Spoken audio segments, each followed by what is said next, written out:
Welcome to race number 2 of the virtual BC Cup Criterium Day today on RGT as the riders visit the virtual Canary Wharf. We're looking at the real-life Canary Wharf from up above. Brad Soner here with Ryan Cousineau as we get ready for our second stop of racing here on the virtual BC Cup. Obviously going virtual this year, Ryan. But Criterium Racing, we see a lot of good crit racing up in BC. This is, I would say, maybe even a staple of the local racing up there.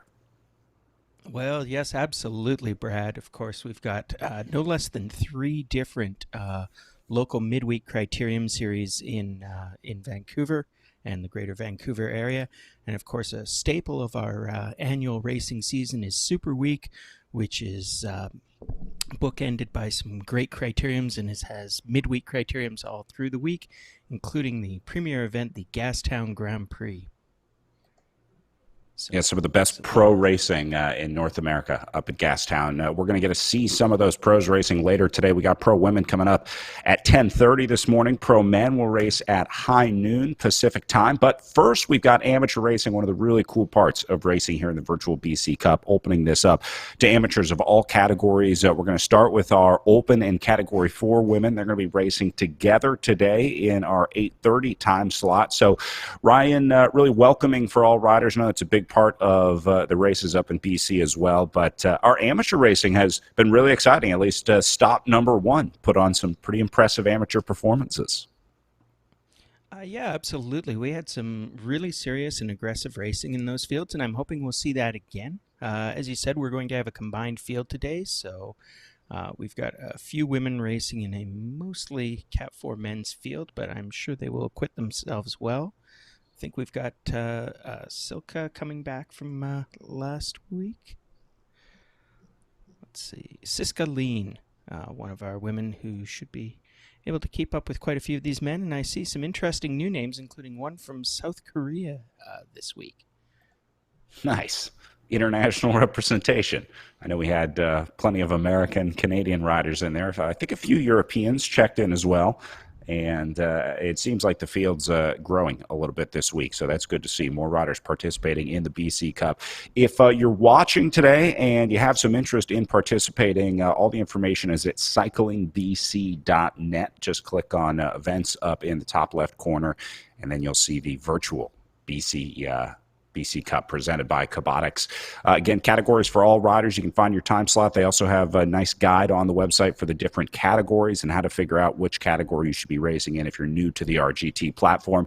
RGT is based on real-life courses, so this one based on a Canary Wharf-centered criterium course. It's only 1 kilometer long, four turns here, sort of like an oval, I guess, maybe even close to hot dog-shaped, as we would say down here in the U.S. I'm not sure if that term works internationally here, Ryan, but we'll say an elongated oval on this Canary Wharf course. I'm curious, how does this one compare to the Gastown course? I mean, I guess Gastown, the most legendary course. Gastown's a little more technical than this, yeah? Yeah, I would say Gastown's a fair bit more technical, although it's a similar round the houses, relatively short circuit. Gastown is characterized, though, by a little more elevation change than we'll see at Canary Wharf. With only 5 meters of elevation on the course, Canary Wharf is basically a flat 1 kilometer circuit. I think that Gastown is both a hair longer, but it's characterized by 2 crucial turns. At the top of the course, not far from the start-finish, is a very tight climb-in hairpin turn, and the bottom turn of Gastown is the notorious turn around the Gassy Jack statue. And the problem with that one is it is tiled in some slick brick. And I remember a race about 10 years ago where the pro men were basically losing at least 1 rider a lap for the first 30 laps by just crashes on that corner. Oh, good news. No crashing in RGT. They have not written that into the software yet, so riders won't have to worry about it. They do have to worry about technicals in virtual racing, believe it or not. We saw it on the first stop of the BC Cup, where riders either lose internet, lose power, the Wi-Fi drops out, the Bluetooth disconnects, whatever the issue is. There's so many connections going on in making this virtual racing happen. If a rider loses that contact basically with the game or with the internet, they register 0 power on their character, which means obviously they stop moving forward in the race. So got to deal with that. Got to make sure that everything's dialed in. You're close to the router. Nobody's watching Netflix or anything like that in the house or training center or wherever you are. So just like I guess real life, you got to be prepared for the style of racing that you're about to undertake. Yeah, yes, absolutely. The Canary Wharf course that we're going to be racing on today, the real-life location, is actually quite interesting. It's located in the center of London on the Isle of Dogs, so it's surrounded on 3 sides by the shore of the Thames River. The area was once an active dock busy with the fruit trade to the Canary Islands, which are, of course, named after the dogs found there by the Spaniards, not the birds. So we have Dog Wharf on the Isle of Dogs.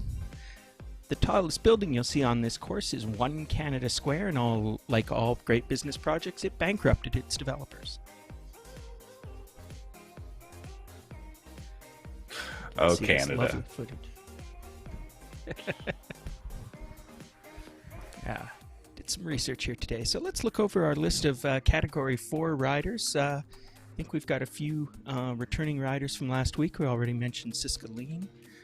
We'll see the final start list in a few minutes. We've got a few Calgarians. I see Jimmy Archange is on the list again from the great city of Alexandria over there on the east side of the U.S. And as we said, hopefully we will get to say hi to Nuri An from South Korea. He's a triathlete and road cyclist joining us today. Oh, and there is Nuri. I can see him.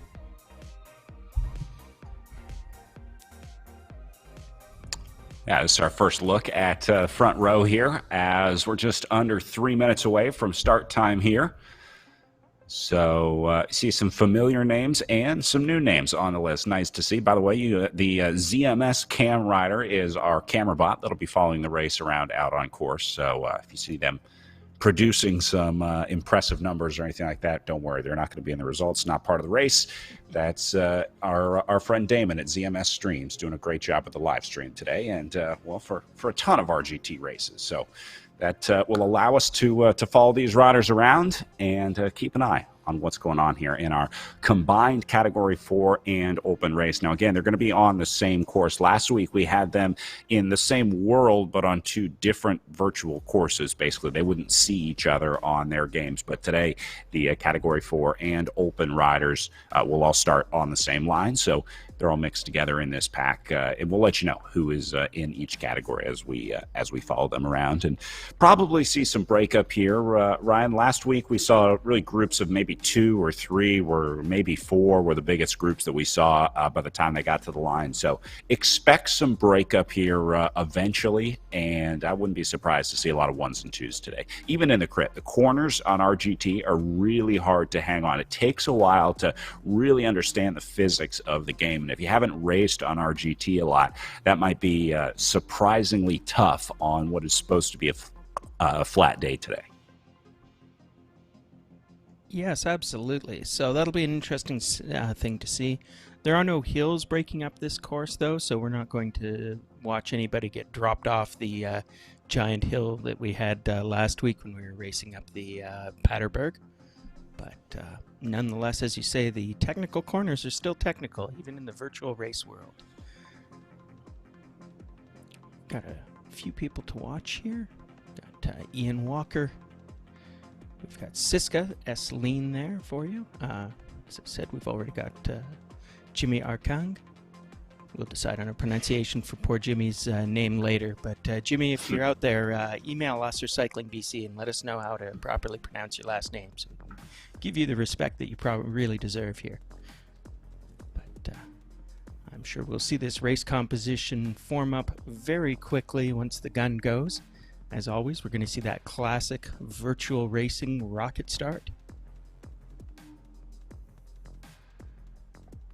Yeah, the important thing on, especially on RGT, is to make sure that you have the highest power possible when the race actually starts. And so that involves winding up your power to the start. You can see the riders that did and the riders that didn't. You want to be in the red zone right here. That's just sort of how racing on these virtual platforms has evolved, these explosive starts. So we'll keep an eye on that front group. Barnes doing a nice job trying to get up there. Here's Siska Lean, we were just talking about, staying in the red zone here. Great effort by Siska. And then On going to be the one setting tempo up at the front. Looks like things are starting to calm down now with this group of 4, Ryan. But wow, look how quickly that separation came. Indeedly doodly. Yes, we've got this group of 4. So we've got Nuri An, our South Korean rider. Shane Alfreds, I believe that is. We already mentioned Jimmy Arkang. And the last rider, I think that'll be Ian Walker. Ian Walker is going to be the oldest one of this group. Let's see if age and experience counts for anything. He describes himself as just an old dude trying to stay in shape and have a little fun doing it. And he's one of a couple riders that we'll see today from the Lake City Cycling Club. Aren't we all, Ian? We're all just old dudes trying to stay in shape at the end of the day. Well, Ian's doing a better job than I am, that's for sure. Well, virtual racing has certainly been one way to do it for a lot of people in the last year or so. We've seen the platforms explode in usership and competition available on the platforms as well. Starting to learn some names that maybe we had never seen before. We saw some breakout virtual stars that we're going to see racing in our pro races later today.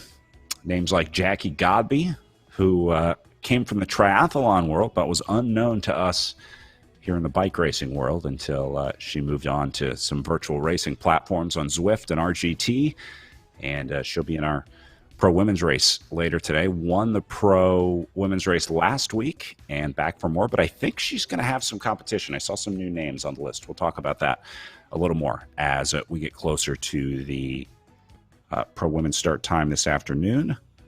Say 10:30 Pacific start for them. So it's interesting. We've got, actually, believe it or not, in a group of 4 here that started out, we've got 2 teammates. The other Lake City rider, aside from the first one I mentioned, is Shane Alfred. So Shane and Ian are the 2 Lake City racers here. Shane is also 51, so these are also, I believe, the 2 oldest riders who are in this field. And Shane's actually a pretty experienced rider. He's raced at the Burnaby Velodrome Club, and he even was racing back in 1989 or 90. I was busy going to high school. So he says that according to his bio, Shane started racing on virtual platforms in January 2020. So he may have the best timing of anybody in this group for getting into virtual bike racing. Yeah. Saw it coming. Now he's an expert, an early adopter, if you will. Indeed. So it looks like we've dropped Nuri into no man's land here. He'll be desperately trying to get back to what is now a group of 3. He's still fairly far clear of Siska, but at some point, if he keeps losing time, I suspect that Siska may start hunting him down from behind, so watch for that dynamic. But he's already near enough 100 meters away from that group of 3, which is staying together. But Siska Lean is slugging it out. Bravo, Siska. You'll win your category if you can just make it to the finish. You can see Siska's power changing a little bit, trying to sort of find that sweet spot, that zone that you want to stay in for as long as you can for a majority of the day. And then we were talking about the turns on RGT as well. You see how Walker up at the front here went green there into the turn and then red on the way out. You can't put any power into your RGT character or player basically while the riders are in the turn until you hit basically the apex of that turn. No matter how much power you're putting on the trainer, it'll register as 0 in the game, because just like in real life, you can't really pedal through turns per se. So the game, to make it a little more realistic, will eliminate that power when you're going through the turn. In fact, you'll see in the upper left corner when riders are going through, it'll give them a warning letting them know that they're wasting energy or wasting watts in this scenario. That's how we measure the energy that a rider's putting out in the game. And so until you learn those physics, it can be frustrating, because you're like, I'm doing 600 watts. How am I getting dropped from this group? But if you're doing 600 watts in a corner, it doesn't do you any good. With these tight little corners, especially on our Canary Wharf course, I wonder if it's advantageous to the riders to just keep pedaling through, take the momentary loss of power, even though they're pushing, just to keep momentum so that they don't have to stop and start their entrance and exits from the wattage cottage. That's a good question.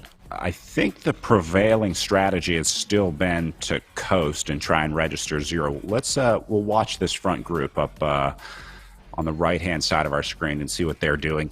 You can see the live power. The rider that we're watching is selected on the left-hand side of the screen. Their name has just a slightly darker bar highlighting it. So we're following Walker right now in the lead. That also shows the current scenario on the road, their positions, but you'll see that name Walker always stays a little bit darker because that's who we're following. So those stats in the upper left and upper right respond to the rider that we're following. So you can see doing about 215 watts right now for Walker. And we'll watch as he goes into the corner here and see if they're letting up or if they're maintaining the power. Watch here. As we watch that, we see the group of three pass Siska, who's still slugging it out. She's got her own race to run.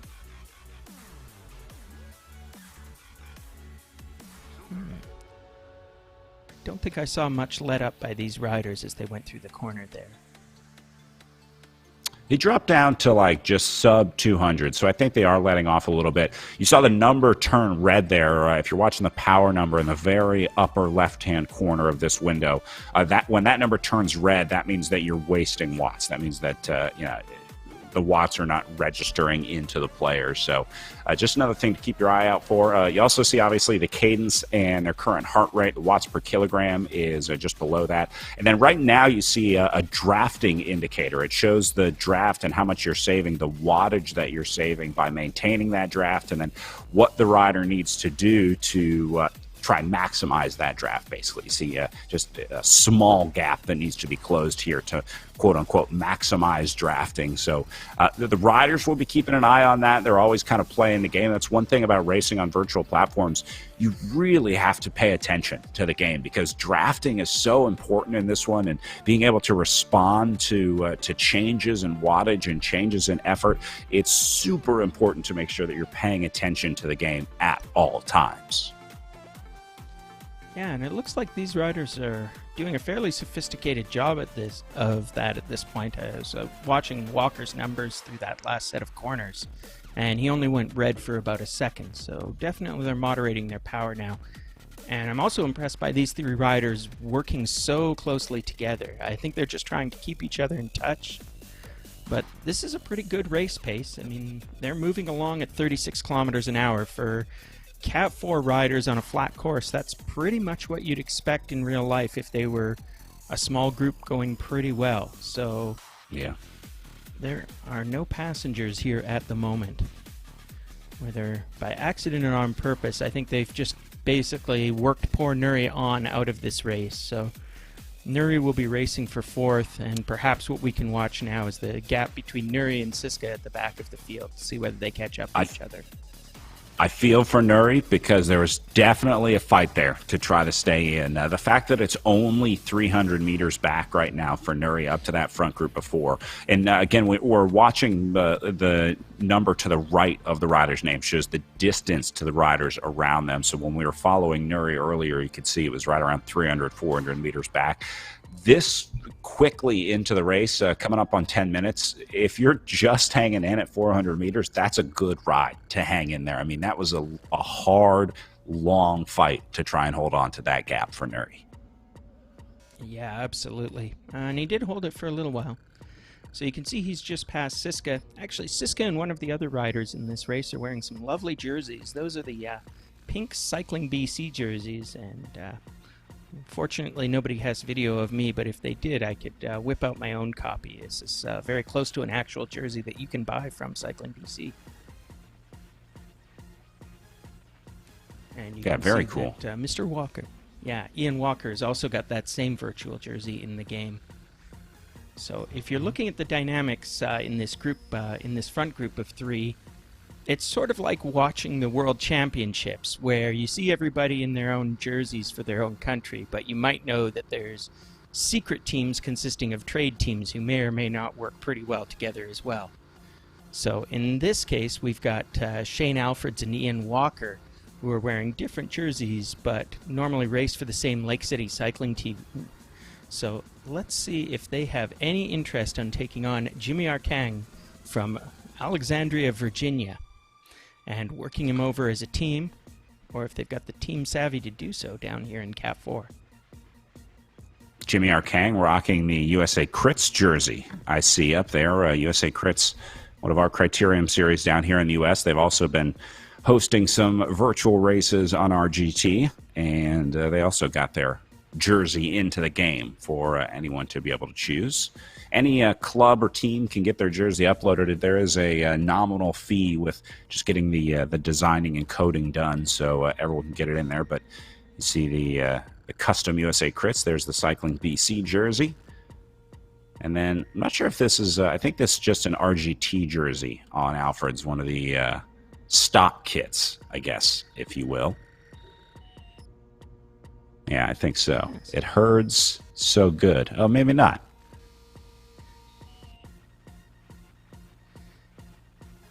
Damon, great job with the camera work. Oh, the herd. This must be another virtual team. I don't know about the herd.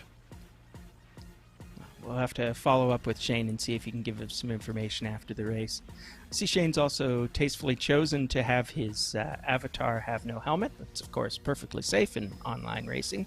Although, maybe you know the answer to this one, Damon. Do you get it? Sorry, not Damon. Brad. Do they get an aerodynamic advantage from the helmets if you choose to equip your character with one? I'm going to guess no, but I'm not positive on that, so don't quote me. But I would think no. I'm not positive. Good to know. Meanwhile, our three riders are ticking away, and Siska is racing her own race at this point. She may appear pretty soon. I think she may be. Yeah. But we're now at about the 8-kilometer mark, so we've done a couple of laps of this course, and they've got 23 kilometers to go, ticking down, and of course that's pretty much tracking with the number of laps they're going to do. So we'll see about 22 laps to go the next time they come around the board. Just reading a little bit about the herd, the green kit that we saw on Alfred's there earlier. The herd is a welcoming, inclusive, and supportive place for people within the virtual cycling universe. Virtual cycling is wonderful and can be challenging, especially in the beginning. We're here to help you. So the herd is a place to try new things like racing without the risk of just being destroyed, and experiencing events such as tours, knowing you'll be supported by the collective. That's from their website, theherd.club. Looks like they got a nice little esports club going on here over at the herd. Very cool. Trying to get more people on the bike, whether it's real life or virtual. They're right. It can be intimidating. There's a lot of setup. The racing is sometimes drastically different, and it's no fun when you just go and get dropped. Just like real life racing, if you've ever had that experience, it's no fun. It's more fun when you can stay with the group, when you can kind of get the pointers and make sure that you're in the right race. You're surrounded by a supportive group of riders. So sounds like that's what the herd is all about. Cool to see their kit represented here today. Sounds like a great bunch of folks. Maybe they'll move from being a herd to a downright wolf pack. We'll see how well Shane represents that gang of cattle in this particular event. But meanwhile, these riders are just ticking off the laps. They're rounding it around. We've got 9 kilometers into this 30-kilometer race. So they have just over 20K left. And I can see that our group of 3 is still riding pretty tightly. They've made a pretty deliberate effort to just sort of stay within themselves, I think, and none of them, as I say, is riding easy, but they aren't trying breakaways either. Oh, and as soon as Jimmy I say Kang's that, coming for you. Maybe he heard the rumors about those being teammates that he's racing and decided he'd better do something about it sooner or later. And we can see them passing by Siska for another lapping there, but she's continuing to ride a solid and steady pace. She's nothing to be ashamed of in her efforts here today. And as quickly as Jimmy got off the front, he has been brought back by the 2 Lake City teammates. Look at the difference in power that the 3 are riding. You can see the color bar below their names floating above their head. There's a sliding scale based on the rider's FTP, their functional threshold power, and it's basically from blue, which is the easiest zone, into red, which is the hardest zone. And so you can imagine that color scale from green to yellow to orange up to red. And you see the changing colors all the time. Like Jimmy R. Kang there was up at the front, and he went into the orange zone and then kind of drifted back into the blue, and now orange to bring him back up to the front. So it kind of gives you a good idea of how hard the riders are working based on their power numbers. And again, that scale is unique to the rider based on their weight, the maximum power that they can produce. There's a whole test to figure out what your FTP is that people smarter than me will conduct and understand what the numbers mean. But the point is, it measures your effort basically individually. And so we'll be keeping an eye on those power bars throughout the day. You can also see that on the left side of the screen to the very left of their name, you'll see a tiny little bar of color, and that shows the current power zone that the riders are in. Right, and you can see the fluctuation as each of these riders takes a turn off the front, although just as we say that, our Kang is trying another attack. And now Walker has gone momentarily into the red to get back to him. So there's it looking like here as we get about 1/3 of the way into the race, we might be seeing a few more of these attacks, because I think that our Kang's already tried this a couple times, and I have the feeling that maybe he wants this to be a solo effort sooner rather than later. The other interesting thing about this particular course is that with no elevation changes, we're getting, and our fans at home can also see the watts per kilogram numbers on each of these riders. And while that's not irrelevant, this is going to be a course that is much more about the raw wattage. There's no climb to disrupt the Clydesdale riders who may or may not be in this field. So the real number that ends up mattering on an almost dead flat course is your effective total wattage. We will see how that dynamic plays out. We're following along with Jimmy, and you can see his power is peaking at around 300 watts, but he's maintaining a pretty steady 200 watts even at the front of the field here. And that calculates out to about 3 watts per kilogram, so if it was a little quicker at math, I could grab those two numbers and tell you what Jimmy's claimed racing weight was here today. We'll talk a little bit more when we get to the pros about how weight is measured, but suffice it to say, especially for the pros, there is an elaborate weigh-in process, which makes it nigh unto impossible to cheat your stated weight in the game. Yeah, they'll be checking the riders' power and weight. They have to submit proof of the weight, and there's a couple ways that they verify the power numbers in here to make sure nobody's hacking or changing the numbers or messing with the computer or whatever the kids are doing these days, trying to up their numbers on these virtual platforms. So I think the integrity of the racing, people feel pretty good about where things are at this point. There was definitely a period in virtual racing where everyone was like, I don't trust any of these numbers. You know, it's pretty tough to trust the people in these, the people around you in these games when there were virtually no checks early on in terms of the rider weight. But we're starting to see that sort of normalize a little bit and getting a little more trustworthy, I think, of some of the other riders for the participants in these esports races. Watching on the left side of the screen here was in the red zone for a little bit there. Sorry to bring us back to him, but Solo here still not giving up. I love this effort. Yeah, and he's down within 800 meters of the other riders, so I'm starting to watch that. I'm not sure if he's drawing them back, but he hasn't been lapped yet. So solo effort, he's doing way more work because he doesn't get to draft anybody, but he is losing time very slowly. You know, he's lost about 1 kilometer in 12 kilometers of racing, so he's still on track to get lapped here, but he's working himself to make that catch come as far into this race as possible. So if nothing else, Nuri is getting a really good workout today, and I certainly hope that he'll keep it up and come back for future races here. Yeah. We'll tell you that Nuri is actually, he's got a passion for and road cycling, so he's yet another one of these riders who is crossing over into crit racing or road racing in the virtual world, where it may be a little bit less intimidating, where the natural gifts of a good triathlete will come to the fore without any of that pesky crashing going on.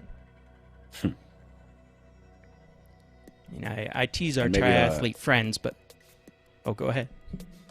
I was going to say maybe a lower barrier to entry as well, as opposed to having to train, travel, manage,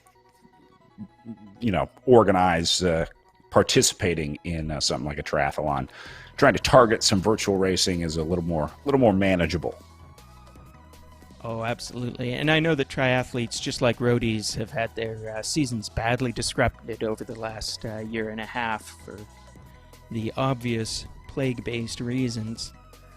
And, ITs, but of course, there are actually some triathletes, even locally, who are fantastic bike handlers as well as elite performers. I don't think he's racing today, but there's a guy named Nathan Killiam who has the wild crossover of being both an elite level triathlete and also a very high level cyclocross racer. So, as you can imagine, jokes about his bike handling skills are completely lost on poor Nathan. Right. But now we're back Not with a ton of bike Siskaleen. handling in virtual racing, luckily. Or maybe Not unluckily, much. depending on your riding style. That's right. So all these riders look pretty good at bike handling here in the virtual Canary Wharf. Siskaleen is still tapping out her rhythm on the pedals.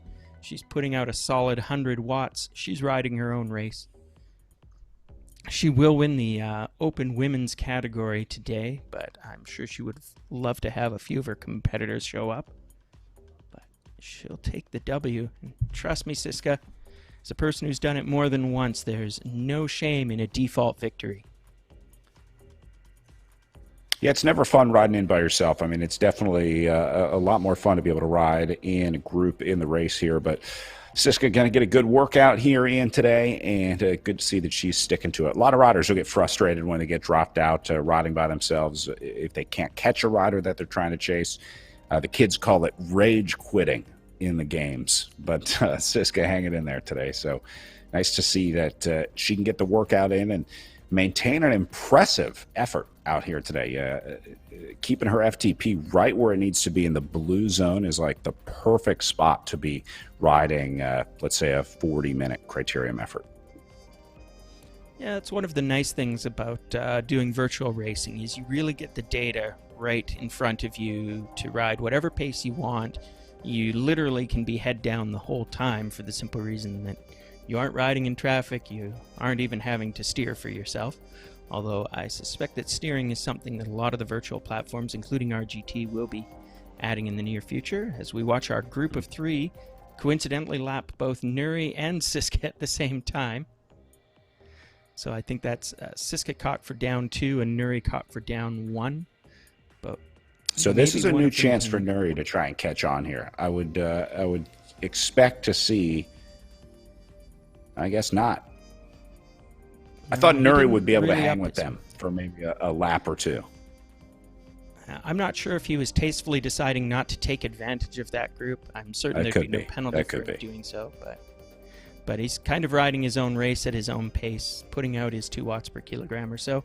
Meanwhile, our group of 3 at the front, you can see they are actually going pretty hammer and tongs as we get very close to the halfway mark in this race. All 3 are putting out very steady wattage. You can see it flickering into the 3 watts per kilogram as they take their turns on the front. You can see Alfred's going for a little spin out there. Let's see if he puts in any power to speak of. And our Kang is continuing to think about ways that he can work these 2 teammates to his best advantage. Now we have Walker in that sweet, sweet, tasteful pink Cycling BC jersey taking his turn. As we see them exit out another corner. Yeah, I wonder if they're talking. I mean, I wonder if there's private communication, I should say, between the 2 teammates. There is an in-game chat function, but everyone can read it. Obviously, nothing is stopping you from sending a text message or a Discord or Zoom, however these riders want to communicate between teammates. Maybe try and set something up. Are Kang getting attacked here? Yes, indeed. It's a bit curious. I'm wondering if he just... Well, I didn't see any power drop out, so maybe he was just sitting up for a real bottle of water. But he's right back on. They're all maintaining contact. Oh, interesting. We're watching Walker's numbers as he went through that corner. He's clearly pedaling through, and he stayed red for a pretty long time in that first corner.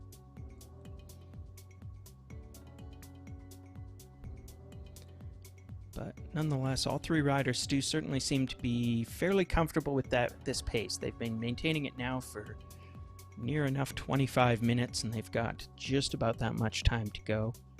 So this race is looking like probably a 50-minute, give or take, finish time, depending on how tactical or attacking these three riders get in the second half. See Walker taking his turn back. Alfreds is on the head of the race, and Arkang is content to sit in for the moment. And if you watched Arkang's power numbers through that last corner, as he was the rider we were following, he's very canny about how he races these. He's not going red, and therefore he's easing off the power and the pedaling through those corners enough that he's not doing any wasted work as he follows wheels here.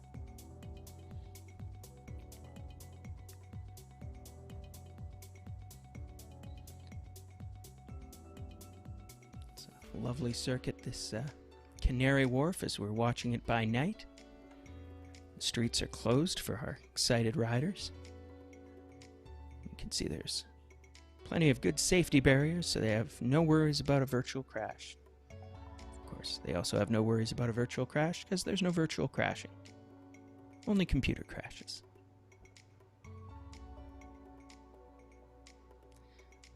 Alfred's at the front of this race. His teammate Walker hanging out the back. Arkang, they do seem like they're rotating, don't they?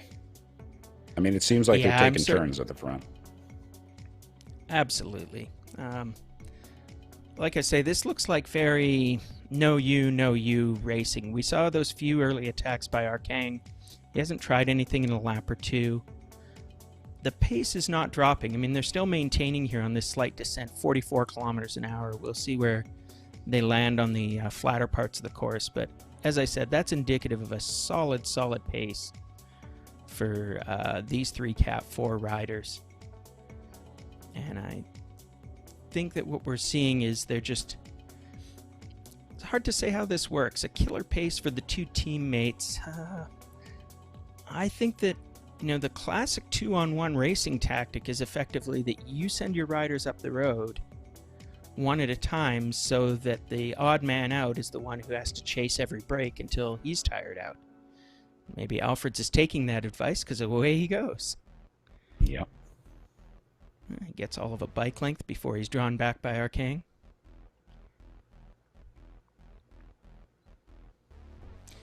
We saw Arkang do pretty well in the first race of the season. Not sure if I know where to grab those results at a moment's notice, but bet if I keep talking, either you or Damon can find us the results from last week, because I know that Arkang was there, and I think he did pretty well. I will start working on that. Okay, I'll talk about some bike racing.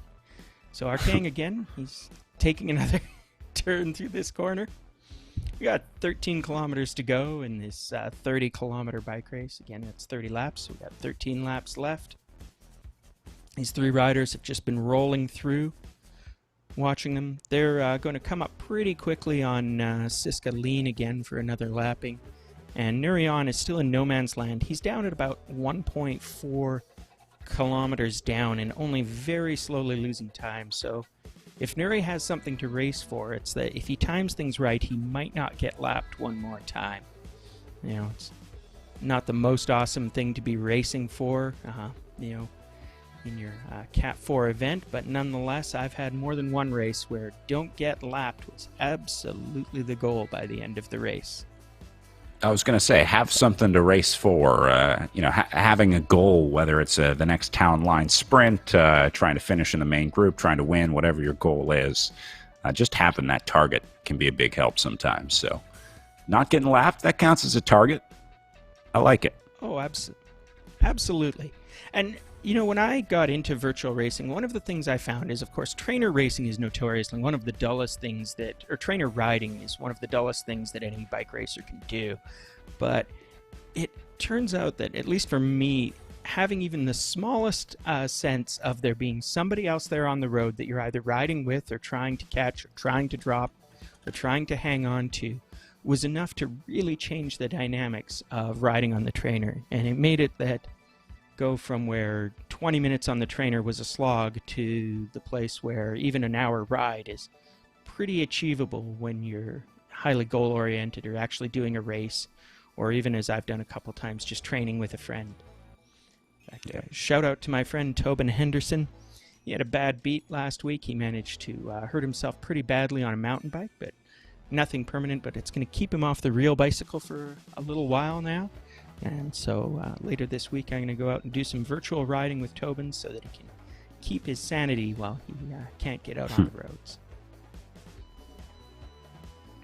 But as for the riders in this race, we can see that Walker, Arkang, and Alfreds are continuing to swap the lead, continuing to virtually look over their shoulders as they try to figure out, each of them, how they can make this finish come to their advantage.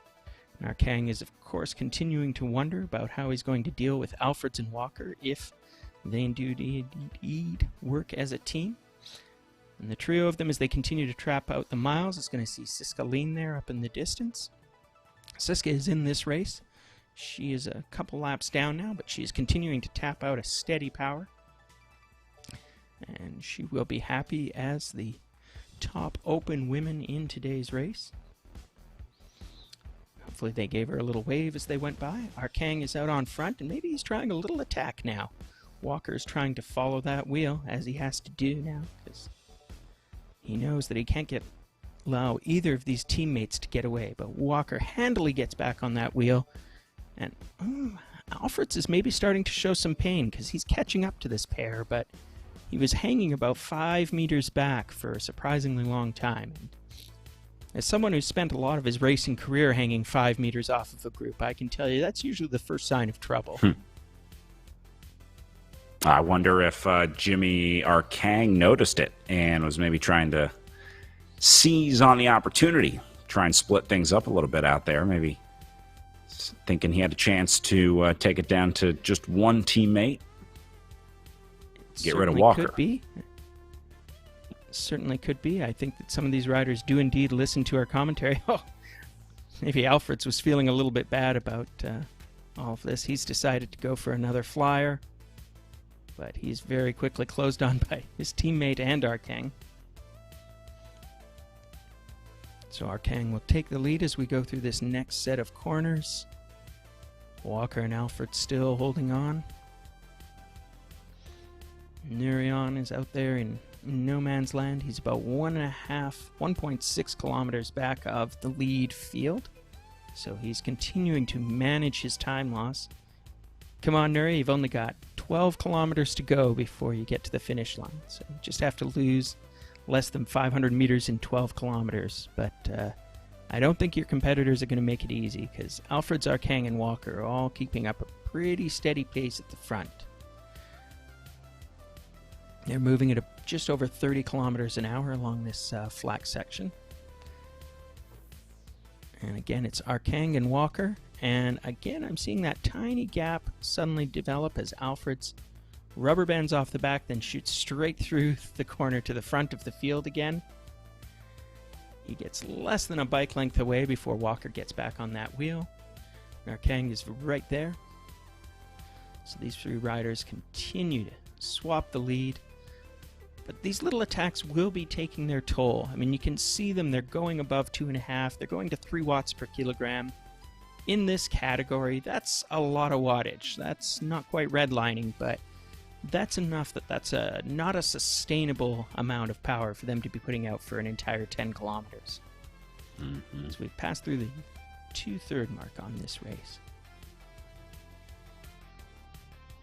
And once again, it's Arkang rolling through to the lead. Ian Walker follows him, and Shane Alfreds holding the wheel. But I see Alfreds again, he's rubber banding out to the 5 meter mark. So I don't know if he's getting tired and then doing a tiny sprint to get back on, or if he's in no difficulty, but just not metering his efforts quite as sagely as the other two riders. But when you see those little 5 meter gaps, it means that he's just not smoothing his power and getting right on that wheel perfectly. And you'll notice that, for example, I haven't seen Arkang doing any of that, and I don't think we're seeing it from Ian Walker either. Yeah.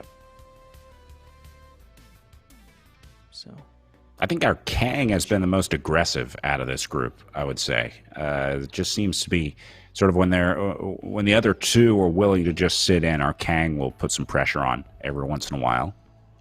Alfreds and Walker really haven't been sort of wolf packing him per se, kind of trying to distract him or take him off the back or just continuously launch attacks on our Kang, anything like that. yeah, and it doesn't require much coordination. Really what needs to happen here is whichever one of them is at the front needs to jump, and whichever one of them is in the field at that point needs to sit on our Kang's wheel. But here we see our Kang doing a little bit of a pull. He's getting up to 3 watts per kilo. Pretty sure that indicates that he's just putting in enough effort to see if these guys will follow. But now we can see Alfred's making a little attack. Maybe you heard some commentary there. He gets all of a meter away, but you can see at least he's forcing Alfred's into the red zone there to catch that back on. But again, Walker is he's getting to be the odd man out. Let's see if he can come back and do an attack. So classic coordinated attack here. Alfred's went for one. We'd hope that Walker will do the next attack and that Alfred's will follow our Kang's wheel, but I think the corners are just arranging them slightly. Last week it was our Kang and Walker on the front together in a admittedly different, much different course, the road race course. But our Kang and Walker dropped Alfred's at, let's see, about 30 minutes in. Alfred's was out of the picture at a kilometer back. So our Kang and Walker were the two strongest on week 1. And looks like Alfred's hanging in there this week. Yeah, it's a fascinating dynamic. So we've got our good riders still at the front and still working each other over. So they're surely enjoying this revenge battle from last week. We can see our Kang again. He'll take the lead here. Let's see if he tries a little attack. It'll be hard to say. He knows that he didn't drop Walker, or rather, did you say he finished with Walker or Alfred's at the last race? Walker. Alfred's got dropped, right. I think. Okay, so we've got Walker and our Kang as our lead 2 riders, although it's Walker that I thought was showing a little more difficulty in holding on to these attacks, but he's showing no difficulty now. We've got Alfred's taking another turn at the front, then fading back. It looks like they're going to put our Kang on the front. So Jimmy Arcang takes another turn, goes through this corner, nice and smooth. You can see him hovering around 200 watts. It looks like a pretty maintainable pace for Arcang and for these other riders.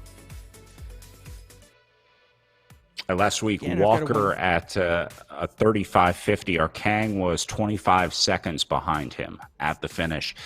And then Alfred's in third at just under 5 minutes back on Walker and Arcang. Well, 5 minutes back on Walker. I guess that would be 4 minutes and 35 seconds back on Arcang. So Walker and Arcang really had a good day on week 1. Looks like Alfred's having a much better week on week 2. Yeah, he's giving a little dig. Let's see if... and great, his teammate is leading the return. I'm sure they'll have words about that after this race, as Walker is counterattacking his own man there. Come on, boys, work against the American, not for him. Well, who hasn't had the glorious experience in low-category racing of being chased down by their teammate? Heaven knows I've probably been on both sides of that equation. But Alfred's little mini attack is brought back by, well, Walker. But you know what? Look at that. They've actually made a gap here. Arcang is in a lot of difficulty now. He's 50 meters back. And unless that was a technical difficulty or he looked away from his monitor for a moment, this may be the decisive moment of the race with 6.5 kilometers to go. If Alfreds and Walker are smart, they will make this move go and go hard, because this is their chance to turn it into a 2-up teammate-on-teammate sprint with a guaranteed first and second. And Arcang is literally watching the race ride away from him as we speak. That gap has risen up to 80 meters. and it shows no signs of stopping. I think this is the race right here as Alfreds and Walker, after all my teasing of them, it turns out they knew how teamwork worked better than I did. As the saying goes, teamwork makes the dream work, and right now, Alfreds and Walker are dreaming of a beautiful all-team finish, reminiscent of Jellerow Steiner in their classic Monuments Challenge. Arkang 138 meters back and dropping fast. I'm not even sure. I mean, it doesn't look like his power numbers have gone down enough much, but once you fall out of that draft, it doesn't matter if you're making the same power. Whoa. Yeah, you saw that fixed shot. He was almost out of the picture up to Alfreds and Walker. Great attack by those two. I mean, they put the hammer down on poor Jimmy Arkang here today. Just absolutely decisive, and it looks like they've sort of targeted 3 watts per kilo for the two of them. That's what the lead rider is doing. Arkang is having to maintain that, but unlike those two riders, he doesn't get any rests. He's not getting any pulls, and the gap has just not stopped increasing. He's now 200 meters back. It's almost a quarter of the course. I see no chance that this break is going to be drawn back. I think Arkang is going to be I don't think he'll be content with third place, but that's what he's getting today. And Alfreds and Walker will be your two riders fighting it out. That was obviously a decisive move, and chapeau to those two.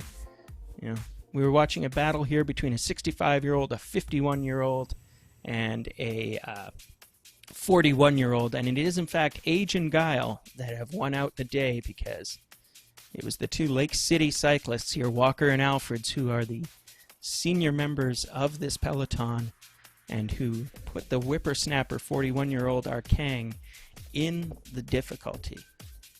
And here we sit, 5 kilometers to go. Alfreds and Walker off the front.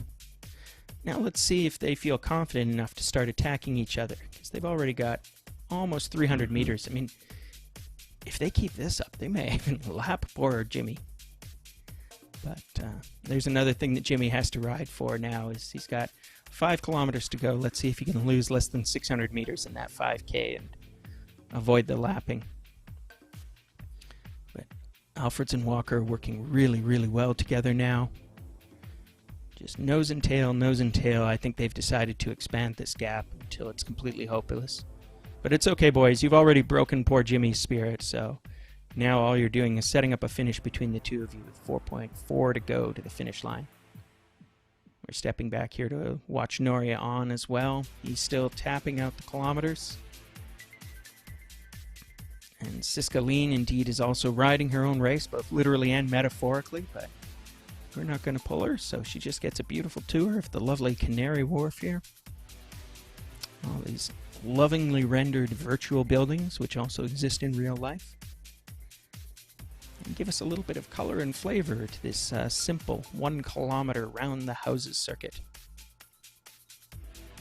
Now we're back to watching Alfreds and Walker. So Alfred's taking his turn at the front. His riders are rolling at a virtual 30 kilometers an hour, which is a bit of a slacking of their previous pace in this race. So I know they were just rolling up the small climb on this course, but nonetheless, this looks like two riders who are kind of cruising, and even their gap to Jimmy Arkang is no longer really growing much. It's sort of 320 meters. It's kind of fluctuating up and down, but it's not going out to 330 meters, which is a more than safe gap. If they keep this pace up, there will be no coming back over the next 4 laps for Jimmy, but they'll keep an eye on that. I mean, if it starts dropping below 300 meters, we'll probably see them pick up the pace, but Walker and Alfreds are probably very reasonably thinking about how they're going to attack each other. These two riders are teammates, so they probably know each other pretty well. Look over at their bios. They're both pretty experienced riders. I mean, we saw them both in the race last week as well. They know what they're capable of. And indeed, they are just tapping out the meters as we go here. It's going to be fun watching Alfreds and Walker, see how they sort this one out at the end of the day today, because when you have a 2-up sort of finish like this, there's a lot of ways that this one can play out, right? Do they sprint it out to the line? Does one rider try and jump early on the other? And the best part is these guys, teammates, know each other pretty well, probably know their strengths and weaknesses pretty well, know each other's riding style pretty well. So should make this last little two-up finish here in our Cat 4 men pretty interesting. Yes, absolutely. One of the interesting dynamics of virtual racing is you can absolutely sprint, and this isn't like our Paterberg course from last week, in that there is no climbing finish. These guys will be in a flat-out, watts on watts race to the end. But it is a little bit tricky to get those sort of max-out sprint efforts. If you're like a lot of riders, unless your trainer is very well stabilized, eventually it'll start rocking a bit on you as you try to go over, say, 1,000 watts or something. So the cleanest kind of attacking is probably to try and, break the thread further out than a sprint finish, before the 1 kilometer mark. But right now, these two are sitting at 2.6 to go, so if either of them is going to try a Cancellara attack from the field, it pretty much has to go now, or else they're resorting to a sprint finish. And when this race comes down to a sprint finish, I think there'll be a bit of tactical you go, no you go.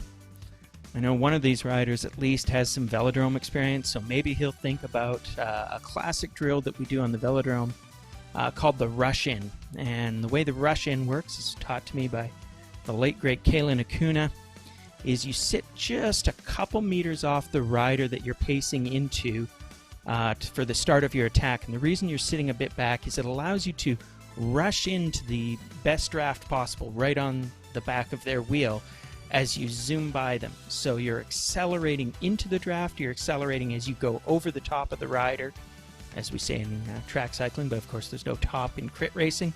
But as you go around the side of the rider, and you continue to keep that big speed delta as you pass them, so that it makes it as hard as possible for the other rider to accelerate up to and into your draft. It's the classic attacking move, but now we're seeing Ian Walker make a break for it. 1.9k to go, and away he goes. He's trying to break that thread from Alfred's. Alfred's had better get on it. Walker's in the red zone. This is a full-on attack. He's doing 300, 400 watts of power. Huge numbers for Cat 4s. Alfred's is giving it a big dig. Can he get back there? He's trying. The gap is about 10 meters. He's desperately trying to pull Walker back, but Walker's going for it. This is definitely Walker's move. Oh, no! Wow, Alfred's is putting on sprint power, and now I'm wondering Alfred's can hold this, because he's got 1.4k to go. That's going to seem like a lot longer distance than Alfred's expects, though. But he did go by Walker like he was standing still, so maybe he really does have this reserve power. Alfred's is showing over 600 watts. Yeah, and you can see he's stop pedaling now. Here. Yeah, this is going to be crazy because these two have both gone all out. Like, this is sprint speeds. 1 kilometer to go. That'll be the bell as they go through that arch where they'll finish in just one more lap. Oh my goodness, though. Look at that gap. Alfred's has put 140 meters on Walker. So he's done his all-out sprint. I don't think he's got another one of those in him, at least not for a few minutes. And this finish is going to come at them in just over a minute. Current pace on the road. Can claw anything back here. Oh, look at their relative speeds, 40 versus 30 kilometers an hour. Alfred's may have chose exactly the right time to move because his teammate is clearly cracked. Alfred's is clearly going to cruise to victory, and that was just a beautifully decisive attack. He knew exactly how hard he needed to go to break that rubber band of the draft, and he did it. And he's got 200 meters on his teammate. I'm pretty sure that Walker has given up the fight. That's why we're seeing that gap sort of develop so fast. Alfred's is still on 50 kilometers an hour. He's getting a bit of an advantage from the one sort of small descent on this course. And he is only 250 meters from the finish. Alfred's is going to cruise to victory. He'll have time to zip up his virtual jersey, make sure all of his virtual sponsors are displayed, and the Lake City cycling rider, wearing that lovely herd jersey, sees the finish banner now, and he gives a little gesture. I don't even know how you do that in the race, but nicely done to Shane Alfred's, our winner in the Cap 4 field today. He will wait for his teammate, Ian Walker. Ian Walker getting it done at age 65. He will cruise to a well-earned second place. And then we're going to wait a few seconds longer. And very quickly we will see our other three riders coming through to take the minor placings. Now, Arkang, On, and Lean have all been lapped, but maybe you know the answer better than I do. I think that the race will shut them down once they finish their next lap, just as it would if it was a real race. I think they do the full distance on a criterium course. I think on a circuit they might shut them down. Let's see. Okay. They're showing We'll Arkang finishing find out. here on the way in. So I think Arkang going to be in and done for the day. Sounds So really, overall, won't have lost that much time after getting dropped out of this group of three at, I don't know, maybe 6K to go. Winning move came at 2K to go, where Alfreds and Walker split. And Yeah, he did a... Arkang going to come in here. That's right. Yeah, no, Arkang was not lapped. I shouldn't slander him like that. So we've got On, and On is showing another 2 kilometers remaining, so he may be cruising out his race here. And we've got Siska. She is also on the road there. Maybe On and Siska this time around will decide to work together as they come to the finish. They're not really racing each other. They're both on different lap counts at this point. But I hope they both had a lot of fun because they did some good, credible racing. I think that Nuri had a lot of fun at the start, holding on to those 3 hammerheads up front. I can only console you, Nuri, that if all goes well, those guys will get an upgrade to Cat 3 pretty soon.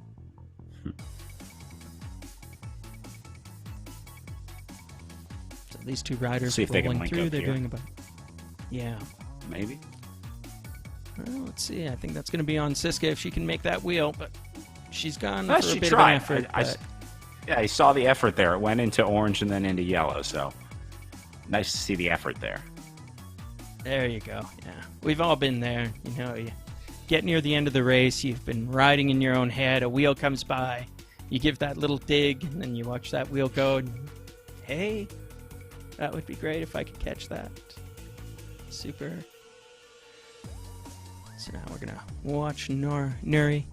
Very familiar experience for him. He's an expert level triathlete. In fact, he's a certified Ironman triathlete coach, so he knows all about doing the long solo effort just like the one he's doing right now. Meanwhile, as these riders roll it out, we've got pretty much that group decided, and we're going to be moving on to the Cat 2 and Cat 3 open races, which will be the next events for us. And those are going to start in 6 minutes, which I think makes it about 9:35.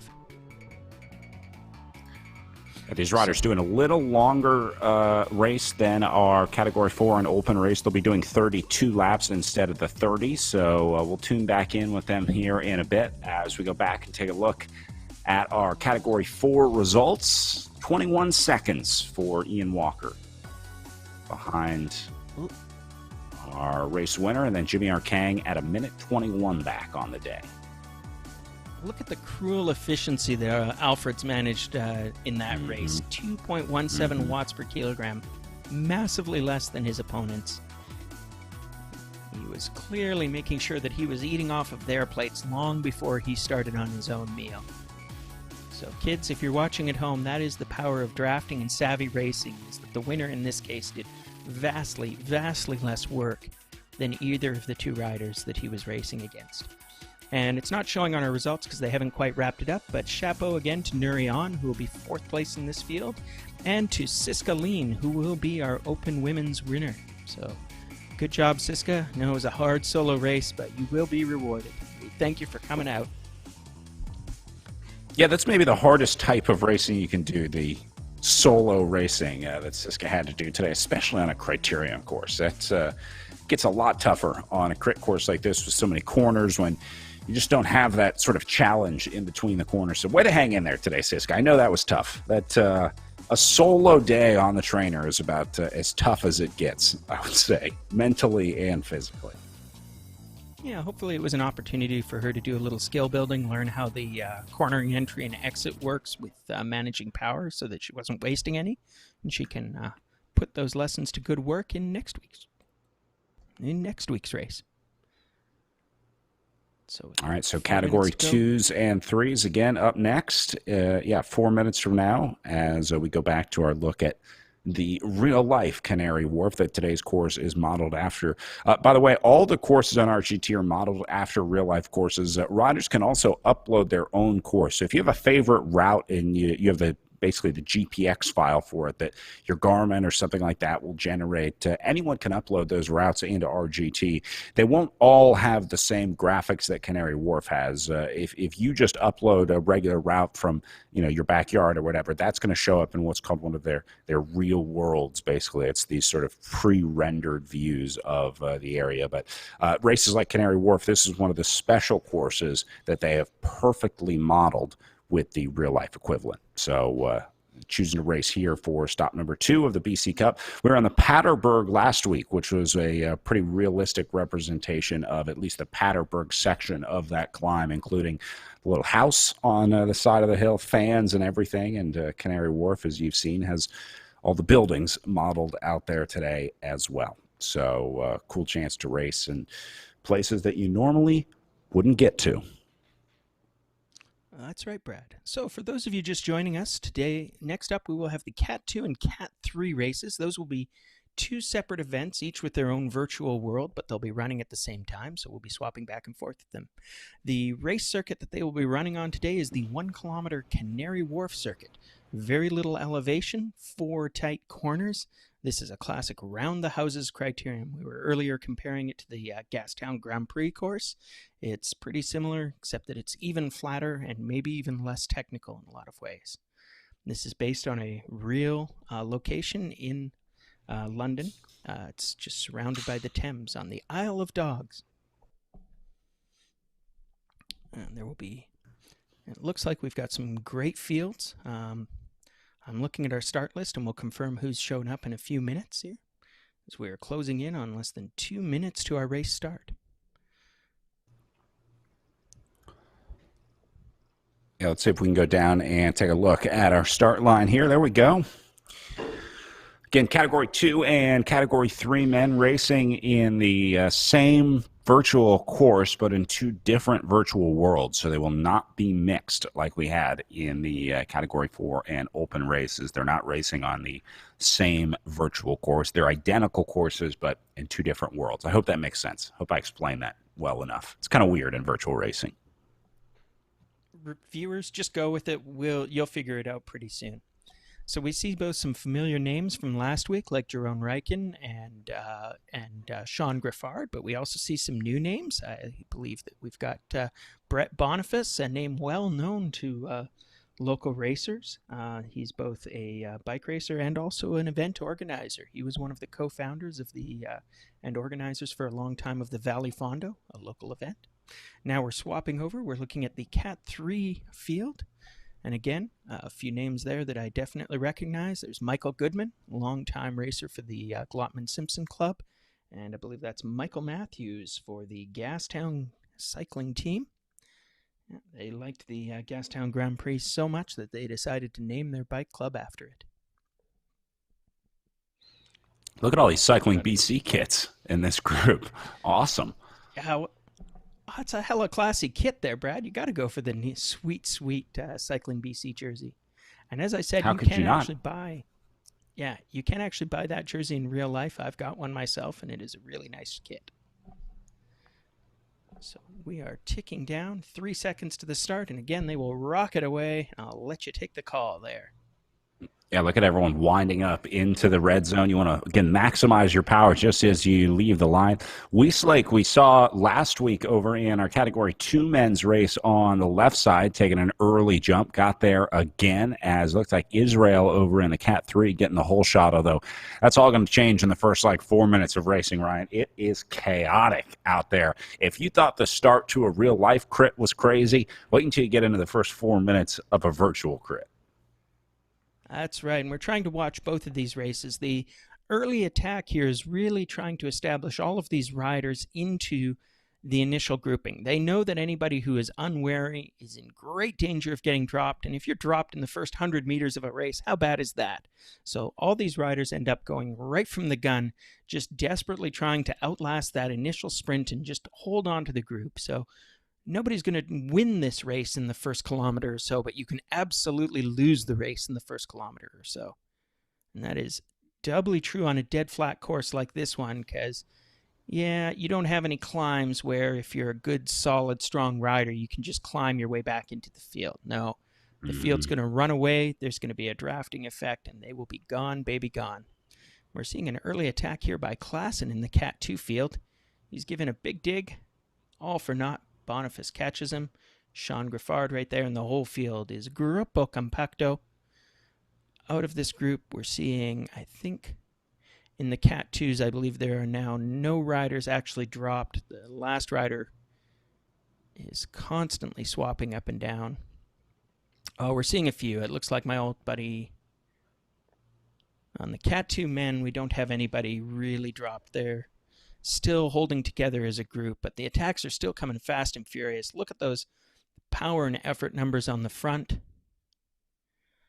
Looks like we've got one Quinn Anderson right off the bop there. Yeah, we'll say early on at this point in the race, a lot of times the action is at the back and not at the front. You were talking about riders trying to get dropped as guys like Quinn put the pressure on up at the front.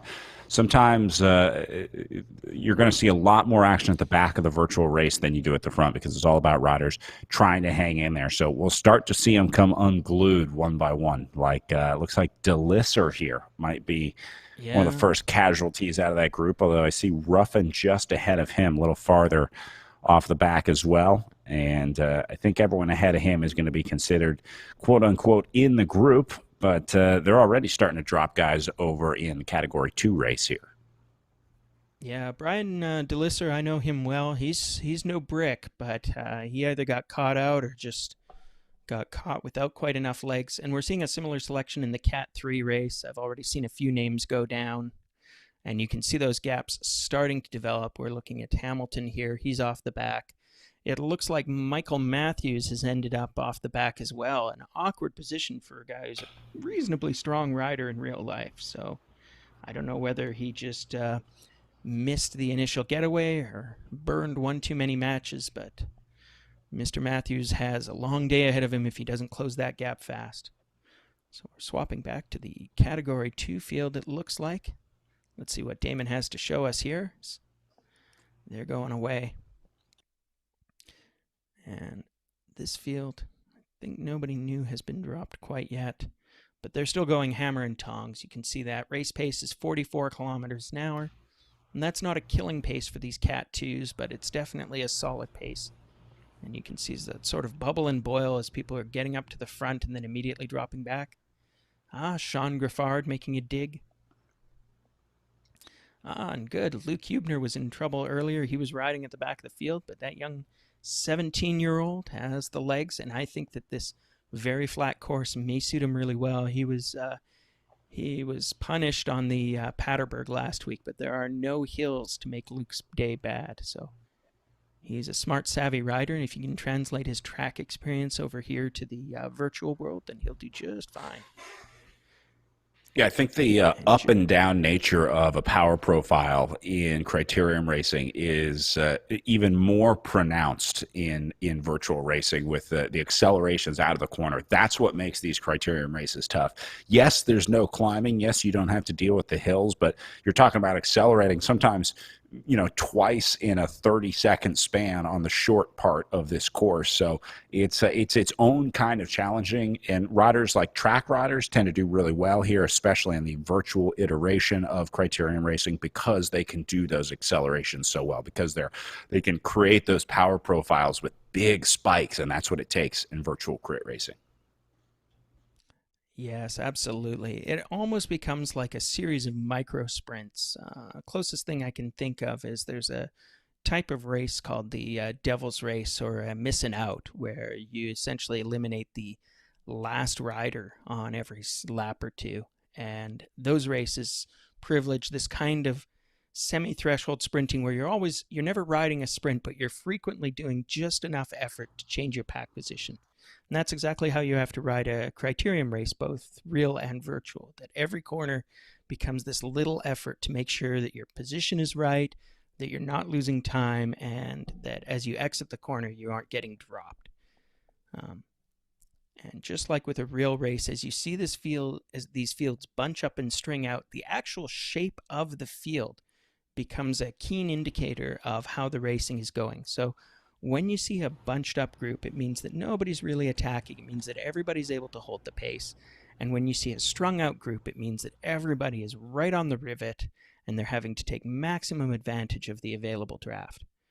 And so we're seeing that sort of forming up into those two shapes, the blob and the string, in both fields. Like right now, the Cat 2 field is stringing out, which means that that's Giesler on the front, clearly doing a legit attack.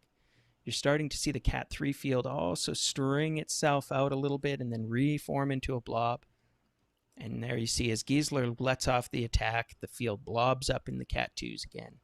So just this constant sense of, is the field a blob or a string right now? And that can give you a good idea of sort of what the effort levels are like even before you look at the wattage numbers.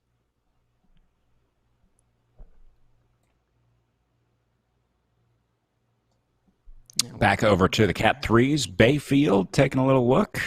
And this group doing a nice job of hanging in as well. Looks like first casualty here is Israel back in 10th. Took the whole shot from off the line. Yes, indeed. An almost entirely Canadian list here. Sorry about that. Yeah, good Canadian boys. So yeah, it does appear that we really have a group of 9 formed at the front. Then we've got Israel there. I think that's Sean in Rosario. Apologies if I got that one wrong. And then we go back, and my good buddy Mike Matthews is leading the back of the field there. So some good riders dropped. We've got a group of 9 there forming into the Cat 3 field, and I suspect their effort will stay pretty high if they're smart, because they don't want any of those riders coming back. The Cat 2 field is doing a somewhat better job of staying together. There's some very motivated riders, but you can still see a little bit of attrition there. Both groups are maintaining a high rate of speed. You can see as they go down the descent, the Cat 3s are over 50 kilometers an hour. And on the dead flat, the Cat 2s are at a steady 40 to 45 kilometers an hour. These are 40 to 45 is a torrid pace, but these Cat 2s can probably maintain that for pretty much the whole race. That's kind of just a standard, not even attacking race pace for these riders. And the Cat 3s will not be much slower. They will probably roll around at about 42K all day.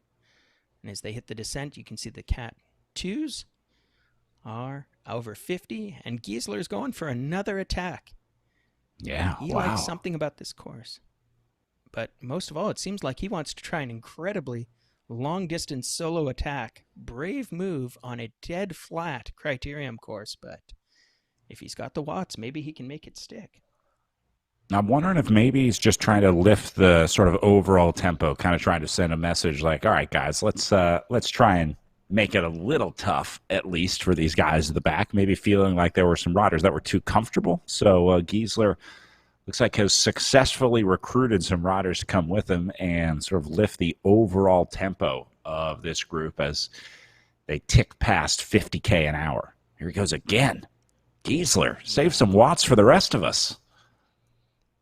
Well, he says that he's got the watts to burn. He says his fear is climbing, and he describes himself as a man who descends like a rocket ship, and that's a very particular code in bike racing, but it certainly means that he'll be very pleased about this dead flat course that accepts him for who he is, which is a man able to generate an enormous amount of wattage, and probably for a pretty long time, considering that he's credited to the Tri-Nerds team. So if you're a triathlete and you've got an enormous watt package and you're a pretty big guy and you're on a dead flat crit course, your winning move is probably to attack the field as many times as you can, because you do not want to be a finishing sprint where you're just going to be dead meat. So even if Giesler doesn't want these attacks to succeed, he's probably hoping for at least a situation where he gets into a breakaway with a couple of strong riders and can kind of assure himself of a podium finish, a group that can work together and make a small selection, and then he can ride his own race to the end. Yep, great point. Great strategy there as well. Definitely the way to do it. Get rid of the sprinters if you don't like your chances sprinting against them. Absolutely. Meanwhile, back on the Cat 3 side, we see Bart Gould taking a turn. He's another pretty good, strong local rider that I know well. And then we've got Vandergriend and lots of others. Again, we're sort of seeing this blobbing up. There's a group of 7 now, so they've lost a few more riders. I think that's Stevens, who's gone off the back since we last checked in on them. But he'll be riding with Israel now, so hopefully the two of them can get together and stay together. Got Mr. Chan joining them. That's Albert Chan. He rides for the United Velo team. Great little team that's based more in the Fraser Valley, but not far, and we see them at a lot of local races. They also have their own small masters racing series and time trials that they've put on, so a good active club in the local scene. Now we've got this selection down. It looks like group of 7. And I think we can pretty confidently predict that even only 9 kilometers into this race, with still almost 25K to go, this is your finishing group of 7. These are the guys that will matter for the podium. Yep, so, I'm with you. I think Israel and Stevens probably link up behind them, and then looks like Matthews and Patterson going to ride together for the day. Bayfield in the red at the back, but most of the guys in this group look pretty comfortable. I wouldn't be surprised to see all 7 of these go to the line. Still a long way to go till we're done with these guys. A little under 24K to go right now, but this group of 7 could absolutely go to the line together. So we'll keep an eye on them, see how well they stay together. We were watching the riders sort of trading position at the front, like you're seeing right now on the right-hand side of the screen. Bayfield sort of surging up to the front. Don't read too much into that for viewers new to watching on RGT. You're going to see a lot of sort of churn up at the front. A lot of times that's just riders trying to adjust their power, adjust their speed to make sure that they stay in the group, and then you just sort of coincidentally get pushed to the front. The game has some physics that will try and separate riders a little bit to make sure that they're not overlapping in this virtual world. It will kind of push some riders up to the front or maybe to the side, and so when you see that constant changing up at the front, it's not quite as realistic like in real life, where that would matter or that would be impressive, let's say, to see in real life. So even though we're going to be seeing a lot of churn, especially in these criterium groups, don't read too much into it in terms of who's riding on the front. Again, you're going to be watching the power numbers. That's the big thing. If you see a rider that goes to the front and they're in the red and it stays there for a while, then we know we got something. So that's kind of what we're looking for new RGT viewers.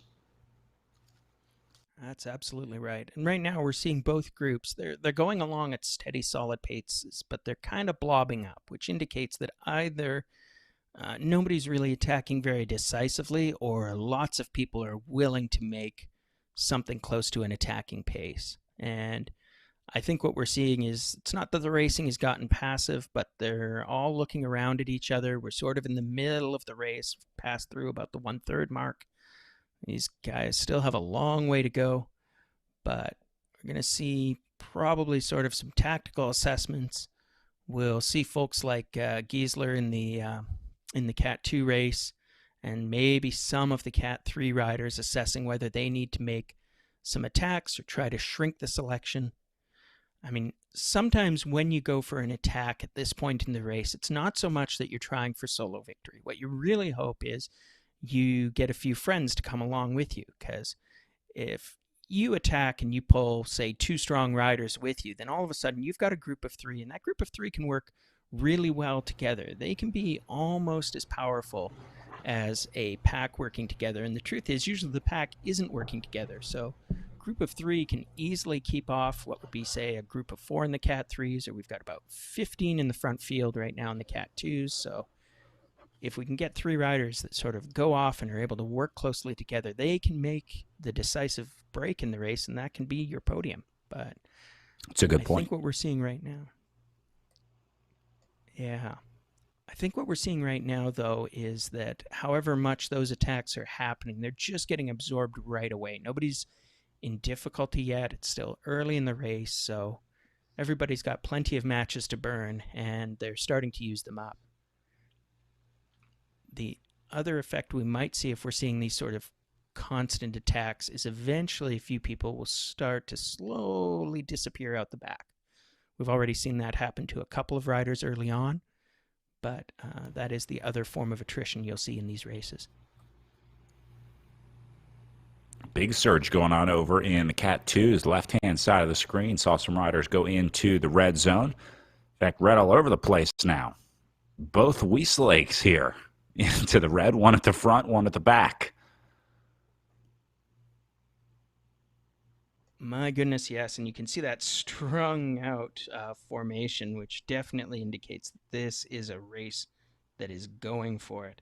That is, of course, Soren Wieselake, and I don't know what the relation is to the other Wieselake in the race, but we'll be sure to look that up for you.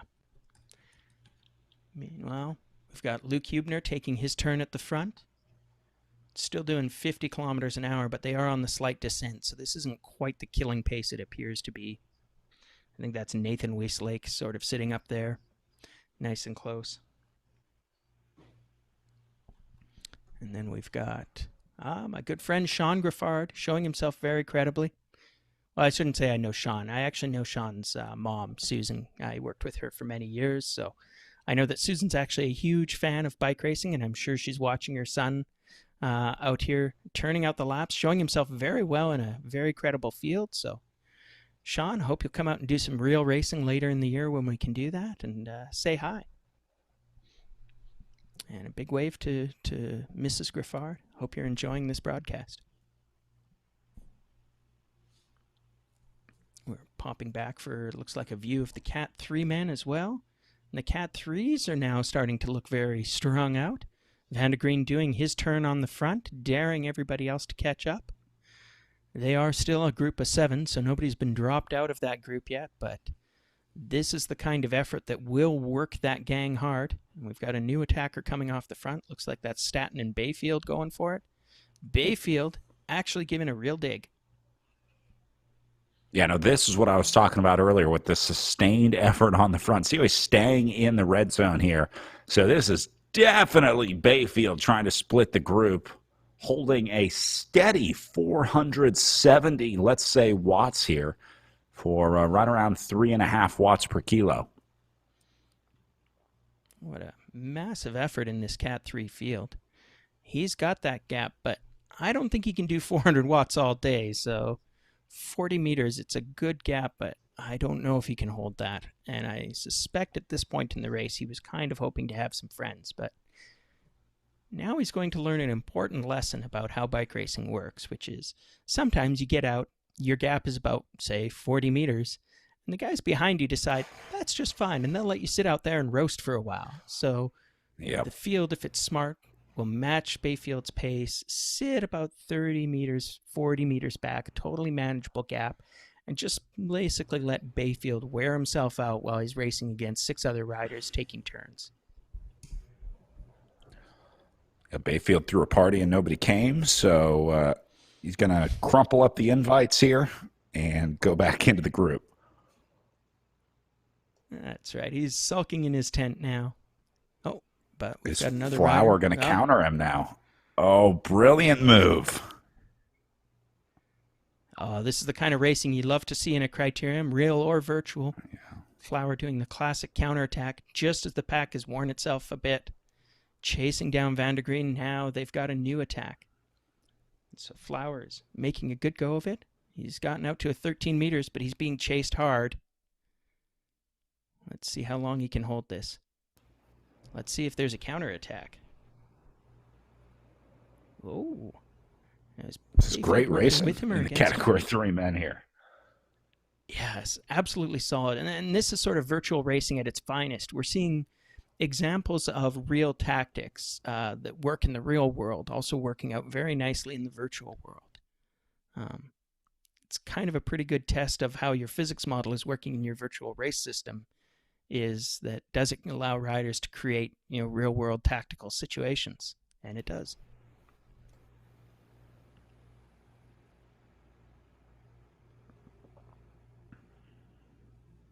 Looks like some surgeon going on over in the Cat 2 men, as well as McCall got to the front here. Going to spend some time in the orange and red zones, but just dangling off the front should be enough to reel him back here.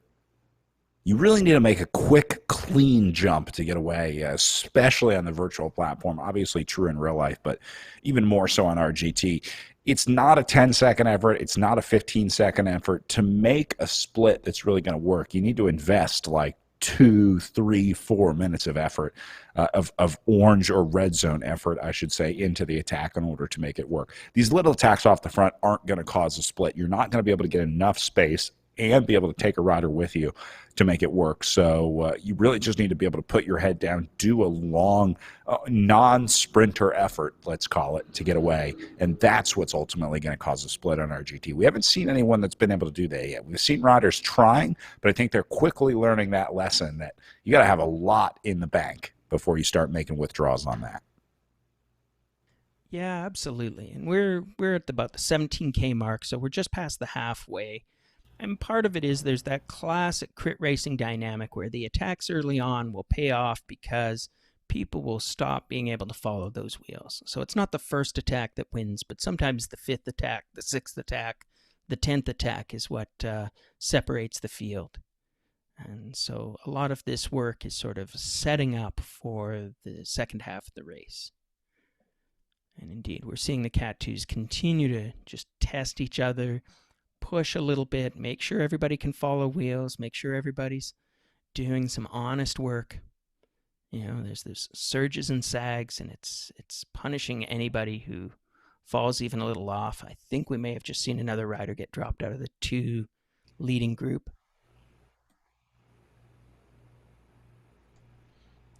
Meanwhile, we're looking at the category 3s. They're all Gruppo Compactos. My old friend Jeremy Story would have said, because he couldn't speak Italian properly. So they're just vying for position. So we're seeing both groups kind of blob up. I think we had a very active racing in both fields there for a couple of minutes, and now everybody's sort of reassessing. This is the point in a trainer race where you're kind of questioning your life choices, probably getting pretty hot, probably getting pretty tired. Remember, all these guys are doing this for fun. Most of them will have day jobs or something resembling that. And yet here they are basically sweating in their living rooms for the mad joy of bike racing, even when we can't have bike racing. Well, it is a good chance to kind of support, I guess, the events, support Cycling BC, and kind of connect with the other riders that we didn't get to see during the missed year of racing, let's call it. So big thank you to all the riders for coming out. I know, I'm not sure if you guys are into outdoor riding weather yet, depending on where these riders are on the latitude scale of BC, but spending your Saturday with us here on RGT, we appreciate it.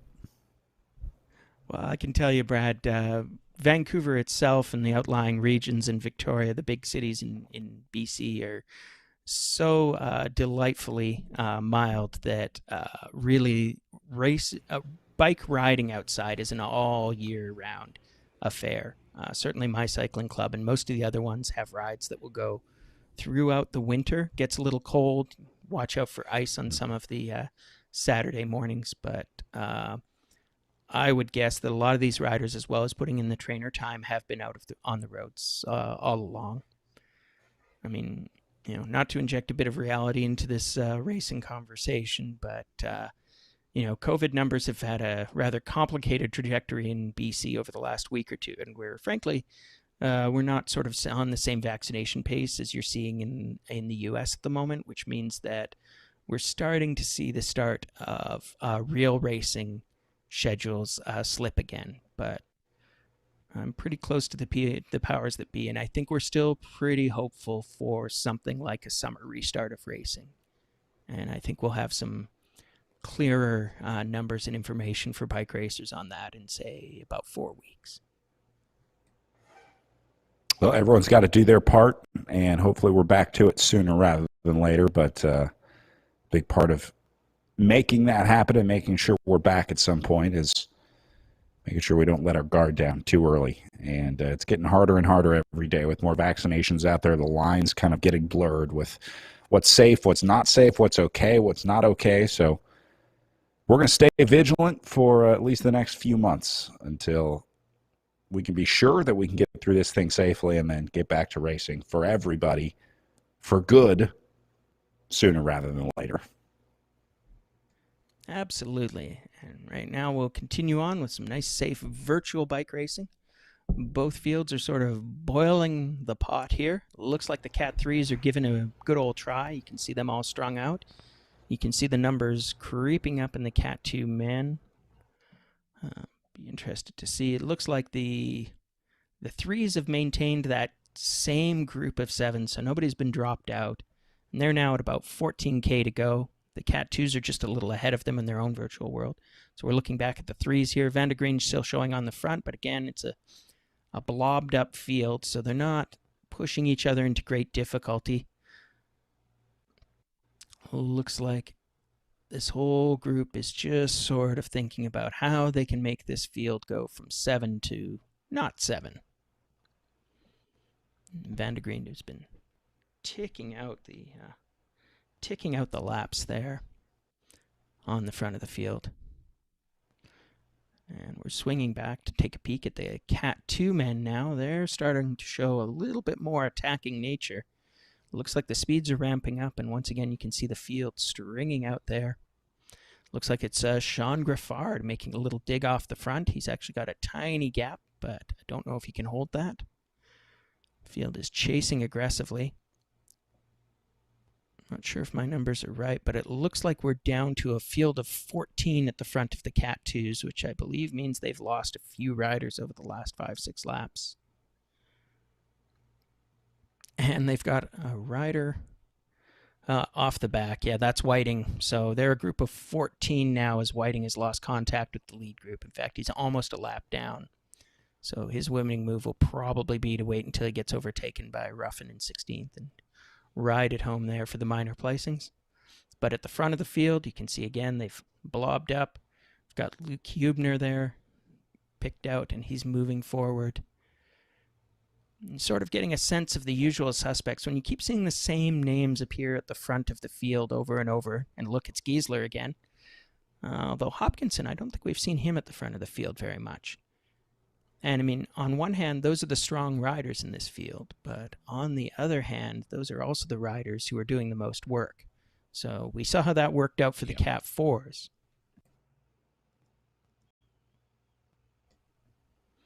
Once again, efficiency is key. Yeah. So we've got both races kind of in this sort of decisive zone. They've gotten past the 2/3 mark. There's only 10K to go for the Cat 2s. Not much further for the Cat 3s. So they're doing the same distance, but the Cat 3s will be, again, they're on a totally different virtual course. Basically a different instance, if you will. And so they are moving at a slightly slower overall pace. You can see it's a slightly smaller lead group, so that's part of it, and partly they're Cat 3s, not Cat 2s. But there's a new name that I haven't seen at the front of the Cat 3 field for a while. Mr. Green. I'll have to look up who that is. And again, they're attacking away. They're managing that as they go through the dip on the course. They again ramp up to 50 kilometers an hour in that 3 field. And the Cat 2s have just passed through that dip. There's another attack going off the front there. Looks like Staten. Looks like, Bayfield in the Cat 3s is not quite getting away with it. I think he had about 2-3 meters, what we'd call a slight gap, if you were reporting it to the commissaires from the road. Bayfield's been up there, though. He's been kind of taking these little, I think they're just poles on the front. I think what he's trying to do is lift the overall tempo of the group and just sort of consequentially gets off the front. But Bayfield's definitely been aggressive at the front of this Category 3 group. I've seen his name up there a few times.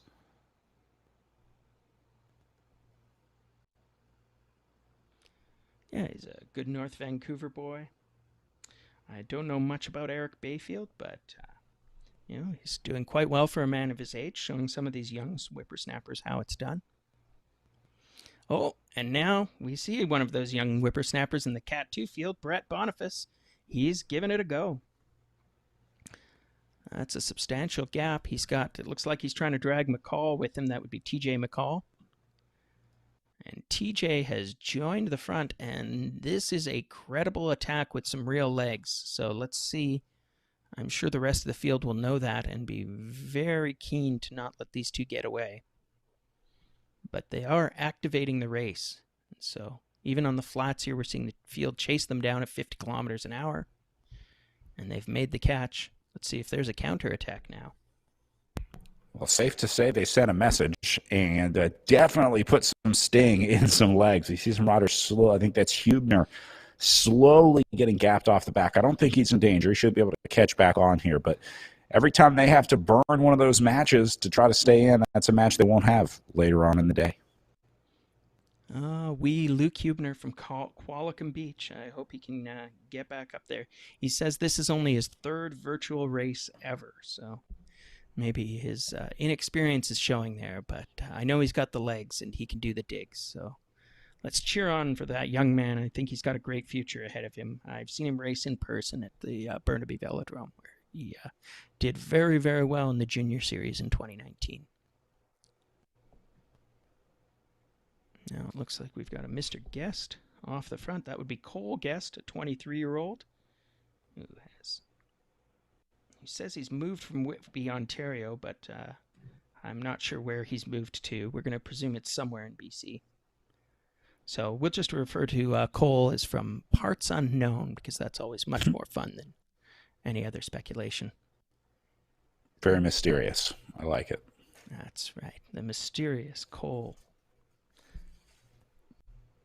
He's probably tired of jokes about being a guest rider, so we won't devolve to that low level of humor. Meanwhile, the Cat 3 men are lighting it up. Mr. Flower off the front. Fairly strung out field, trying to hang on that wheel.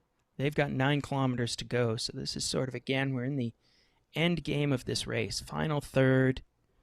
It's going to take them, at the paces that they're riding, less than 15 minutes to complete this event, I think, in both fields. The Cat 2s are even faster, and they are ramping up even faster. They're showing 7.5K to go, so we've got 2 exciting races to watch here. But, I think the Cat 3 field is pretty much sort of trying to take its final form right now. These attacks are looking more credible. Riders are getting off the front and just hanging off the front a little bit longer, and now they've strung out. It looks like our group of 7 may also have become a group of 6, as it's Staton getting gapped off the back there. It would be Mitch Staton from Maple Ridge, British Columbia. Also rides for the United Velo team, but his legs aren't moving. I wonder if he's just having technical difficulties, but for him, the race is over. But, Brett and Giesler going for it. 15 meters. And these attacks are starting to get heart attack serious for the Cat 2s. 7 kilometers remaining.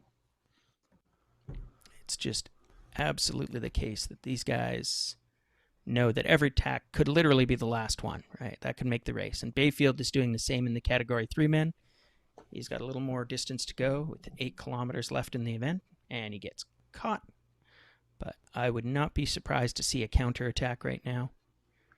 Meanwhile, the Category 2s, they've absorbed the Giesler-Boniface attack, but they are continuing to go. Looks like we've got Quinn Anderson off the front there.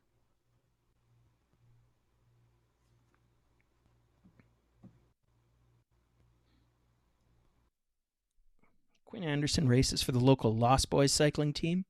I can tell you that their real-world kit is very tasteful. It's got a purple fade that would not look at all out of place in an episode of Miami Vice.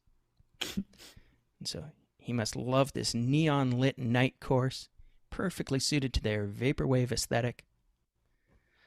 But they carry on, and I see that's Jerome Ryken and a couple other guys at the front. It's just going to be hammer and tongs, because we're now inside of 6 kilometers to go on the Cat 2s. So you're just going to see the speeds ramp up. You're going to see the attacking ramp up. I don't know what it's going to look like if we go to the finish with a 15 strong sprint. It'll be just 15 Cat 2 racers head down trying to develop 1,000 watts on a trainer. If you see any of them suddenly go from 1,000 watts to 0 in that last sprint, it probably means they fell off their trainer, which would There's be hilarious, or something broke and they've rocketed through their living room. Yeah. If any of you riders breaks or falls off your trainer, take a selfie right after. We'll insert it into. We'll get Damon to insert it into the coverage for next week. You can win an I Got Screwed award for heroic attempts to win a trainer race. Meanwhile, we see Mr. Green over in the Cat 3 men trying to activate that race. Again, they are strung out here, so that's how you know that this is some legitimate attacking. Even though everybody's in contact, those wattage numbers are huge. You can see that Green is flirting with 5 watts per kilo there as he gives up the front. It's kind of a battle here. If any of these riders are not dedicated sprinters, and I know quite a few of them are not, they've got to be worried about their chances because... Yeah, you're also watching your windows start to shrink here. If you're hoping that, you're going to see a breakaway you're going to go with, you're kind of waiting to see that move. You got the bullet loaded in the chamber, but you're just waiting to launch. If that never comes with each kilometer that ticks away, you get more and more nervous as we'll call them non-sprinters in this group. We'll come to find out. So there's got to be some guys that are starting to think I might as well try and go inside 5K because I got no shot of winning in a sprint. So I hope we see some good last-minute attacks, some good desperate attacks, we'll call them, as we get down to the last 5K here. Yeah, let's see if we've got a Category 2 version of Fabian Cancellara. This was kind of his attacking zone. I mean, he was just a beastly powerful rider with functionally no sprint but an enormous motor. And so any of these riders who fit that prototype, triathletes, will be desperately trying to separate themselves right now, as you can see Giesler doing. But we're inside of 4 kilometers. We're kind of into the sprinter zone. I don't know if we're going to have much team action. I haven't been paying too much attention to how the team breakdown is in either the Cat 2 or Cat 3 fields. We've got a couple of teammates and certainly a couple of riders who know each other pretty well. But I think, for example, Sean Griffard races for United Velo. He has a few teammates in this field, but at least one of them's been dropped, and I'm not sure if his other active teammate, Jesse Klassen, is still in that front group. Yeah, Klassen is still there, so we might see some team action from Klassen and Griffard. And Griffard has certainly shown his nose at the front of the race. But they're inside of 3 kilometers. It's going to be a group of, I think, 14 or 15 riders in the Cat 2 field. We've still got our desperate group of 6. It was 7 for a long time in the Cat 3 field, but now they're down to 6. And just watch the speeds ramp up on both sides because, you might attempt some tactical racing, especially as they get down to 3 to go in the Cat 2s, but there are no tactics anymore. If you attack at 3K to go and try to do it solo, Riken must have had some version of a mechanical because he is gone, baby, gone. And that's got to be a disappointment. But Giesler is away. Hopkinson is away. So this is probably Giesler's last most desperate act. We know he's one of the most powerful riders in this field, but I don't think he likes his chances in a sprint being a self-described diesel with triathlon experience. So he's hammering away. He's now got to do a 2.5 kilometer time trial against a highly motivated field of 15 riders. So he's attempting the only kind of win that he can achieve, but he's got his work cut out for him. And indeed, heartbreak has arrived in the form of the chasing field. Oh, well, they haven't caught him quite yet, have they, Brad? No, Giesler's definitely dedicated to this move, though. I mean, he's going to win this race or die trying, and unfortunately, it's looking more like dying trying right now because guys like McCall just too strong up on the front. Here comes Hubner lending a hand here as well, but bravo, Giesler. I mean, had the guts to give it a go. Stay in there in the red zone. He's going to empty the tank today. He is. Like, look at that. He's 10 meters out. He's still not giving up. He's still in the red zone. He's going to make the field work for it. I mean, I think that his window is closed, but I wouldn't put it past him to try another attack here. And meanwhile, the Cat 3s, having no respect for the finish of the 2s, are also going on a big move. It looks like that's Flower making his play. Tom Flower, he races for the local Steed cycling team, and he's given it a go, and that could be a decisive move. He's still 3.6K out. He's got to maintain this for a long time, but he's gone into the red look what's zone. happening behind him. Look at the splits behind him. Call that two significant splits. There's a little group of 3 stuck in the middle and the rest of the group. So Flower, I don't know if it's going to play well for him individually, but it did just have a major impact on how the end of this Category 3 race is playing out at 3.3K. Meanwhile, back over to the Category 2 men. As they go inside of 1 kilometer to go, we'll follow them to the finish and then go immediately over to the Cat 3s once we watch these Cat 2 men sprint it out. As Giesler still up at the front here. Bravo. This guy's my new hero, Ryan. He's peaking out at 1,000 watts, so maybe he does have a sprint, but boy, trying a sprint from 1,000 meters out, that's brave or crazy. But I fear that he's finally cracking a little bit, and I think this is his time to be swamped. But he might actually, if he can sustain 1,000 watts for over 10 seconds, he might actually be able to just sort of surf wheels into the top 5 or top 10 in this finish. But I believe that as we get to the 400-meter mark here, we're very rapidly going to see the sprinters show themselves at the front of the field. And indeed, there's Hopkinson going away. Giesler, oh my goodness. Oh, Giesler's been overtaken. He might have just the right mix out there today as they go inside the last 150 meters here. Westlake, both of them up there at the front. Dumper there as well, as you said. Here comes Boniface. Yeah, Brett Boniface. It's just, oh, what a finish. Guest comes around. That was a sneaky, sneaky finish. So it's going to be Guest, Brett Boniface, and then so Cole Guest, Brett Boniface, and it looks like Quinn Anderson for your top 3. TJ McCall and Sean Westlake may round out the mountain bike podium.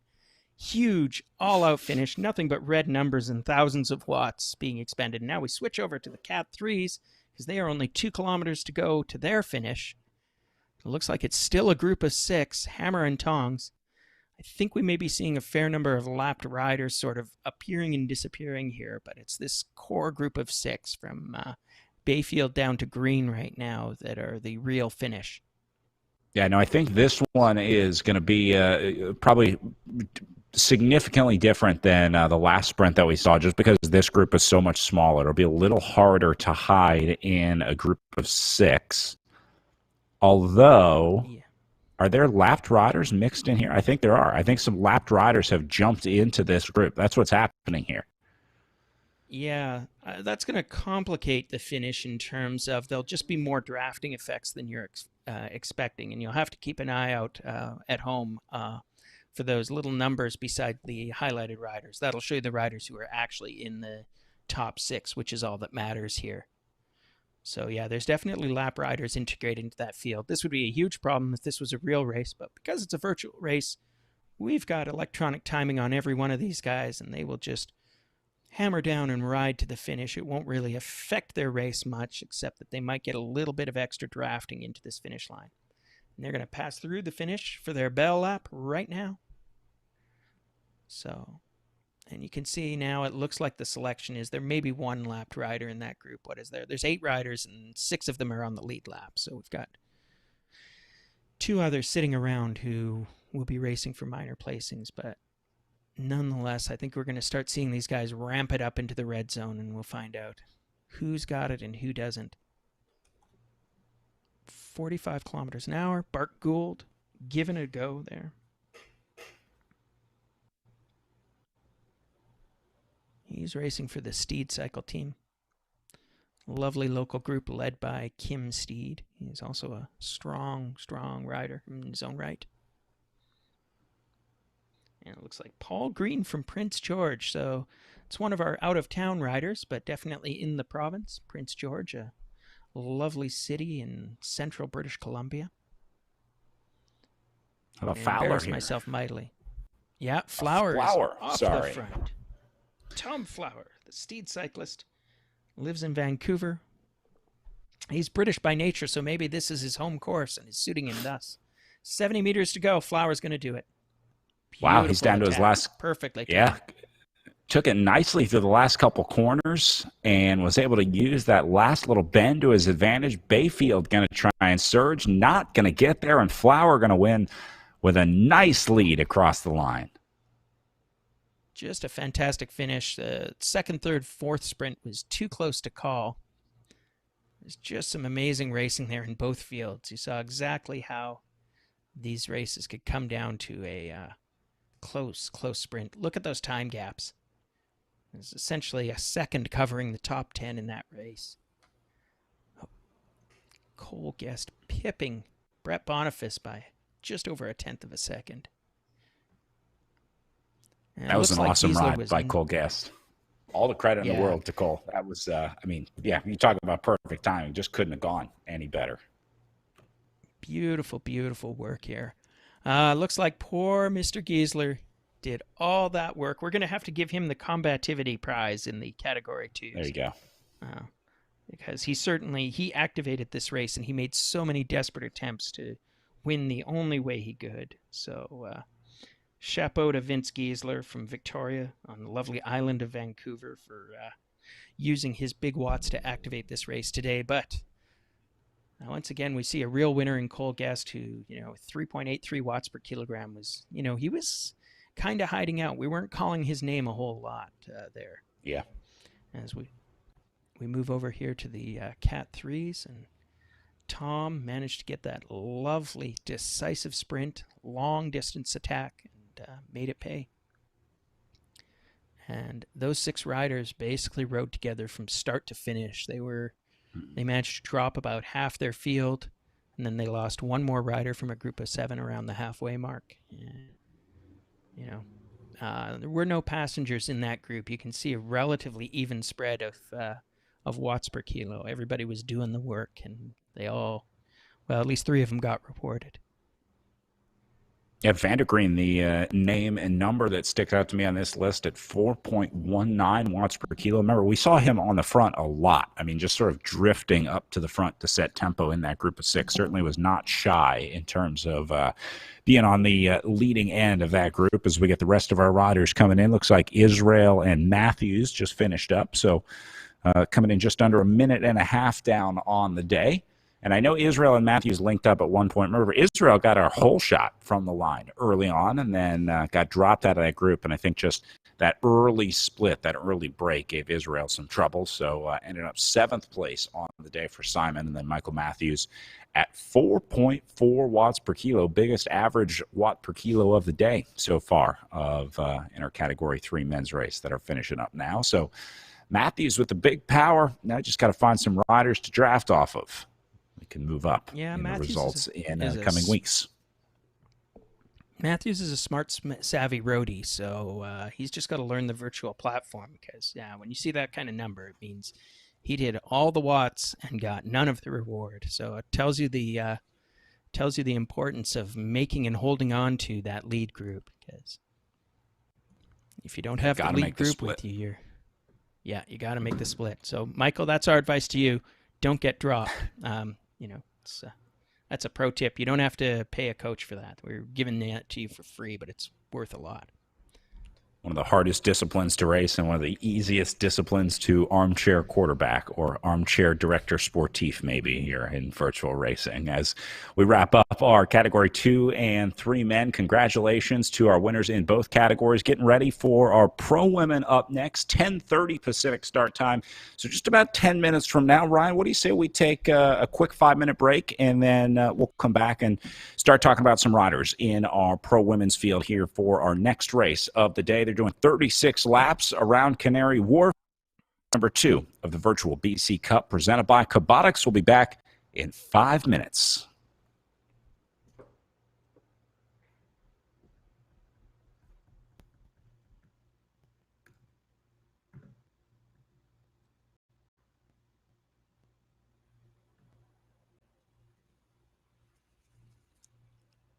I'll just start with introduce yourself, your name, age, and nationality.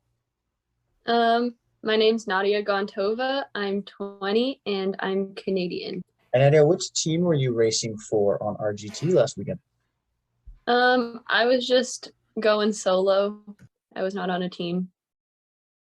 Nice. So that must have made the dynamics of racing against some other teams on the course a little bit more interesting. Did you have a pre-race plan? No, I'm not very experienced with e-racing, and all the other races I've done, I did a few races in a Zwift league in a in the men's category. So coming into this one, I didn't really have a strategy other than trying to hold on and see what happens. Amazing. And how did the plan work out for you? I see you got some pretty good results with a podium in there. So how did the race end up playing out? Yeah, so this was my first RGT race. And I got two pieces of advice from my friend Laura, who's a big e-racer, and she told me to not get dropped at the start and practice on RGT. And I didn't practice on RGT, and I got dropped at the start. So then it definitely took a pretty big effort to catch back up to the pack, but I was super happy about that. And then I guess from there, I was just holding on to wheels for as long as I could. And so I guess that ended up working out well. So I was definitely happy. I was even happy just to finish, like what I told myself I'd be happy just to finish with somebody else. So I was definitely super happy with making the podium. That's amazing. Now you say this is your first real experience on RGT. So what's the one key thing that surprised you the most about it? I think drafting was a lot harder than I expected, and definitely different than Zwift. The first two laps of the race, I couldn't stop kind of surging off like the front and the back, just trying to get into the draft. So that was really different, but I think like once you get used to it, it's pretty manageable. Right. So it's all about the in-game dynamics that you have to get used to. Yeah. Now, last quick question. You must have some ideas of what you'd like to improve for the up and coming next three races. So what's one goal that you've got for next Saturday? I think my goal is just to like ride a bit smarter, not waste watts where I don't need to. And also maybe think about trying to make some moves or like play, I don't know, race the race instead of just sitting on wheels and hoping I do okay. So you got to get yourself out there and then try some new tactics to see. Yeah. Awesome. Thanks a lot for quickly chatting to us this afternoon, Nadia. We hope to see you out there on the courses. Yeah, thank you.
And welcome back. Pro Women up next at the virtual BC Cup. Brad Soner here with Ryan Cousineau as we get ready for the penultimate race of the day here, Ryan. After some awesome amateur racing earlier in the day, we just wrapped up our Category 2 and 3 men. Time for the pros. We had a chance to hear a little bit from Nadia Gantova there a little bit earlier, but I think first we got to talk about the winning name from week number 1. That, of course, is Jackie Godby, the dominant force in virtual racing, as she got another win for her resume on stop number 1 of the BC Cup. She is back for more, or we'll see, as we'll get a look at the front row here very shortly. But without a doubt, if Godby's here today, that's the name you got to watch. Yeah, absolutely. We saw her put on a clinic and just ride into the distance on the hilly course that we had in week 1. So she doesn't have any hills to activate her attack this time, but it remains to be seen whether she can get away and stay away from the field. We've got this lovely dead flat crit course today, the Canary Wharf. So 1 kilometer, essentially no elevation changes, based on a real roads in the city of London.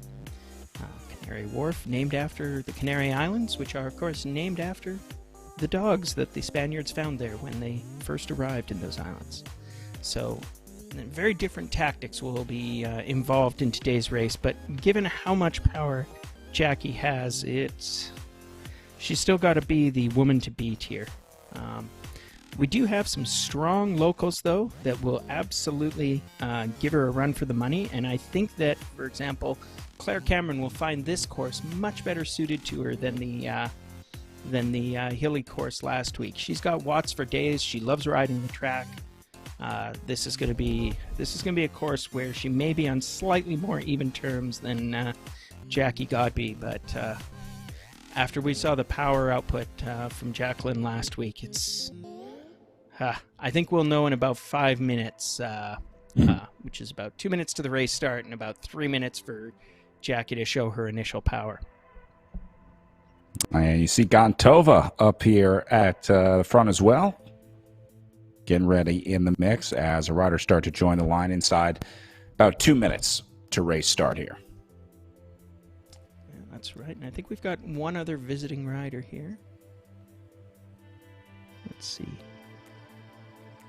Oh, no, it's a tight field, but we've got some solid racers. Oh, yeah, but I do see Claire Cameron there. And we've got Angie Bonassisi.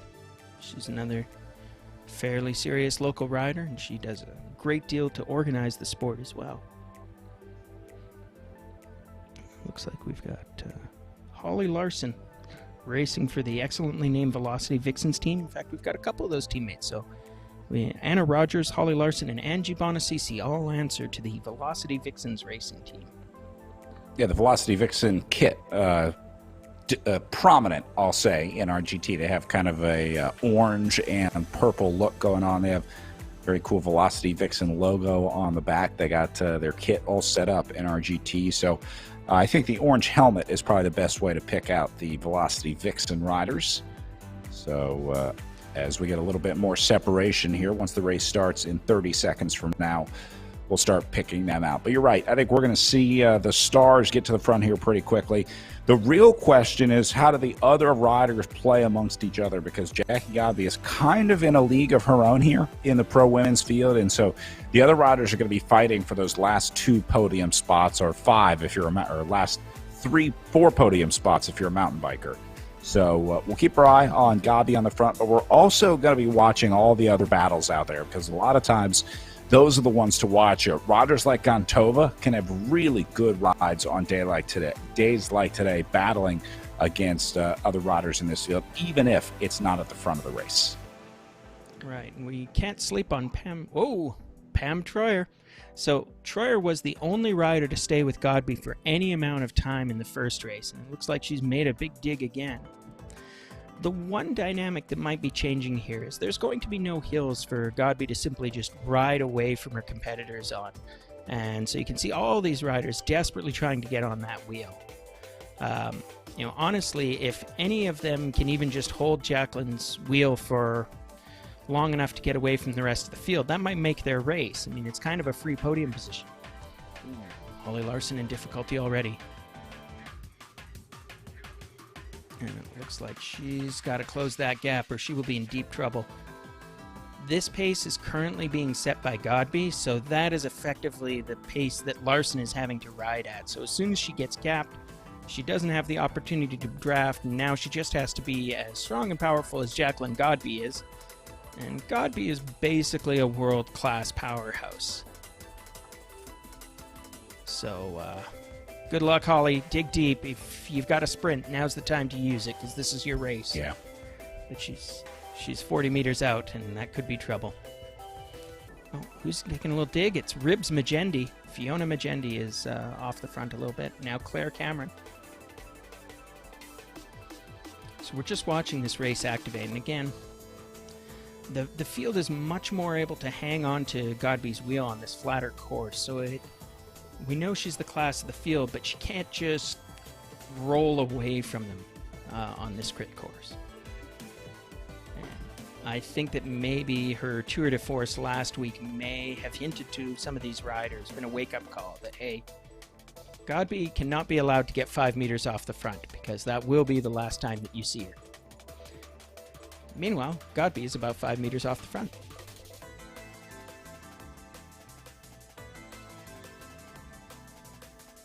So we see another name there, that's Mallory McRosty, holding that wheel. She's another American rider coming from out of town.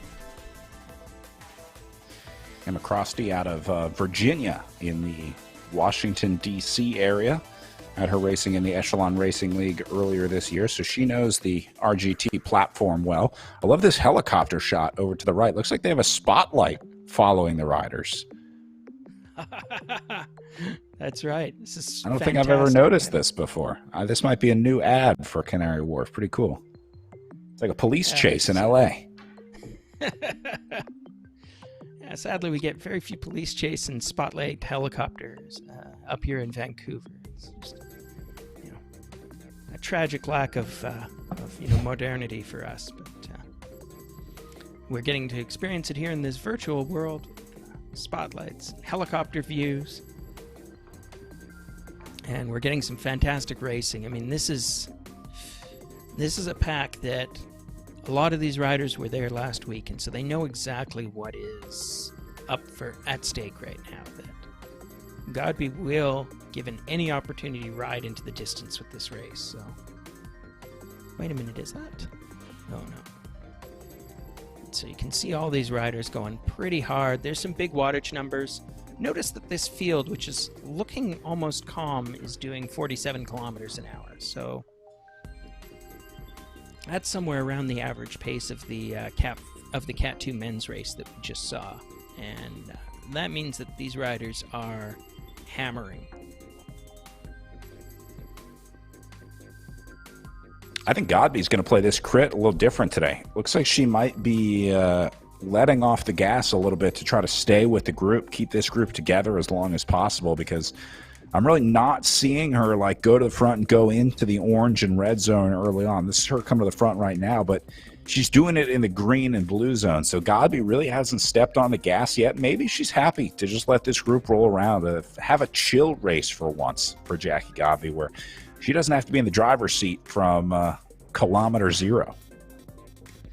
Yeah, it might be a tactical choice that she knows that any attacks that she executes will be chased down without mercy. So perhaps she's hoping that one of the other riders will try to activate this race and, get a little bit of weariness into these legs before she goes away. But I don't know if Godby wants this to come down to a sprint. Maybe you know better than I do whether she's got credible sprinting power in this field. I mean, she may actually be able to do one of those Cancellara-esque attacks that we talked about where, from 3K to go, if she ramps up to full speed, maybe that's all that she needs to do.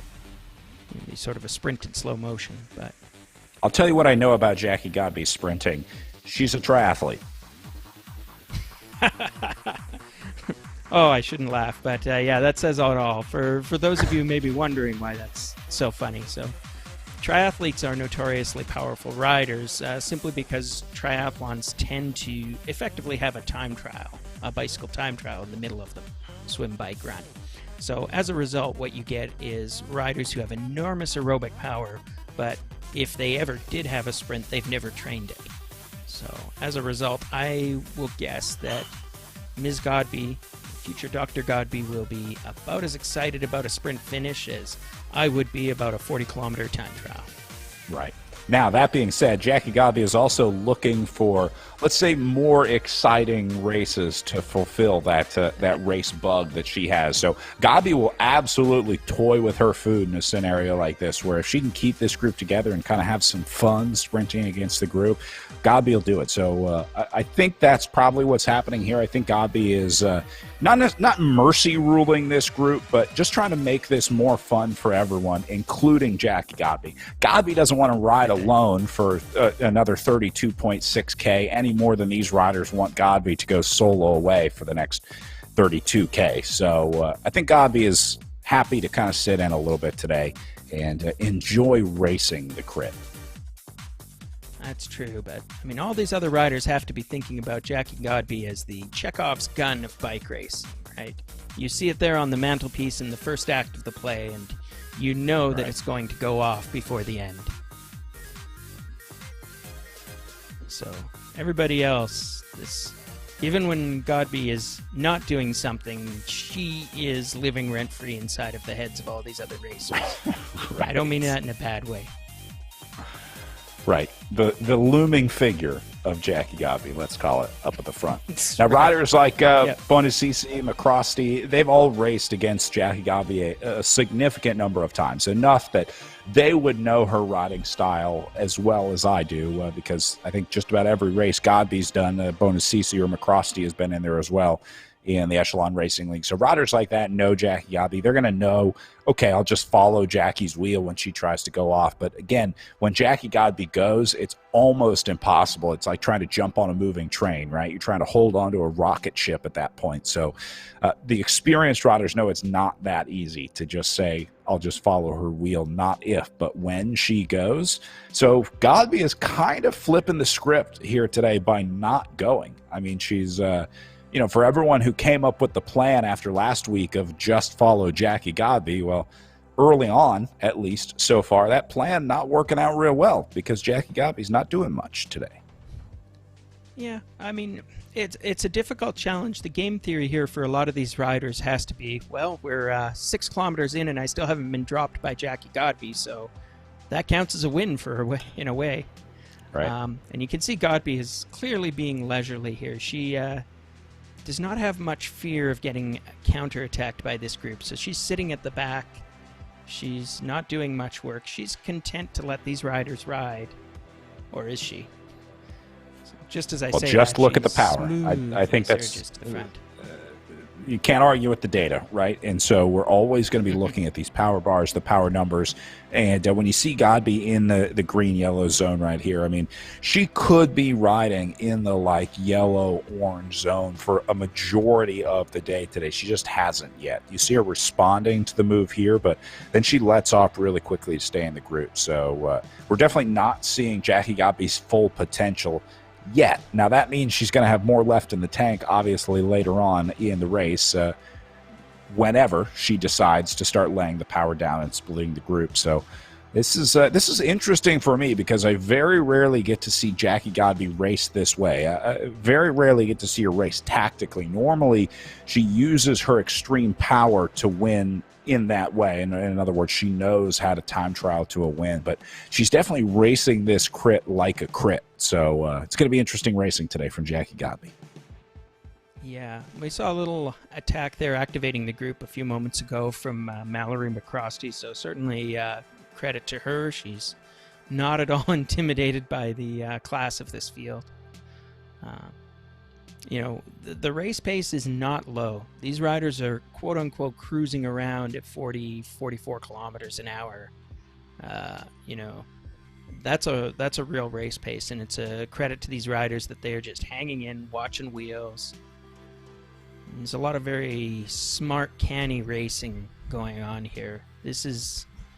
not saying this is the warm-up, but this is like the early rounds of a boxing match. These riders are just feeling each other out. Whoa, wait. Did you notice all those red numbers just show up? I did. I think this race just got a little serious. Yeah, seemingly all at once as Rogers, Godby, and Gontova up on the front. I think we're the trio that start to lift the tempo here. So again, watch the back. Now, you see that big gap back to Larson at 880 whatever meters back right now. So bonus CC sitting at the back of the group right now. You're really looking for a rider to a new gap to develop at the back when a surge like that goes. That's what I'm always watching, that leaderboard to the left side, trying to use those distance numbers to see if anybody's getting gapped off the back or anyone's getting dropped out of the group, because that's really been the slow, steady burn story of these crits, where it's riders getting dropped off the back instead of something like a group of 2 or 3 splitting off the front, let's say. So just another way to watch the racing if you're a numbers person. Yeah, absolutely. This is a pretty strong field. I mean, I know a lot of these names. You know, if anybody from this front group of 7 now ends up, or group of 8 rather, ends up falling off the back, it'll only because the pace has gone absolutely berserk. Again, this isn't what we'd call a selective course in bike racing, right? Without a hill, you can't just sort of execute on all the power or all the watts per kilo numbers and float away from your competitors. They can, as soon as you attack, they can draft. Oh, and here goes Jackie. She has decided to activate this race and see how everybody's legs are feeling. And she gets an immediate response, but there's almost a caution to the racing right now. I think that you joked earlier about Godby playing with her, playing with this race, and I mean, little gentle attacks like that. I think she's feeling out these riders, seeing what she can do. You know, it's classic racing, and you would see this sort of thing in a real race too, right? That Godby may or may not be confident of her ability to just simply ride away from this field quite yet. She's not wanting to burn matches needlessly, but she does want to keep the pace up, right? Because I think that the issue right now is at 40 kilometers an hour, Godby is nose breathing. And, yeah. You know, so she's not putting herself in a whole lot of difficulty, but she might look at all those red numbers again. Oh, it's Godby and Troyer deciding to activate this race right now. Pam Troyer, we gave her the Combativity Award last week because this architect native to Vancouver was the rider who hung with Godby the longest at the start of the race. Godby did a very early attack in the last race, and Pam Troyer was able to hang on to her for more kilometers than anybody else in that field, that's for sure. So Pam's another one of the good, strong riders here. She races online for the Velocity Vixens, but I believe in real life she's been a long time competitor with the Mighty Cycling team. Mighty is a local club that is sponsored by the local Mighty Riders bike shop and run by long-time elder statesman of the local racing scene, Ed, who owns that shop and is also a great supporter of local bike racing, both through the club and through race support, mechanical support at a lot of our races. And away goes Godby. Godby's off the front. She's making everybody else's numbers go red. Everybody else is counterattacking. And here we go. 10 kilometers in, basically at the quarter mark of this race. She's just testing legs. Yep. Godby making it interesting for this group. Kind of feeling them out, seeing how everyone's feeling, seeing what kind of impact it has as we go back to the police chase view. And let's keep an eye out on Rogers. I saw her falling off a little bit. I don't know if she's regained the group or not, but that was Anna Rogers was slightly gapped in that last attack. Has she regained the field?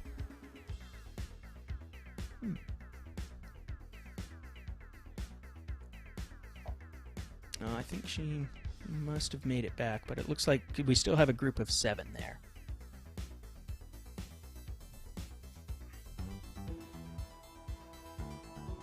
They're just ticking out the kilometers.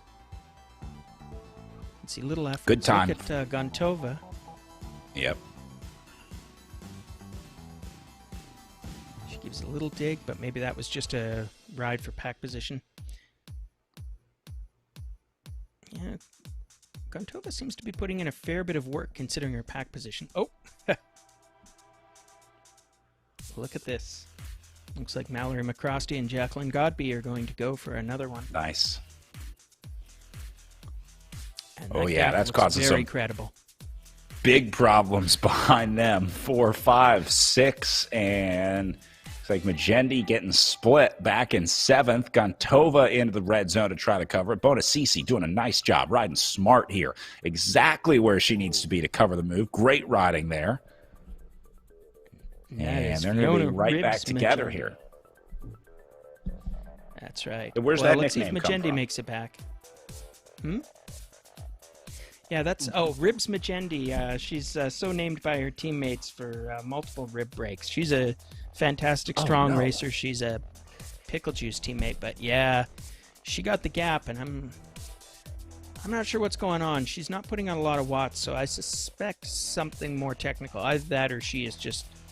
That last dig was finally reached her red line, and she's popped. But she's a pretty strong rider. To see her numbers fall off that quickly, I suspect that either she was in a lot more difficulty than I expected, or else she may have had some sort of technical problem. Yeah. Yeah, I would say a dropout is probably the most likely scenario here. Jackie Godby, though, has a 5G hotspot going. No problem with her connection here. I guess she got the vaccine. Yeah, she paid for her 5 bars, and she is using all of them right now as she executes yet another attack. Yeah, but she is quickly countered by Bonacisi and Mallory McCrosty. And there's Nadia Gontova, again, the rider that we heard from at the start. And I see Claire Cameron, also known as Splinter to her friends, also known as Groot, because whenever you ask Claire Cameron how she's doing, she says, "I am fine." Like Groot. What about the Splinter part, though? Well, yes. So apparently Claire managed to find a telephone pole on a training ride. So that's the kind of thing that bike racers being cruel, they will never let you forget. I have insider knowledge that the result is now that telephone poles are routinely called out on the group rides. So don't worry, Claire. In my experience, an event like that, you probably won't have to live that down for more than a decade or two before people forget. I'm glad I don't ride with this group. I'd be known as like Ditch or Collarbone or something, the way I ride.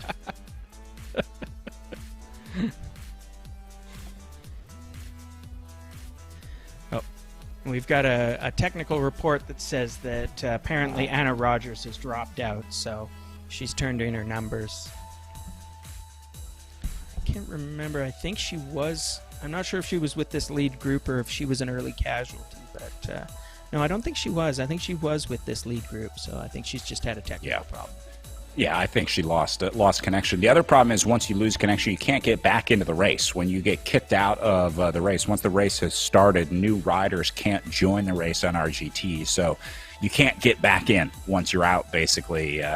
I guess there would be a way to give them a free lap in the virtual world, but yeah, once a rider gets kicked out of the app or loses connection, whatever the issue is, that's it. There's no getting back into the race. Even if you were going to be appropriately timed down once you end that connection, that's it. No more riders in there. So bummer to lose Anna Rogers out there today. We hope to see her back for week 3. Maybe find somewhere with a better connection. Get back to it. Yeah.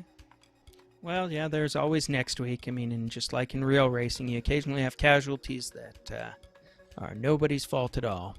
You know. So, you know, an awkward mechanical, you know, a bump-up crash that takes you out, you know, or in the world of virtual racing, a network glitch that you've never experienced before. But right. Whatever the cause, we're down to 6. And sometimes it's completely beyond your control. Did a race a few weeks ago with Frankie Andreu as my commentary partner.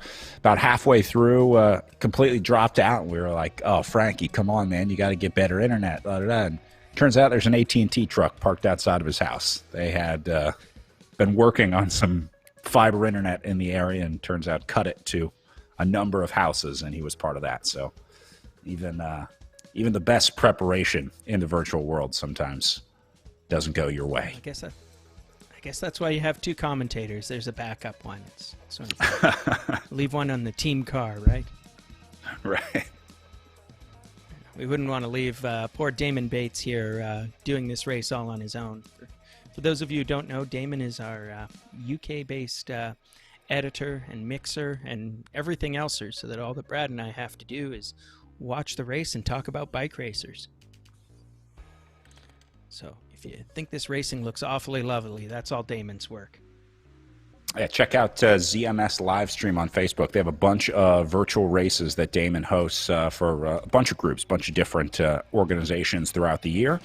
And I broadcast all of those on their Facebook. I know I like to watch on Twitch, trying to get with the kids on the new platform. So I've been trying to watch more content on Twitch recently, Ryan. That's where esports live. So trying to get on board with that. Get off MySpace and get onto Twitch. Well, it's good to see that you're plunging headlong into the 21st century there, Brad. Glad to hear it. As we have exited the first act of our little 3-act bike race, 15 kilometers down, 21 to go. And if this was a play, I think we would call it Waiting for Godby. Yeah. She is sitting there. We know she is going to arrive. It's not as Beckett wrote it, but it's just a question of when and in what form. But meanwhile, she is content to sit in that field. It is now down to a group of 6. We've got poor Ribs Magenda digging it out, but she's in danger of being lapped. We may actually see her on screen pretty soon. And then we've got 5 other riders besides Jacqueline Godby. We've got Angie Bonacici, Mallory McCrosty, Nadia Gontova, Pam Troyer, Claire Cameron. I think I've got all of them there. So they're just sitting, waiting, watching. Oop, little spike in the wattage. So you heard in that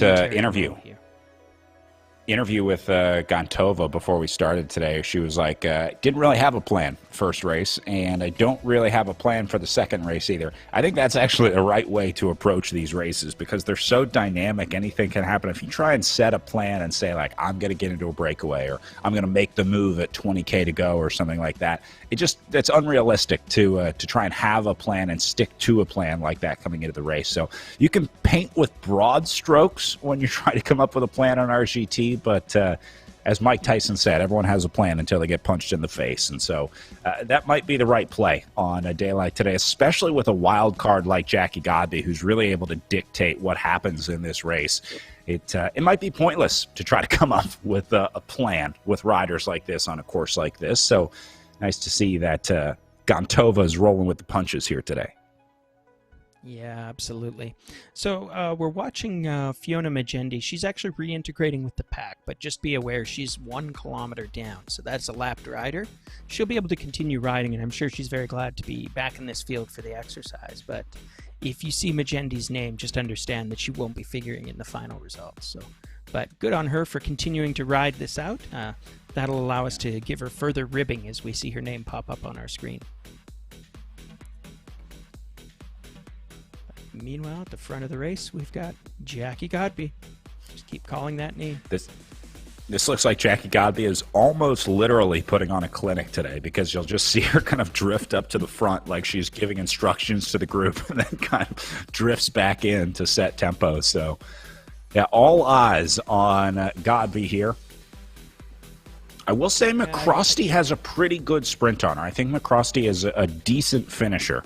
So, might have a shot if she can keep Godby within striking distance at the finish. And here go Godby and McCrosty today.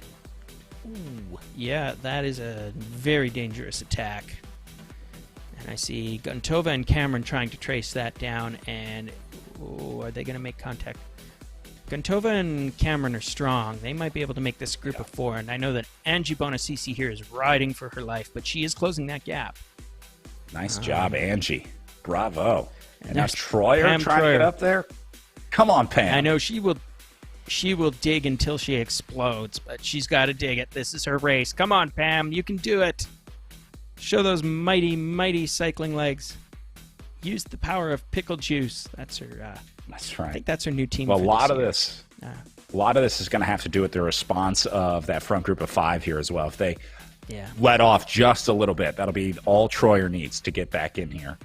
And I think she might be waiting for that moment. See how she's sitting in the kind of blue-green zone right here? I'm wondering if she's kind of looking for an opportunity, but that window is starting to shrink as that gap gets bigger and bigger. I fear the window has closed. She's moving at about 32 kilometers an hour versus a lead field that is descending through the fast part of this course at almost 50, and seem to be pretty steadily pacing at 40. So I fear that we have to list Pam Troyer as another casualty of war here. And then there were 5.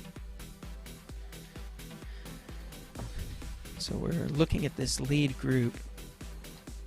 Actually, is it 5? Yeah, it is. So we've still got Guntova, Bonacisi, Cameron, McCrosty, and of course Jackie Godby. And I think that if you see, I think we'll see 6. No, I don't see Fiona Magendi. She's actually been redropped, so she's now about 1.3k behind. She'll probably join up with Pam Troyer, and they'll likely ride it home.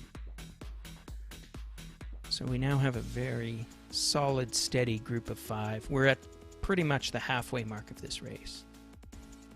And we're looking at Fiona Magendi. She's well off the back now, so she's about 1.2k. She'll be, as we said, probably... Troyer is still only about 200 meters back, but I think that Magendi is effectively ahead of her on the road, virtually speaking. But we'll worry about that later, because the real race is here at the front with these front 5 riders still being led around by Jacqueline Godby, still maintaining a nice solid 40 plus kilometers an hour. That's a pace that indicates to me that Godby is just sort of willing to dictate the pace never falls too low here, and that just inhibits anybody sort of aggressively counterattacking her. If this field was lolling around at 35 kilometers an hour, somebody might be jumping off the front and, trying to catch someone napping, but when this race is doing 40 kilometers an hour, it becomes a very different proposition to try and attack the field. Look at this attack.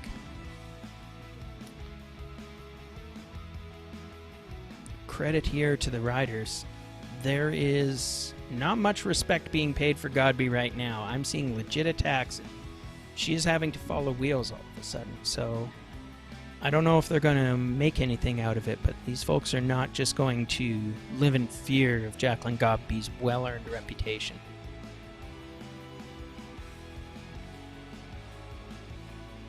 And it's nice to see Godby sort of participating in this different style of racing. Like I said, I do think she kept this race together on purpose early on to have a little bit more action, to make the racing a little bit more fun, because Godby probably could, in theory, time trial away from these riders just fine on, let's say, an hour-long circuit like this. She'd be able to just hold the wattage in a place that would be untouchable for the other riders, but Godby trying to have a little bit of action out there today, and it's paying off. Remember, this group has dropped 2 riders. Troyer, the most recent casualty, and then that's right. saw Magendi earlier, about a kilometer and a half down now. So you've seen Godby race in an awful lot of events, and I think you'd mentioned earlier that she tends to be a rider who attacks from the front and rides away. Have you seen her, on sort of this kind of flat course, just TTing away before? Yeah, she raced some crits in the Echelon Racing League. There weren't as many crits as there were road races, and I think most of the races that she's done on Zwift have been, longer format road races. Obviously, in the build-up to things like the Esports World Championships, she was focusing on courses that more mimic that course. So not a ton of virtual criterium racing, I'll say, for Jackie Godby, but yeah, for the most part, she's tried on criteriums, and she's succeeded, I'll say. On a lot of days, she was able to just solo away off the front on an RGT crit. So it's possible she can do it. But I think this is a choice not to. Or maybe it's just an off day. Maybe there's 1,000 things going on in Jackie Godby's life right now, and every one of those could affect virtual racing in some way. So guess you never know when you come to the start line. Oh, indeed. Well, she's certainly making a race of it for whatever reason right now, and we're down to 16 kilometers left, so that'll be a mere 16 laps to go. I think we're still seeing some pretty solid racing. I mean, just look at the pace. We're consistently rolling around at 40 kilometers an hour. They're going a little quicker here as they go through the dip on the course. And Godby's putting in another dig. He's keeping these riders super honest. Look at all those red numbers, Brad. There's a lot of living rooms, and there's going to be a lot of screaming in those living rooms right now.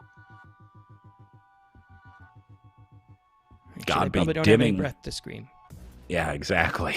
Struggling for breath to try. They're virtually screaming. They're pounding on the keyboard right now. All caps. Yeah, I'm sure I'll get some very pointed texts from some of my friends in this field that will probably say things like Yeah, exactly. but probably a fairly accurate representation of their interior monologue. I'll tell you, for a while in the Echelon Racing League, we tried to listen in on the riders' Discord channels because a lot of the teams were using Discord to communicate, which turns out is about 1% communication and 99% heavy breathing. So it's not as informing as you would think listening in on the team communications. Cool first-person view here on board. So this is what Jackie Godby would be seeing on her screen. A lot of riders, Ryan, have been using this first-person view to try and minimize some of the surging and stuff that happens. They call it the washing machine effect in virtual racing, where you're like kind of surging from the back to get up to the front, but then you overcompensate, so you let off the gas, and that causes you to go to the back, and you're just kind of constantly going back and forth. That happens a lot when riders are in that third-person view and are trying to sort of match the speed of their avatar to the other riders. But a lot of riders recently have been using just this view because it kind of locks you in. You don't see as much going on around you. So, for example, you're not trying to telephone a rider coming up behind you. If you see them surging from the back, you don't surge too. So this view has become popular for riders that are trying to kind of calm down the racing a little bit. Oh, that's a really interesting choice. I mean, I would be afraid of losing some of the peripheral vision, but I can certainly see the advantages in terms of keeping your race, as it were, calmer and avoiding some of that sort of overreaction. Right. Yeah, like right here, you see Godby surging up to the front. It would be easy for a rider like Bonacisi or whatever to see that rider coming and then step on the gas themselves. And that's where you get these really, lumpy power meter profiles throughout the race. But that first-person view kind of helps to eliminate some of that by not being able to see what's behind you, so you don't try and jump on it, compensate for it. Yeah. We're certainly seeing these riders. They're riding fairly smoothly. They're kind of within themselves, and I think there's a couple of reasons for that. It's a small group, so virtual or real, it's relatively easy to keep yourself organized and in the position that you want. We know that there's sort of one rider who is the danger woman here. Speaking of danger, she's decided to express some danger. Mm-hmm. I think her 4 chasers are feeling a lot of fear right now, so they're expressing that fear in a quick surge of wattage, but they get back on that wheel.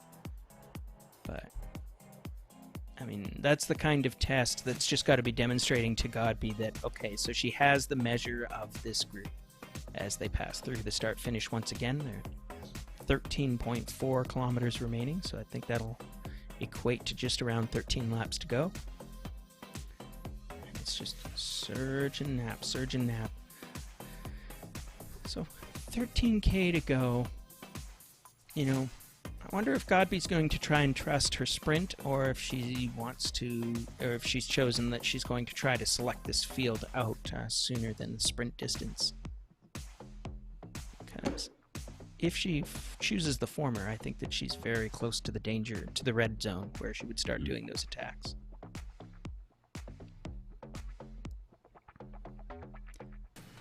Bonacisi takes her turn at the front. Claire Cameron, always there. Godby, content to follow wheels for a moment. Yeah.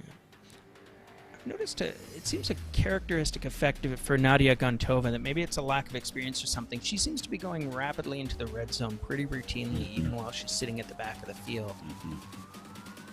I wonder if that just reflects that, as she says, she's pretty darn green when it comes to bike racing, and she's having a little... Oh, look at all those red numbers, Brad. It looks like we're having another attack by Godby. Yeah, I see the surging that you're talking about with Gontova. It's kind of all or nothing for her. Maybe that's just the riding style. She likes to coast as much as she can, and maybe she's just either red or 100 or nothing on the power meter. So I'd be interested to see. You can see up in the top left of the corner, depending on the rider that we're following. Right now we're following Angie Bonacisi. The sort of graph that you see up there shows their power for the last couple minutes. Right now it's showing the wattage drafting screen, but when you see that sort of line graph, that shows their power meter readings. And so I'd be interesting to see Gontova's and see if it spikes more than the other riders, if it has higher highs and lower lows. Yes, indeed. However she's managing it, everybody is following wheels. Okay, that looks like that's Pam Troyer has rejoined our group. So again, she's 1K down. She's been lapped already, but she'll sit in and follow some wheels here for a while, get a good workout, get a good feel for this field. I'm sure she'll be back and loaded for bear next week. We were talking in some of the earlier races about how these riders manage weight, and I actually asked one of the riders if he'd show me what one of the weigh-in videos looks like. He said he didn't want to expose his bathroom to that much of the world, so fair enough. We won't name the rider that declined that. We'll just use a pseudonym, so we'll call him Matt U.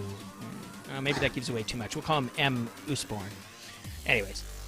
But the weigh-in process is actually fairly sophisticated, and it really doesn't allow for much leeway for weight doping, as people will call it. That is, that the riders have a fairly specific protocol that involves including a newspaper or a current news broadcast in the video so that they're showing that it actually happened on the day of. It includes using a separate weight that shows that the scale is managing both. The scale is showing the weight deltas properly, so it's not being miscalibrated or tweaked in some other way. And the result is that you've got a fair degree of trust that the weights that are being reported into the game are in fact the weights that the riders are actually stepping onto the bicycle with. And that matters, especially on the hillier courses, because the model depends on using your weight as part of the determinant of essentially your watts per kilogram, and given the physics models, how fast you go up and down hills. Weight matters a little bit less on a dead flat course like this, but nonetheless, that's the kind of details that go into making sure that even though these riders are widely separated, all in the comfort of their own living room, that we're making sure that we've got fair and fun bike racing for everyone. Yeah, and then the other side of that is the accuracy of the power. The riders will calibrate their power meters. There's a certain process that you use, as sort of a spin-up test to make sure that the wattage that you're producing is accurately read by a power meter. It can vary sometimes based on things like heat, how often the trainer has been used. Sometimes it has a drift in the power, so they calibrate those. Then they also do power testing on themselves to make sure that their individual numbers are accurate, to make sure the FTP is accurate. And then at the end of the day, if the league officials in most of these high-level virtual races ask, the riders have to be able to produce what's called dual power files. So they have to record on two separate devices, and those power files have to match, so that if you were to try and alter one power file, you would have to perfectly alter the second one, and they can see the discrepancy there between two power files. If you were altering, let's say, the one that was going into the game, obviously that same altering wouldn't show up on the secondary power file that needs to be recorded. So it goes deep in the virtual racing world. They're not messing around in terms of accuracy and fairness, integrity of competition in a lot of these virtual racing leagues.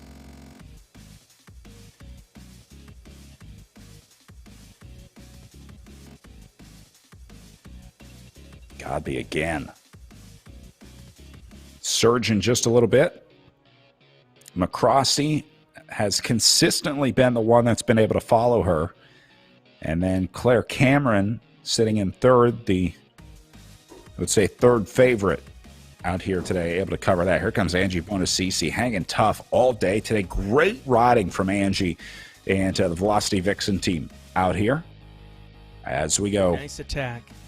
Just outside 9K to go here. And all these riders have made it into the Jackie Godby group. They can be proud of that at 9K to go. That's right. We're past the three-quarter mark of this race. My math, well, math is hard. I don't think that's quite true, but we're close to the three-quarter mark of this race. This is the realm in which long attacks might still be considered. You know, we've talked about Godby's ability to ride away from this race. It'll be interesting to see whether she determines that she's going to try a really serious all-out attack at this point, or whether she's decided to keep her powder dry and try out a sprint for a change. But she's brought her friends with her. She's got 5 riders here, and they are all still in it to win it. Going back, we'll check in with those riders. It's Godby, Bonacisi, Gontova, Cameron, and McCrosty. So of those, Mallory McCrosty is another American coming up and visiting our virtual world. So we have this, you know, supposedly BC-based bike race, which happens to be taking place in virtual London and features riders from across the world. We had a South Korean racing in our race earlier this morning, and now we've got Mallory McCrosty and Jackie Godby from America racing against the local riders like Claire Cameron, Angie Bonacisi, and Nadia Gontova. They have ticked down the kilometers now. We're down to 8 kilometers to go. So I'll be just around 8 laps left. Everybody's watching everybody else. They're on the climbing section, so this 35 kilometers an hour that they were doing there was pretty credible nonetheless. But this group is, I would say this group is being a little bit cautious right now. Speed haven't fallen that much, but they're content to follow wheels at the moment.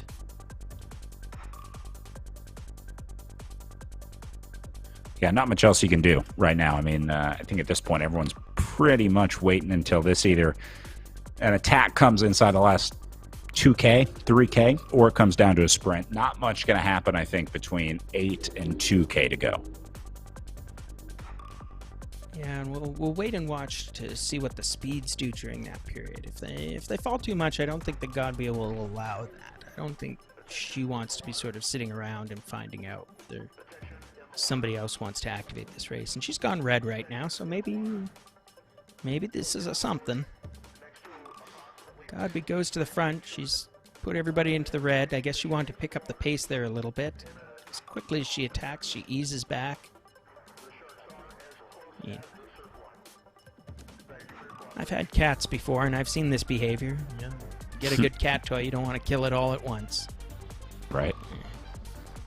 I fear that may be what Jackie Godby is doing to the cat toys that are the other 4 riders in this field. But you never know. Better riders. I'd be with you on that one.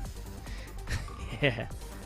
You never know, though, because better riders than Godby have been caught looking when somebody goes for a daring attack that should never work.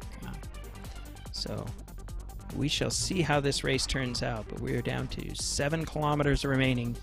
We have this Gruppo Compacto of 5 riders at the front, every one of them watching each other. Pace now is about 35 kilometers an hour, which is, I think, a slight flagging from what we were seeing earlier in the race. So I think it has gotten down to, as you suggested, a waiting game now.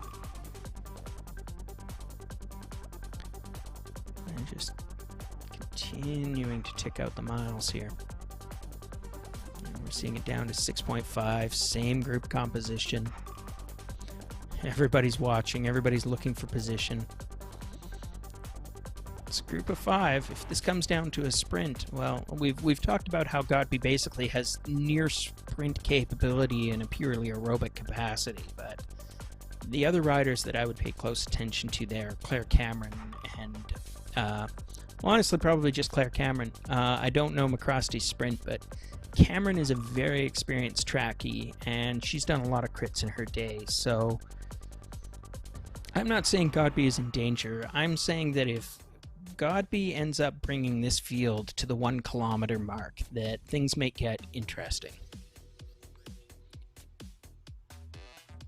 Well, things are already interesting having a group this big with 6 kilometers to go and Jackie Godby in it. We're rarely treated to a group that's able to stay with Godby until this late in the race.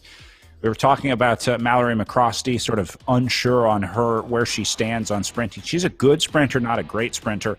Maybe the biggest factor will be the fact that she was out doing VO2 efforts earlier today. I saw her post on Instagram this morning. She was out riding with Frank Cundiff, who I think might be in our pro men's race later on today. But this is the second effort of the day for Mallory McCrosty. So she's into ride number 2 after VO2 efforts outside this morning, doing some virtual racing inside this afternoon on the East Coast. She's doing an awfully credible job for somebody who's already put in a bunch of efforts this morning, so chapeau to her. This may be a training ride, but it's clearly a training ride she is taking quite seriously. And meanwhile, we see Godby go to the front and attack again. This is starting to look more serious to me, because now we're at the 5 kilometer to go mark. She's putting everybody into the red, but again, she eases off pretty quickly. So maybe she just wanted to get that pace up to 40 kilometers again. As we pass under the banner, 5.2k to go. Should be 5 laps.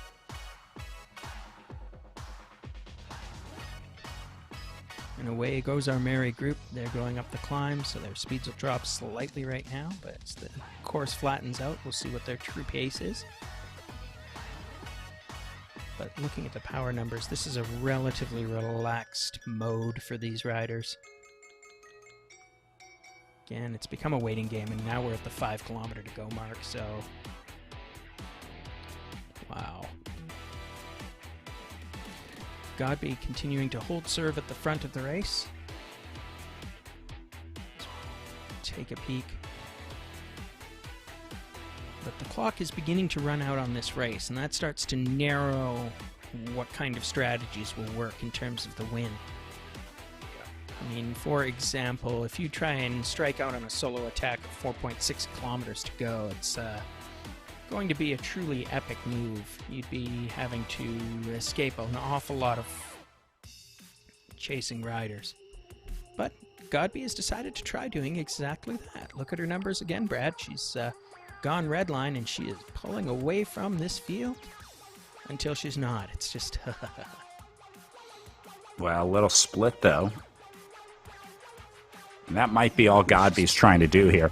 I think you'd have to be crazy to try and challenge Godby in a long-range attack here. I mean, to try and start something, only follow Godby, I guess, is what I would be advising in this situation. Because if you try and take Godby on a 4-kilometer ride to the line, she's going to beat you 99 times out of 100. So either take it down to a sprint, contain Godby, try and sit in and keep it together, or just follow the wheel and hope that you can outsprint her at the end if you hold on the entire time. But I would not be working for Jackie Godby, wouldn't be helping to try and get a split going at this point at all, because that's going to end badly for you up against Jackie Godby.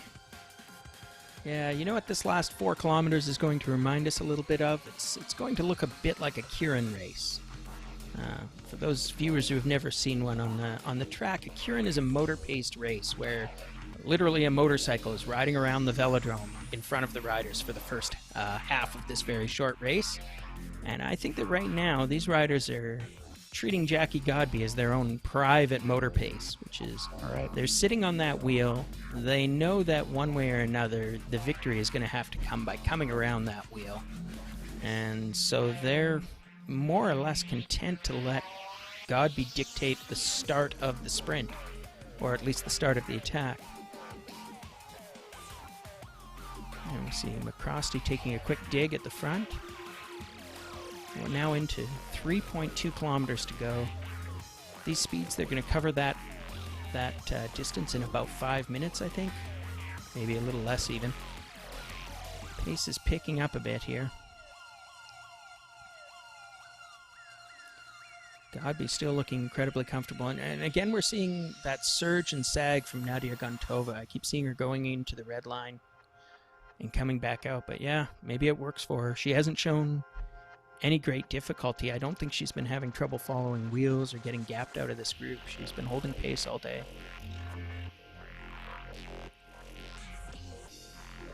2.5 to go coming up.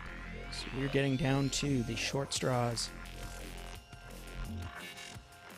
Yeah, the fact that Gontova is still here riding this surging style that she has been today tells me that this is a pretty incredible natural talent. I mean, there's some pretty strong raw strength here for Gontova to be able to ride. I don't want to say inefficiently this way, but certainly the only rider, or seems to be riding in a unique style to the others in this group. But like you said, just seems to be redlining more than anybody else in this group, but she's still here. So it's working. I wouldn't change it. Speaking of redline, we saw the whole field get strung out on Godby's wheel, but just as quick as that, she's relaxed the pace again, so they're going to come around. 2 kilometers to go, and they're going to go under the finish line banner. So that will be 2 laps. This is their penultimate lap, as we like to say.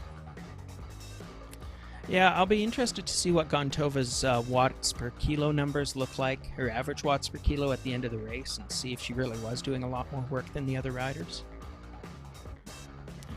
The data will out. Nadia, if you're listening to this race commentary, first of all, pay attention because the bike race is about to end. But second of all, if you want to hit us up with a direct message and show us what your power file is, or tell us about what was going on in this race for you, we'd love to hear. But we're at about 1.5K to go. They're gonna come through the finish banner about 500 meters, and that's gonna be their bell lap. And one way or another, it's all happening, Brad. It's all about to happen. Yeah, Godby's not going to get away. I think this does come down to a sprint today. If anything, Godby maybe finds separation in the last couple corners. That's my prediction. But I think they'll mostly stay together here as they round the next 2 corners going to the banner for 1 lap to go. Guess who's going into the red zone, Brad? Looks like it's Jacqueline Godby. She's decided to activate this race. She will be going through the finish banner with Angie Bonacici coming over the top here to take the lead. But the group is still all together. Again, we've got 5 riders on the lead lap. We've got a few others. I think Troyer and Magendi are still in this group, 1 lap down, but they won't figure in the final results. Final kilometer, final lap. Bonacici to the front.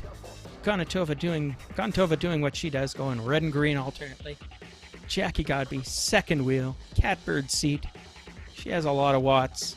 Claire Cameron sitting 4th wheel. Cameron moving up. Gontova moving up. 700 meters to go. I'm going to guess the all-out sprint has to start somewhere between here and about 300 meters at latest. I don't think this will be a super sharp, short sprint, although it depends on what Godby dictates. Still not there. Everyone's still in green and yellow zones here. Gontova trying to get up to the front as she goes into the red zone, albeit briefly. Godby steady as a rock. 350 watts right here up on the front. It's about 5.3 watts per kilo for Godby, and everybody holding on to it as they're going to hit the final 2 turns here at 250 meters to go. McCrosty and Cameron able to respond to this split heading into the corner. Now Godby lets off a little bit. McCrosty stays on the gas. Here goes Gontova trying to sprint through the corner. That's not going to work either.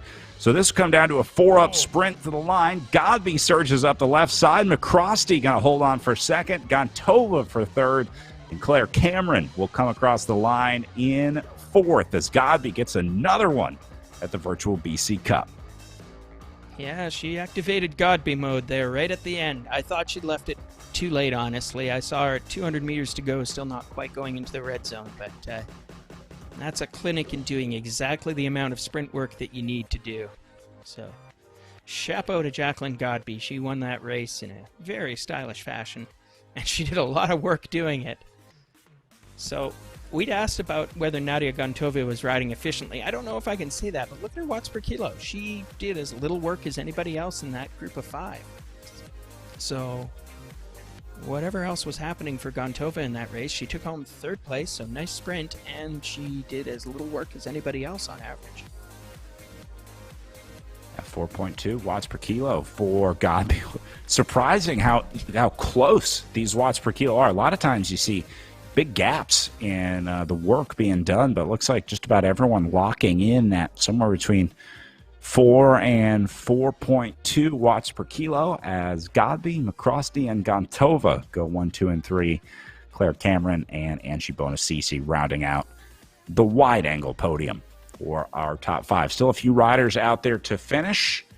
So we'll see if we can watch some more go in, although not sure if they're going to finish the entire distance. And then getting ready for our pro men's race coming up a little over 30 minutes from now. So we'll probably take a little break here in between our pro women and pro men. I think we got some videos. We can try and meet some of the riders getting ready to participate in our final race of the day with a 12 o'clock Pacific start time, which, again, about 35 minutes from right now. Those guys scheduled for 40 laps as we wrap up the pro women's race here in the virtual BC Cup presented by Cobotix. So, Ryan, let's take a step back here as we wrap up our pro women and get ready for the pro men. We'll be back, let's say, 10 minutes before our pro men start. So, about 20 minutes from now, we'll resume coverage of the virtual BC Cup presented by Cobotix.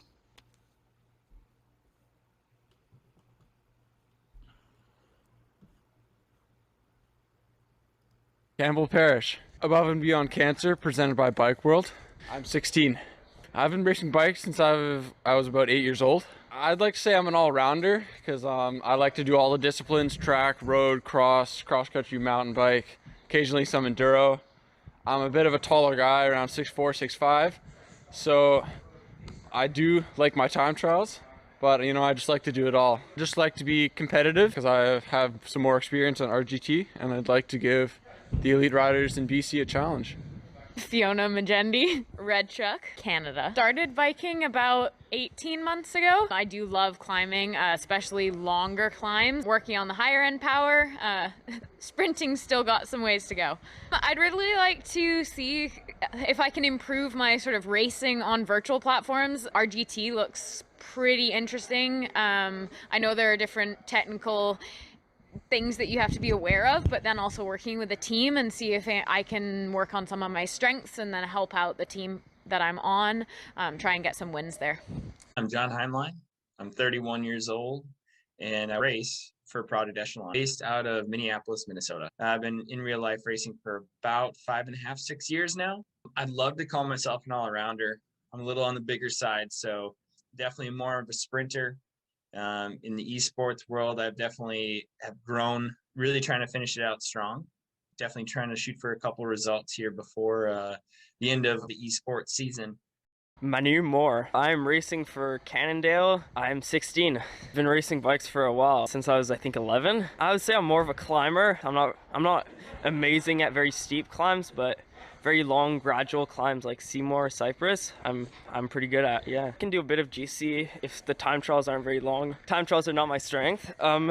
Doing decent in GC and doing well in climbs. I'm Oliver Dowd. I'm 24 years old, racing for Restart Racing. My riding strength is uphill sprinting, and when it comes to watts per kilo, anything like a minute and under is kind of my wheelhouse.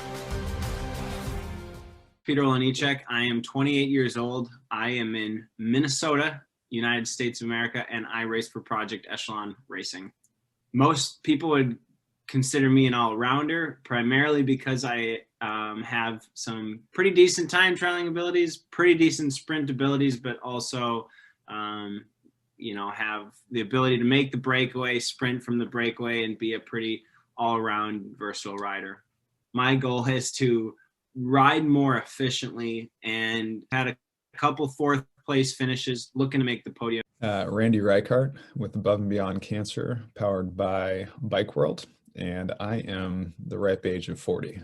I started in my late 20s when I was in college. That was about 19 years ago. I like short, punchy courses. Circuits are my favorite because you can really kind of play out different advantageous roles throughout that course. Timmy Bauer. I'm in Northern California. I'm 28 years old, and this year I'm racing for Above and Beyond Cancer Racing. I signed up for my first race in the spring of 2015 and was hooked from there on. I'm not specifically good at one thing, but I'm really good at a lot of things. Definitely just support my teammates, help my teammates. That's really rewarding to me. I'd love to get a podium out of a breakaway. I'm Zach Nair. I'm 24, racing for Project Echelon Racing on the road. Started back when I was 17. I'm probably more of an all-rounder, 10, 20 minutes over and over for 4 hours. That's definitely my thing. I have a Ceres H3 trainer, and then I also have their MP1 platform. My goal is to be on the top step of the podium. My name's Claire Cameron. I race for the Pickle Juice Cycling team, and I am Canadian.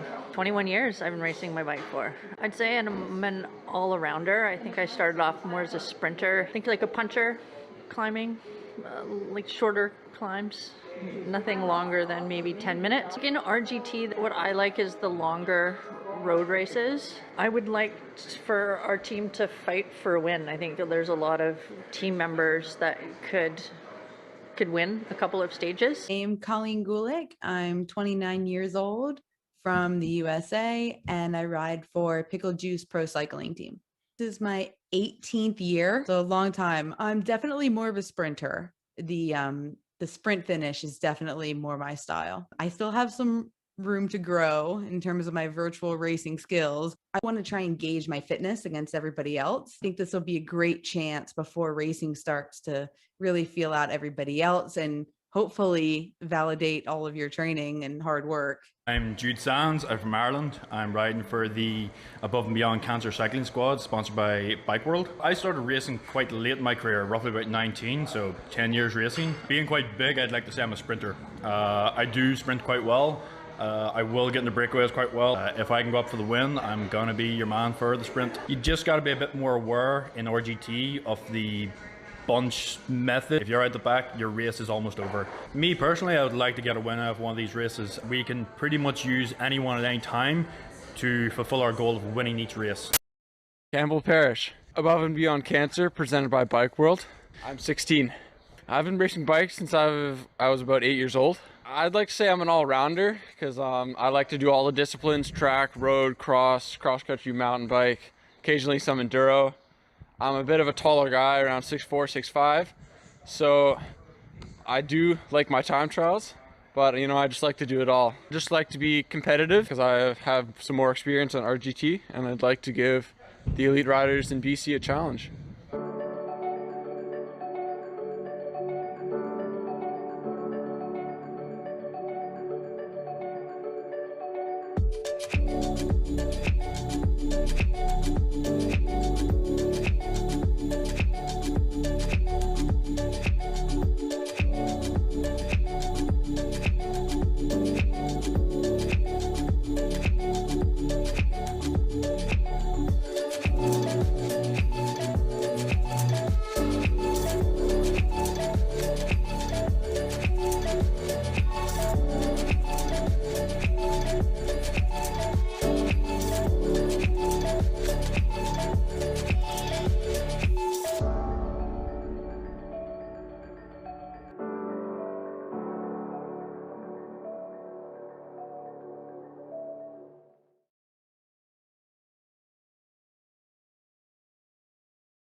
I'll just start with introduce yourself, your name, age, and nationality. My name's Nadia Gontova. I'm 20 and I'm Canadian. And Nadia, which team were you racing for on RGT last weekend? I was just going solo. I was not on a team. Nice. So that must have made the dynamics of racing against some other teams on the course a little bit more interesting. Did you have a pre-race plan? No, I'm not very experienced with e-racing, and all the other races I've done, I did a few races in a Zwift league in a like in the men's category. So coming into this one, I didn't really have a strategy other than trying to hold on and see what happens. Amazing. And how did the plan work out for you? I see you got some pretty good results with a podium in there. So how did the race end up playing out? Yeah, so this was my first RGT race. And I got two pieces of advice from my friend Laura, who's a big e-racer, and she told me to not get dropped at the start and practice on RGT. And I didn't practice on RGT, and I got dropped at the start. So then it definitely took a pretty big effort to catch back up to the pack, but I was super happy about that. And then I guess from there, I was just holding on to wheels for as long as I could. And so I guess that ended up working out well. So I was definitely happy. I was even happy just to finish, like what I told myself I'd be happy just to finish with somebody else. So I was definitely super happy with making the podium. That's amazing. Now you say this is your first real experience on RGT. So what's the one key thing that surprised you the most about it? I think drafting was a lot harder than I expected, and definitely different than Zwift. The first 2 laps of the race, I couldn't stop kind of surging off like the front and the back, just trying to get into the draft. So that was really different, but I think like once you get used to it, it's pretty manageable. Right. So it's all about the in-game dynamics that you have to get used to. Now, last quick question. You must have some ideas of what you'd like to improve for the up and coming next 3 races. So what's one goal that you've got for next Saturday? I think my goal is just to like ride a bit smarter, not waste watts where I don't need to. And also maybe think about trying to make some moves or like play, I don't know, race the race instead of just sitting on wheels and hoping I do okay. So you got to get yourself out there and then try some new tactics to see. Yeah. Awesome. Thanks a lot for quickly chatting to us this afternoon, Nadia. We hope to see you out there on the courses. Yeah, thank you.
All right, we are out here, Camino Escuela in Tucson, Arizona, for the first ever Camino Escuela Hill Climb Championship. Competitors here. Sean is going to be rocking the e-bike, the new Subito e-bike, weighing in at like 30 pounds, an additional, I don't know what that does, 200 watts. Heather, all natural. For your girl, I can reach the stars. The course, I mapped it out earlier, it's about 1.3 kilometers. I think it gains about 30 to 40 meters, that's around 100 feet, and it's just short of a mile. Girl, I can reach the stars. Yo! Oh, the nights when you couldn't sleep, I was there carrying more you on. Shooting at the demons, see your dreams, making them more fun.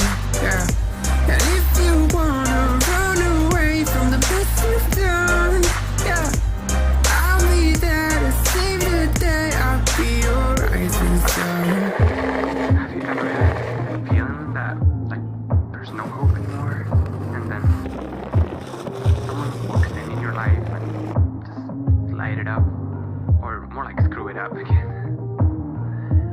well, I guess this is the main reason why I'm writing this song.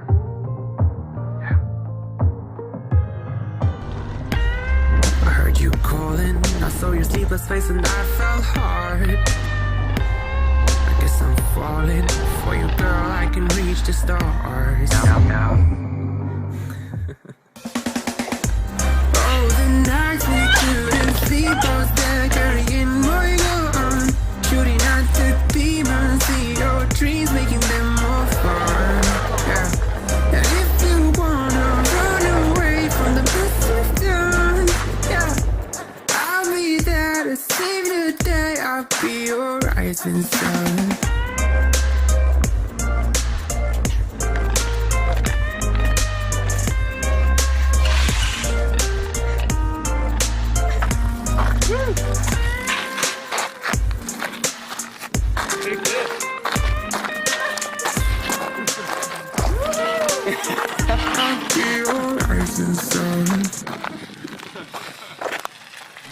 All right, that just happened. Yeah, I'm the champ. That was crazy. I mean, I hit my button and she had no chance. I thought I was dropping you. And you were just messing with me. I was stretching, getting ready for my effort. I did a little bit of this, one of these, and then I just went. We thought you were like getting dropped too. I was like,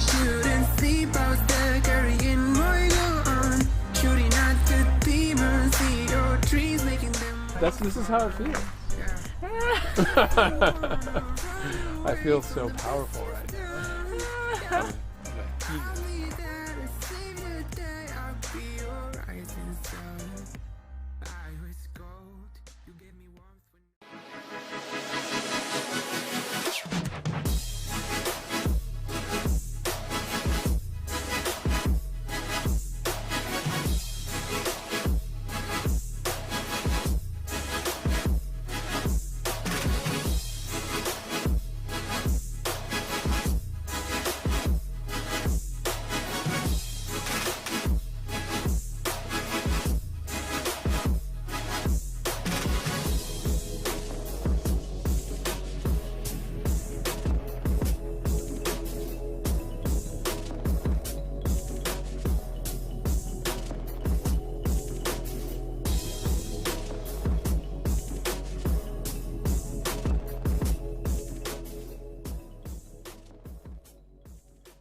Normatec recovery systems give you a high-tech compression massage for warm-up pre-workout and recovery post-workout.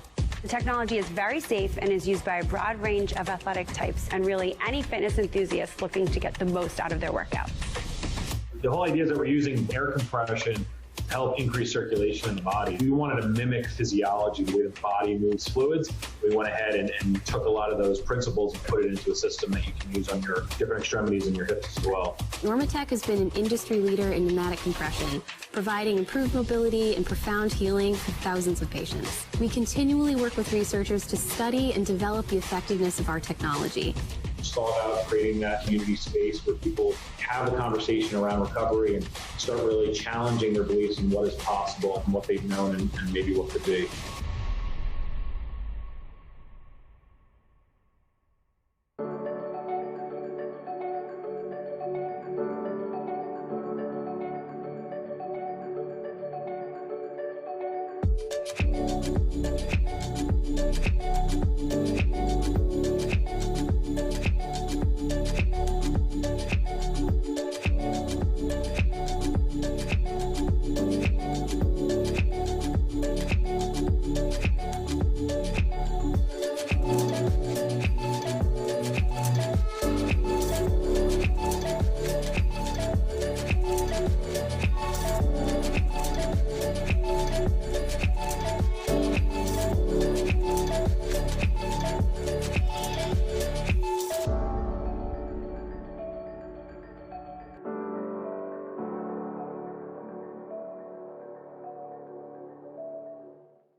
BC Cup race number 2, down to our final race of the day with the pro men. After wrapping up the pro women just about 20 minutes ago, we now get ready to welcome what should be our biggest field of the day. Brad Soner here with Ryan Cousineau as we go back into our virtual incarnation of Canary Wharf here, Ryan. It's been interesting watching the dramatically different course today than we had last week in stop number 1, where they raced on the Paterberg, but this week it's criterium racing in, well, basically downtown London in Canary Wharf. That's right. We've had a couple of looks at this course already, but after running away from Belgium and the climb on the Paterberg, we've got no climbing whatsoever. It's a course that's going to accept these riders for who they are. 1 kilometer, 4 corners on the classic Canary Wharf. It's a little piece of docklands right beside the Thames River. and it was reclaimed and has now been turned into a very, very big part of downtown London. So that's the scenery you're going to see, but the course itself is going to be simple, round the houses. If you've ever seen the Gastown Grand Prix, you will recognize the style of racing we're about to watch. Let's talk about how things played out last week and see if we can glean any information into this week. Matt Usborne getting the win along with Bruce Bird in second and Timmy Bauer in third. Now, remember, Usborne and Bird were able to get away. They had kind of a little two-rider split going off the front of the Pro Men's race, and then Timmy Bauer at looks like a minute 45 back in third, and then Braden Kersey in fourth last week. At 2 minutes back, R.C. Ivani in fifth at right around 2 minutes and 12 seconds back. Don't expect to see those same gaps out there today. The women's race was a good indicator that you can keep these races together in the criterium, and so I'm hoping we'll get some close, tight, interesting racing here at the front of the men's race. We can have some more riders might have a shot at the top step of the podium after Usborne and Bird rode away with it last week. Really didn't give guys like Bauer, Kersey, Ivani, Hayden Warner also up there in sixth. Alex Frazier-Moran in seventh last week. Aiden Oliphant in eighth. John Cooper in ninth. And Chris Naven in 10th. So I know a lot of those names will be trying to move up here in the what they hope will be a sprint finish today. So Usborne and Bird not going to be able to rely on the same strategy that they did last week with the breakaway here, Ryan. No, absolutely not. There's no hill to spring and get away. You can still escape on a criterium course like this, maybe even more easily in the real world. But even here, there's enough of the cornering effects in RGT that you can use a few closely spaced corners to try and get a little gap going. But it would take a heroic effort by some highly motivated riders to set and keep a breakaway. What we saw in the earlier races instead was much more of an effect where the pace would be high, the attacks would go off the front, but the real damage was being done as the field was winnowed down from the rear. So every time one or two of those attacks would go, you'd have the potential for one more rider being shelled off the back. And that's certainly the dynamic that we saw, and the dynamic that I predict we'll see for this Cat 1-2 race, or Cat 1 race by the men. Yeah, I think the biggest thing I saw was at the finish where the attack is made. It's not out of the last corner here in Canary Wharf because there's not enough space there to get a gap. You really need to attack like going into the second to last turn. That's where Jackie Godby launched her winning move, and I think we've seen in the 4 races that we've done so far that you need a little bit of runway to try and get that gap in the finishing sprint. So once again, an adaptation of racing on the virtual platforms here. It's not about the race to the last corner on this course on RGT. I think it's about the race to the second last corner. They come very close together because it's almost like an oval. I mean, it's very long on 2 sides of the rectangle and very short on the other 2 sides. And so the finish line obviously comes on one of those longer sections, but it's just out of that turn 4, which is one of the shorter turns on the course. So it's really a race for positioning and timing in the last sprint. Going to be really interesting to watch. I think guys like Usborne and Bird are still going to be in the mix at the finish. Those are probably still on the top 5 names to watch. But the way that they try and do it today, I think, has to be pretty different than what they did last week. Yeah, absolutely. I mean, we've talked already about how the cornering effects work in RGT and how it effectively turns off your power if you attempt to pedal through those last 2 corners. And they're so close to the finish that they effectively do figure in the sprint. The one thing that I wonder about is whether we might see any team effects with this pro race, the men's pro race, because we do have not only more participants, but more participants who are sharing a team with 1 or 2 other riders. So, for example, we've got Randy Reichart, who is the designated team sprinter for the Above and Beyond team, and he'll be riding around with his teammates Matt Usborne and Hayden Warner. So it'll be interesting to see if them and Timmy Bauer and the other, I think that's all of the Above and Beyonds, if they try to create something looking like a sprint train in the last kilometer or 2.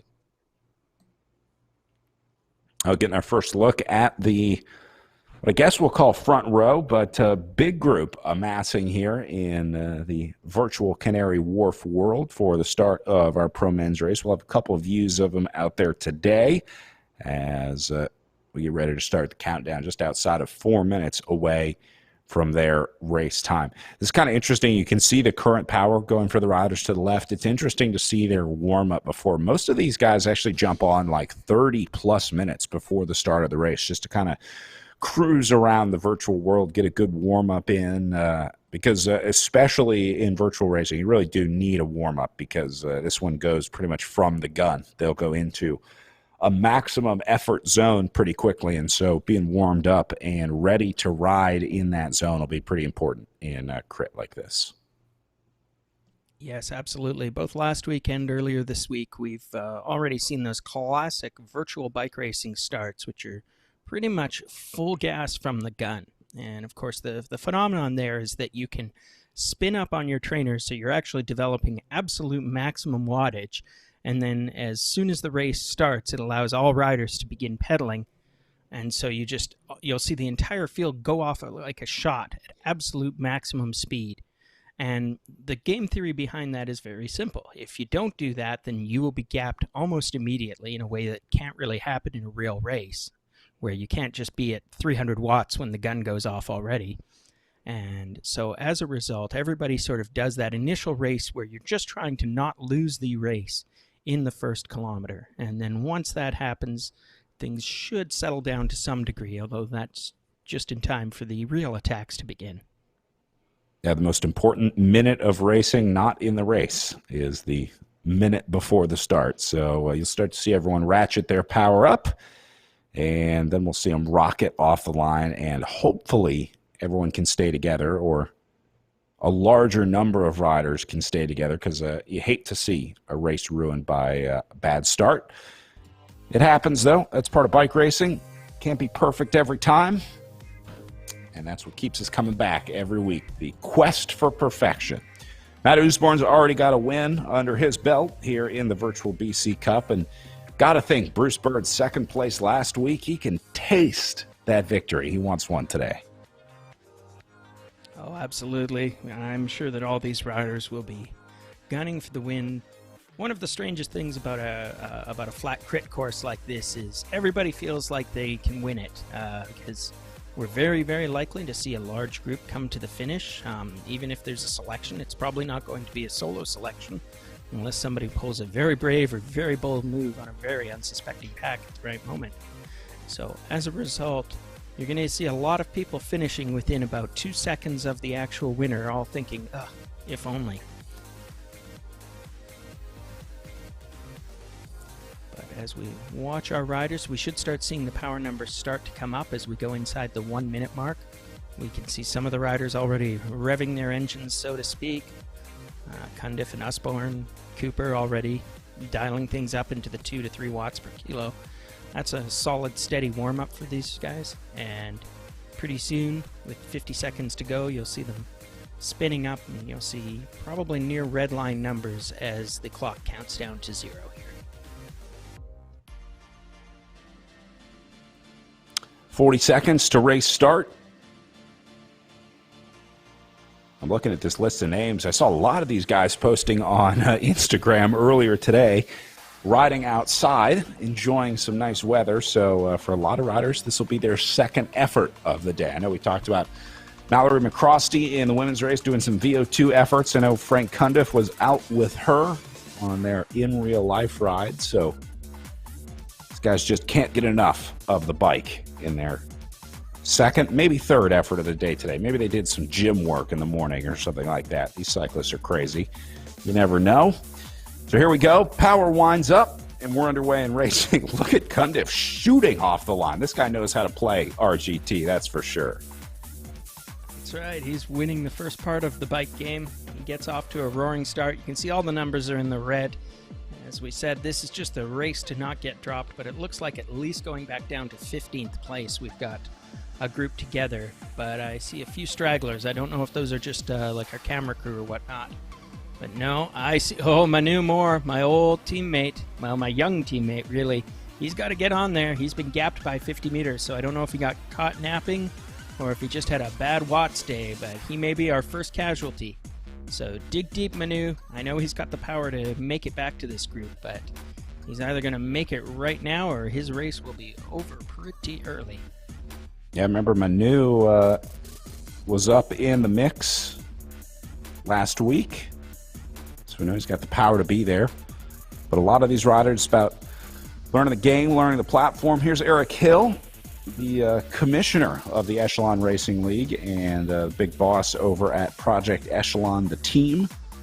Looks like Eric got dropped out of the group today. Just goes to show you how tough racing on RGT is, because Eric obviously knows the platform well, has raced on this one a lot, but sometimes it just comes down to maybe the training around it. I know Eric has been working a lot with his in-real-life team, Project Echelon. He's got a couple kids at home as well, so sometimes you're just not quite perfectly prepared for a pro-level race. Yeah, and one always is also willing to suspect technical difficulties in these situations. Although last week I gave Alex Murison the graceful exit of a technical difficulty assessment, and he messaged me later to say, no, it wasn't technical difficulties. I was just having a really bad day on the bike. So, I just bailed. So hey, also one of the cool parts of virtual racing, though, when you pull the plug, you're not like 40 miles from home stranded. You know, you're already in your living room. So another one of the upsides of virtual racing. I think we can all appreciate the ample parking provided by virtual racing.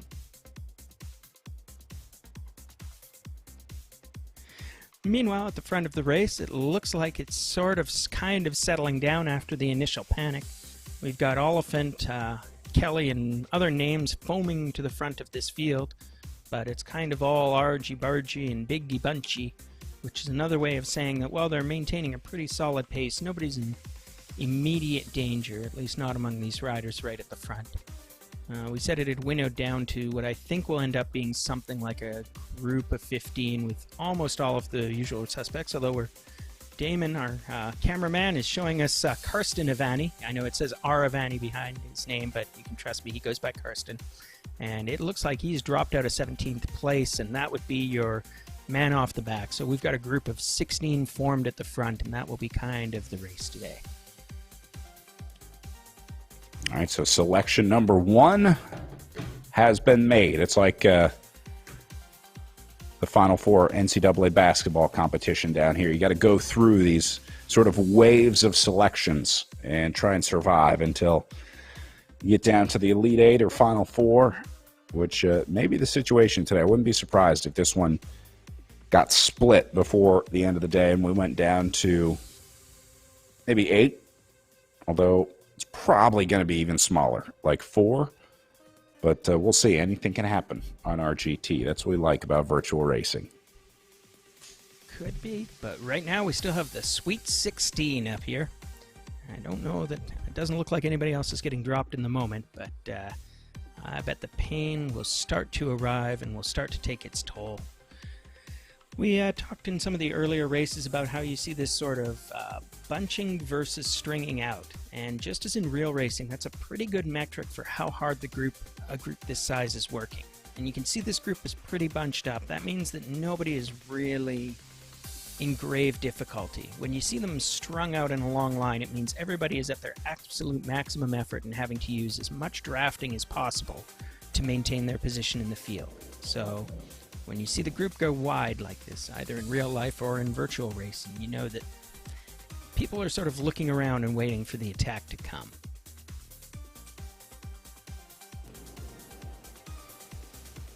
Looks like the attack has come in the form of Mr. Bird. That would be Bruce Bird. And I think we were talking about him earlier. His bio says he loves cycling, but I think he did very well last week. Were you saying that he came in second place? Yes, second place last week to Matt Usborne. Remember, they were in a break of 2, so it was Usborne and Bird, 2 strongest guys last week on the road course, going up and over the Paterberg. So Bruce Bird, definitely a long-range rider. He's also a Masters Fondo World Champion. Won his age group in the UCI Fondo World Championship, so he's got some rainbow stripes to his name as well. Oh, good for him. Right now, he's using those rainbow strikes to give him a little extra power as he stays in with this front group. He made his little attack, and now he's sitting a wheel. And we've got an Irishman, Mr. Sands, Jude Sands, going off the front. He's another one of the Above and Beyond riders, so he's a teammate with Matt Osborne, and we can guess this may be a planned-out move, but we shall see how it goes. Yeah, speaking of teams, I think Above and Beyond Cancer is definitely the team to beat. The largest, most organized squad in this race in the pro men's field. They're in the white, green, and yellow jerseys. You see a bunch of them up here with Sands, Warner, representing the ABC squad. That is also the team of Matt Osborne, last week's winner.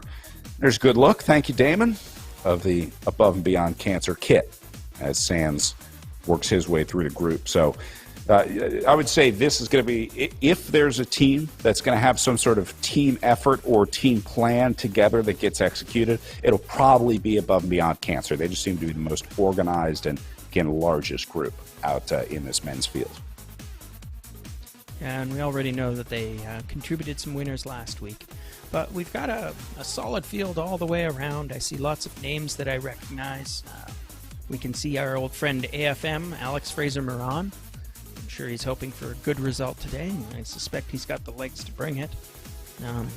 I see Brad Bickley was foaming up near the front for a while there. Bickley is another member of the local Full Gas cycling team, which I don't think that we've mentioned yet, but there's a lot of those guys who race in real life when real life racing happens around here.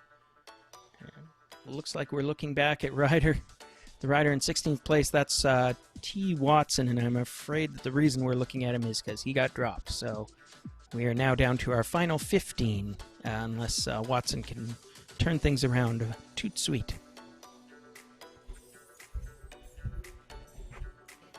And we return to the front. Oh, we were still looking at Tom. Tom Watson from the Hugh Dog Racing team. I can tell you they have a fantastic looking kid in real life. I'm sure Mr. Watson will be a little bit sad that he's out of this, out of the running so quickly. Meanwhile, at the front, well, at least he got some TV time. Yeah, it's kind of the opposite of the TV breakaway, isn't it? Well, we've got Matt Osborne here on the front. He's setting the pace, and he's doing the work, and he is starting to do a bit of a selection on this field. Bruce Bird comes up and takes over in a counterattack, using that tiny descent on this course to actually get a micro gap before the field threatens to overwhelm him, but he's still about 15 meters off the front.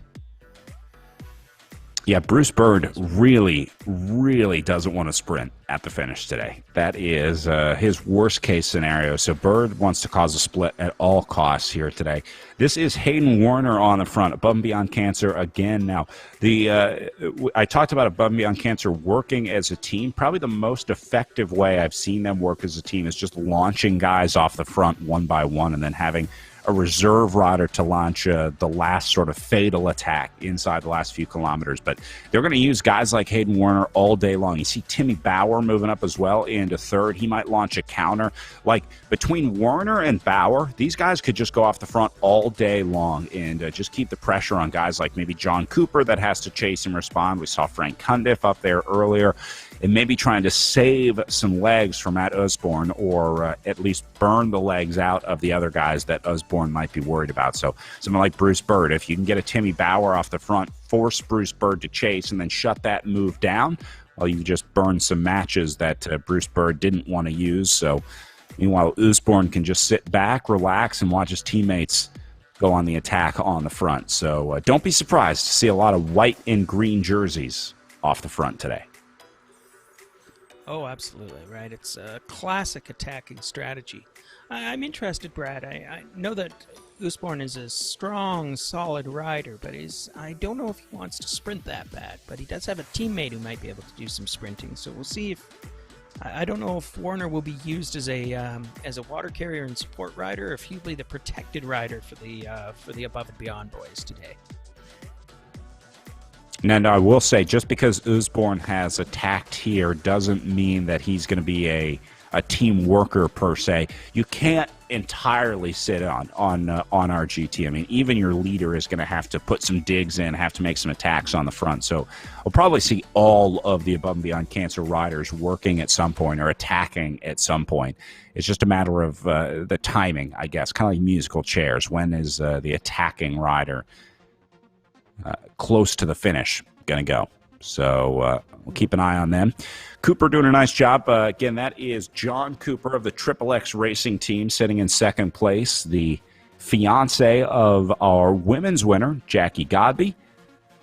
So John will have already watched one of these races unfold, I'm sure, because he is always right next to Jackie during her races. So he watched Jackie intently racing on this in the women's field. So he'll have some good intel on any intricacies of this course in Canary Wharf.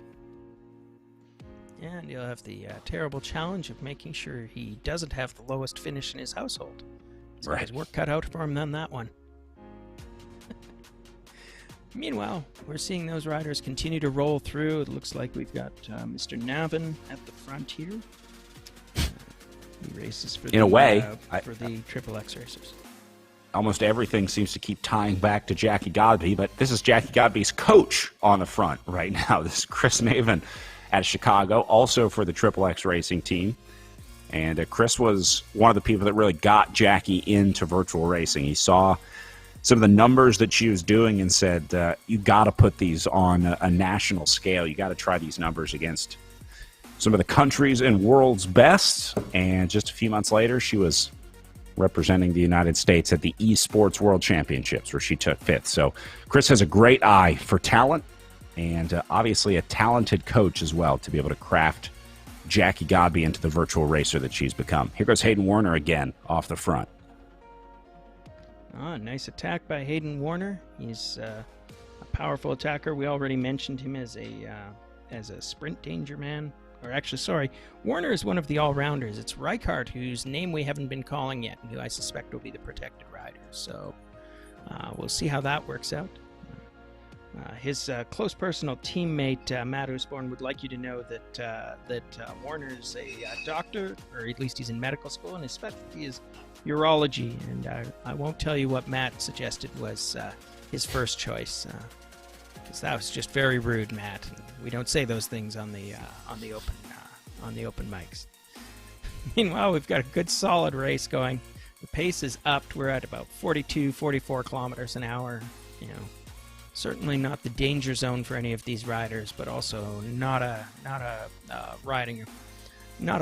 club ride pace either. We've got one of the Kellys. That's Declan Kelly. He races for the local Red Truck Racing Team, but I don't know if he's got any teammates. Yeah, he's got a couple. Unfortunately for him, one of his teammates was Manu Moore, so that's got to be a bit of a bummer, but he should still have Thomas Terreblanche in this field as well. I think Terreblanche we just saw on the intermission because he was interviewing Nadia, who did quite credibly in the women's pro race.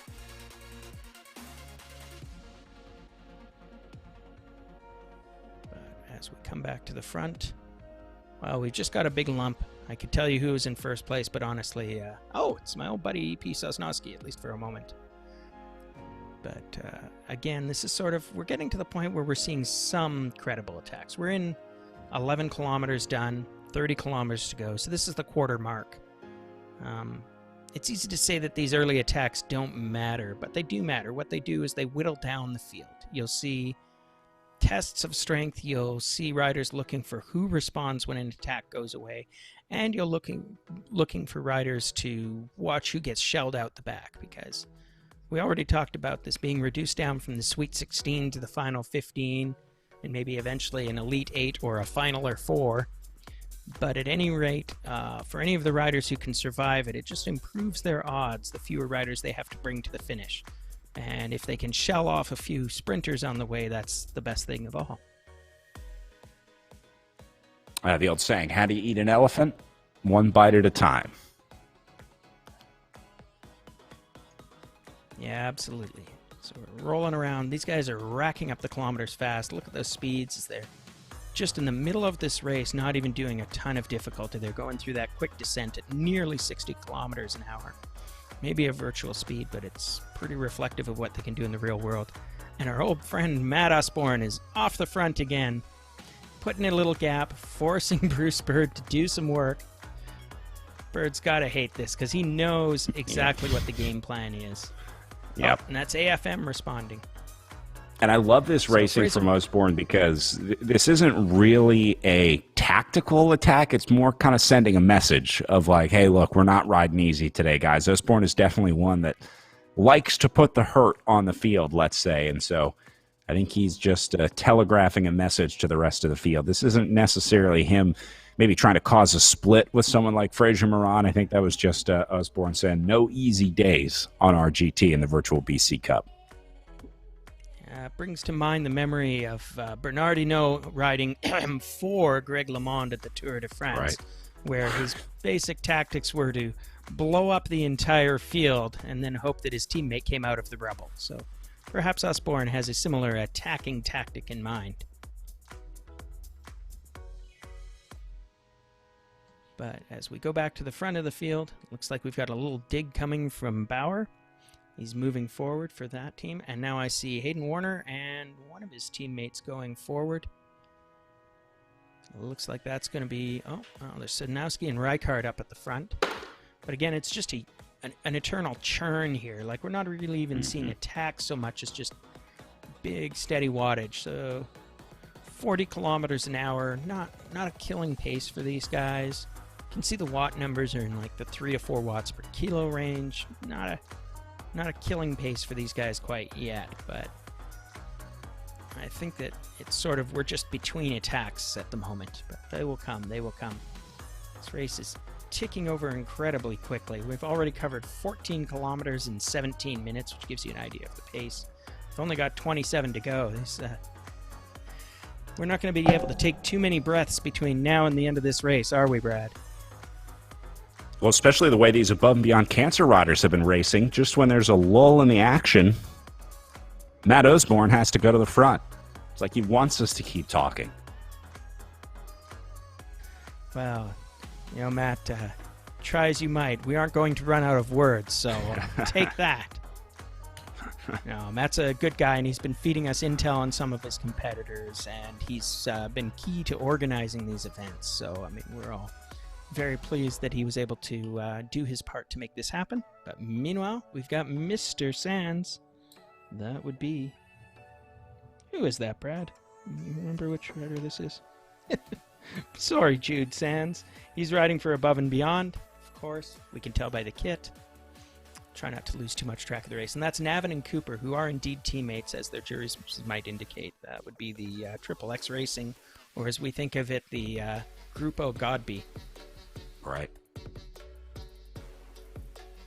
I got Sands with him. Nice job by Cooper and Navin. They always ride really closely together. They do a nice job of sort of sticking together in the group. Very rarely will you see like Navin all the way at the front, Cooper all the way at the back. I think they both try and lock on to each other when they can. Try and stay near each other, and just in case there is a split or a move that goes. Just like that, see? Right next to each other. Because they saw Matt Osborne riding up on the front. And Timmy Bauer being dispatched up there as well. And Warner into the red. Here he goes. Man, Above and Beyond Cancer just reckless out there today. Hayden Warner activating this race for his team. So, again, we know that, I think you mentioned it right off the start, that Warner is one of these big danger men who's just going to go out and attack for days. He's not only willing to punish, and not only able to punish this field at will like this, but he's absolutely willing to do it. Because, again, he's got teammates that every one of these attacks forces not his teammates to chase down and forces not his teammates to burn matches. So he'll just go out, hammer himself into the red zone at 6 watts per kilo, lead this field around at 50 kilometers an hour, and dare them to chase him back. Chase being currently led by Navin. He's one of the 2 XXX racers. That's the one who coaches Jackie Godby, as opposed to John Cooper, who is affianced. He will become the future Dr. Mr. Jackie Godby if all goes well. And catch they do. Hayden Warner is drawn back, but for how long? And now I'm just waiting for the next Above and Beyond Cancer jersey to go. Looks like Project Echelon trying to keep some pressure on. Here we go. I think it's going to be Reichert. Nope, Usborne up next. Like clockwork. That's right. That's right. They're the Tinker, Evers, and Chance of bike racing right now. We'll just call their names in turn. Usborne, Sands, and the other guy. Sorry, Hayden Warner. You've got a new nickname, the other guy.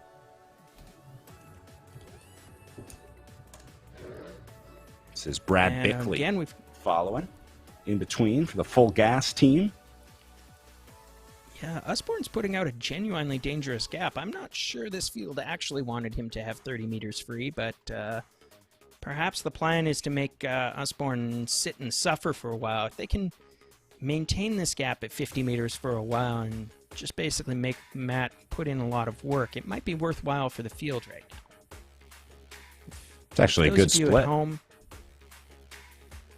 yeah, it is a good split. He's still sitting at 50 meters. Cooper didn't. Oh no, who's he got with him? Bickley, right? So we've got Bickley and Usborne up the road. That seems dangerous. I mean, if I was this field, I feel like Matt Usborne is a guy you kind of want to keep on a pretty short leash. Yeah. Yep. Well, I mean, I don't judge this field to be not strong enough to call back Matt. This is a dead flat course and it's 23.5 kilometers to go. I mean, if this becomes a team time trial of, the roughly 13 riders who are not on the Above and Beyond team trying to chase down Usborne and Bickley, well, if they work together well, they've got the legs, but right now the gap is expanding, so it's out to 80 meters. And on this very short course, even in the virtual world, there's a bit of a psychological effect when all of a sudden you lose sight of those riders out front. I mean, the advantage in virtual land is that you can see the time gap to the nearest meter. I apologize, that's my dog Pinter trying to interject his own commentary, so I'll let Brad take over for a moment. I thought that was a stray on Canary Wharf. I thought it was just a natural part of the RGT platform, like a dog barking out the window. Usborne and Bickley have now grown their gap over 100 meters. They certainly stayed on the gas and are continuing in the red zone. Look at Bickley and Usborne, both in full red. Meanwhile, the chasers on the right-hand side of the screen, look at the difference in colors. A lot of greens, blues, yellows. These guys about as motivated as a group of high school seniors on their last day of class here. These guys are really struggling to find the organization in the chase. Meanwhile, Usborne and Bickley working in tandem perfectly up at the front. They now grow their lead up over 100 meters, hovering around 110, 120. Gap still going up for Usborne and Bickley. These guys could absolutely lap this field today, Ryan. If things keep going the way that they are, Usborne and Bickley stay on the gas, they might be at the back door of these chasers before they know it. Yeah, and that will actually have a real effect. I mean, that effect is a little bit different from a real-world race, but I believe that once they do regain the back of this field, they will be able to draft them. So, effectively, they will take a lap, and barring disaster, they will keep that lap relatively easy. So maybe that is their play here, but they're sitting out there. They've got 130 meters. This is a 1,000-meter course, so they've still got a lot of work if they're going to lap the field, but they're at the halfway mark, and I mean, I don't think either of us said that this was going to be a race characterized by a first half breakaway, 2 up to try and ride away from the field. But that's bike racing, I guess. We should probably say a little bit about Mr. Bickley. He's, I said before, he races for Full Gas. He's a former runner. He ran track in college for the University of Calgary. And he's a national class runner in the 1,500 meter distance, which is kind of like, in terms of effort, I think that's about a 4 or 5 minute run. I mean, well, I guess it is because it's a sub-mile. And so that kind of equates to what you see in sort of pursuit efforts in track cycling. But he says the best part of cycling is the coffee and beer before and after the race. So for all you kids out there, remember, first of all, don't drink beer until you're the age of maturity. But the cycle is coffee before the race, beer after. Never reverse it. Don't ask how I know. Don't get them mixed up. It's like chamois before the embarkation. You're putting them on. Yeah, I had a great old race one time out at the lovely Jeremy's Roubaix course where, because I'm a fairly weak rider, I get to ride it very early in the morning like Cat 4s always do. And a friend offered me a post-race beer, which, felt very appropriate to the time. I'd done a lot of work, my day had, quote, ended. And I realized I was basically drinking a rather large beer at about 10 a.m. in the morning. Nothing wrong with that. It's race day, after all. Sure didn't feel wrong at the time. That's right. Meanwhile, our bike race continues without us. Usborne and Bickley are still hammering away. The field is still chasing them, and the gap is about 150 meters now, which is, I wouldn't say static, but it's not really growing or shrinking a whole lot. It's down to 130, so maybe the field is putting in an effort. But you can see that Usborne and Bickley, as they're trading off, they're doing 5 or 6 watts per kilogram on the front. This is a serious effort. They like what they see, and they are putting in the watts to try and make the dream work. The pace at which they're gaining has slowed down a little bit. They were picking up like 10, 20 meters a second when they first got off, but sort of leveled out a little bit now. They're also having a little trouble staying together. See Bickley having to go into the red zone to close that gap down, get back up to Usborne. And they're holding steady at around 160 meters back to these chasers, 170 now, but certainly not taking on water as rapidly as they were before. So I think that's a combination of our two leaders calming down a little bit and the field realizing that they need to sort of lift their overall pace. Yeah, I think I see Bird and Navin as a couple of the riders who are doing a lot of the work. That's, of course, Chris Navin from X, and Bruce Bird, who we talked about already, being a world-class old man. So he probably doesn't want to be described quite that way. But he is, as we said, Gran Fondo World Champion, which is effectively the new age group Road Worlds.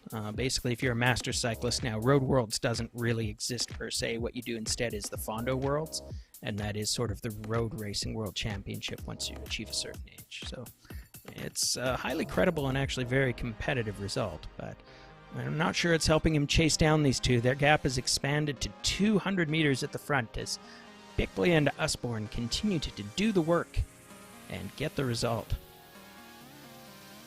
It does suggest that this field is not chasing them very effectively.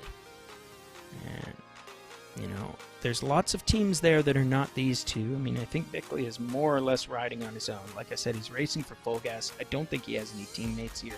He's a local rider. I'll bet you dollars to donuts that Usborne knows him. But, and the two of them seem to be cooperating reasonably effectively, but the chase is either not organized or has decided that 200 meters is a manageable gap. And, interesting theory.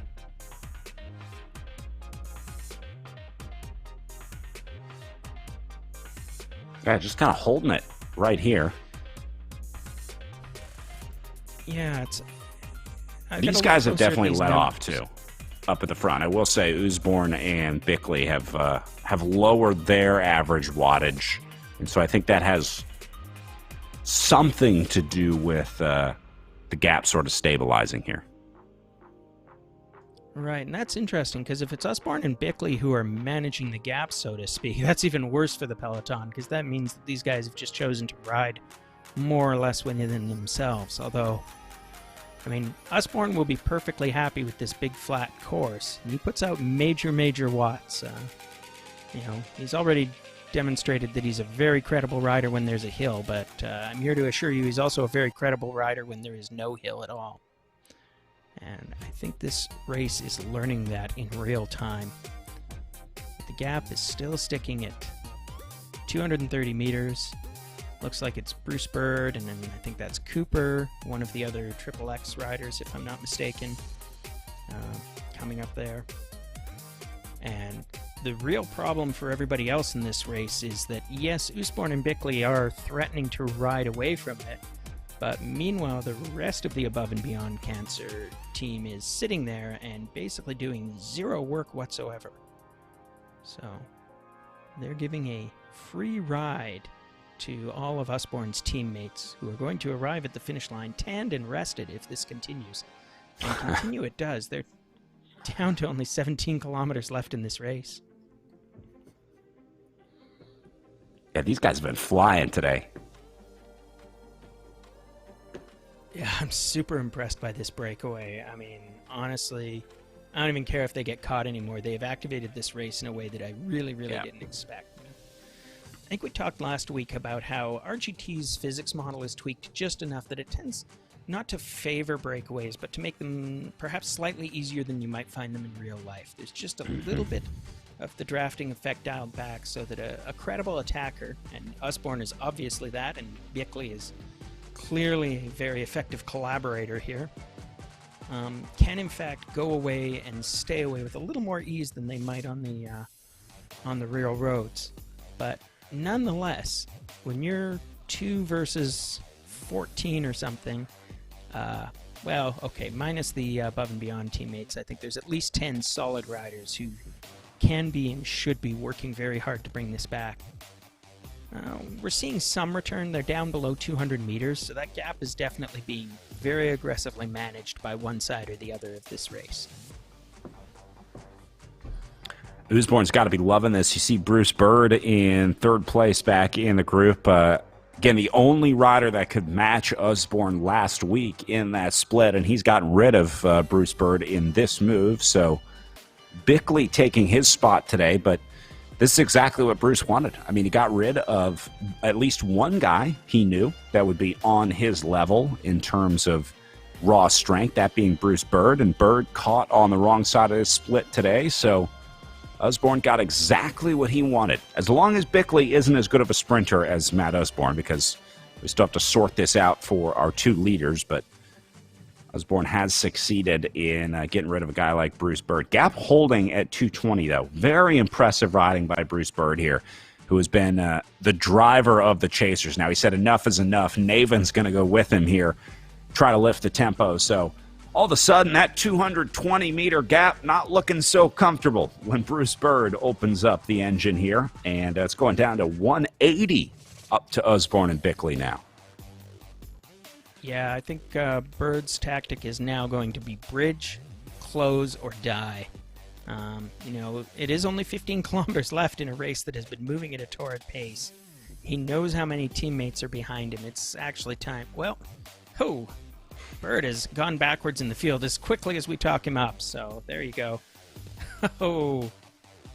That's an interesting effect. Sands, one of the Above and Beyond riders, suddenly shot to the front. I think that was a miscalculation. I don't think he was really intending to attack his teammate there. And Bird, I think, was hoping to just kind of start a wildfire here. He was like, if I get a big enough fire going, if I build the kindling, maybe we can ignite something here, but that didn't really happen. He didn't really have anyone take over his effort up on the front when he let off. Seems like Cooper has been the one really contributing up there with Bird in the chase here. I'm wondering if these Above and Beyond Cancer guys are getting up there to try and block a little bit. You see how they kind of try and move up the right side? I've seen a couple of those white jerseys try and sneak up there. Not like they're going to box Bruce Bird in, but like Timmy Bauer and Sands moving up here. Reichert also 6th, 7th, 8th position.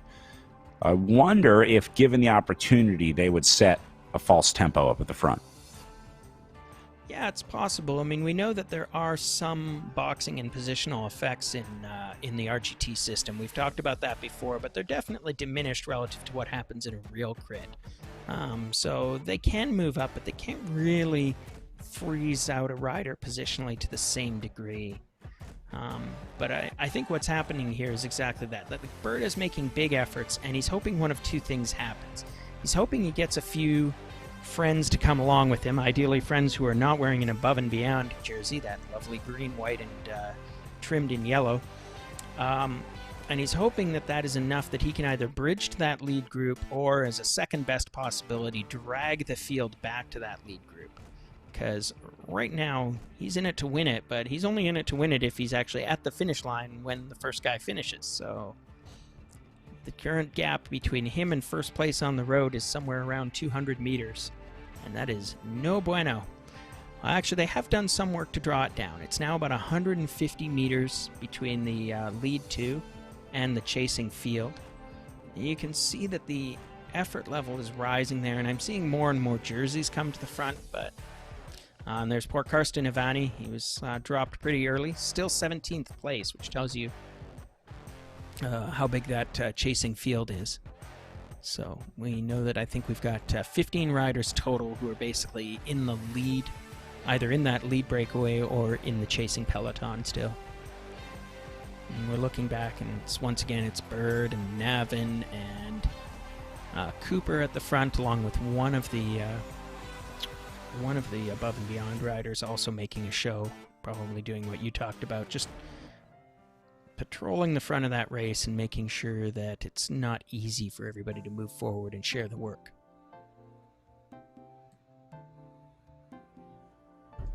I see my old friend AFM, Alex Fraser Moran, is also up in that front group. He's going to be riding for the for the Red Truck team. So he's actually got some teammates around here, but I don't know.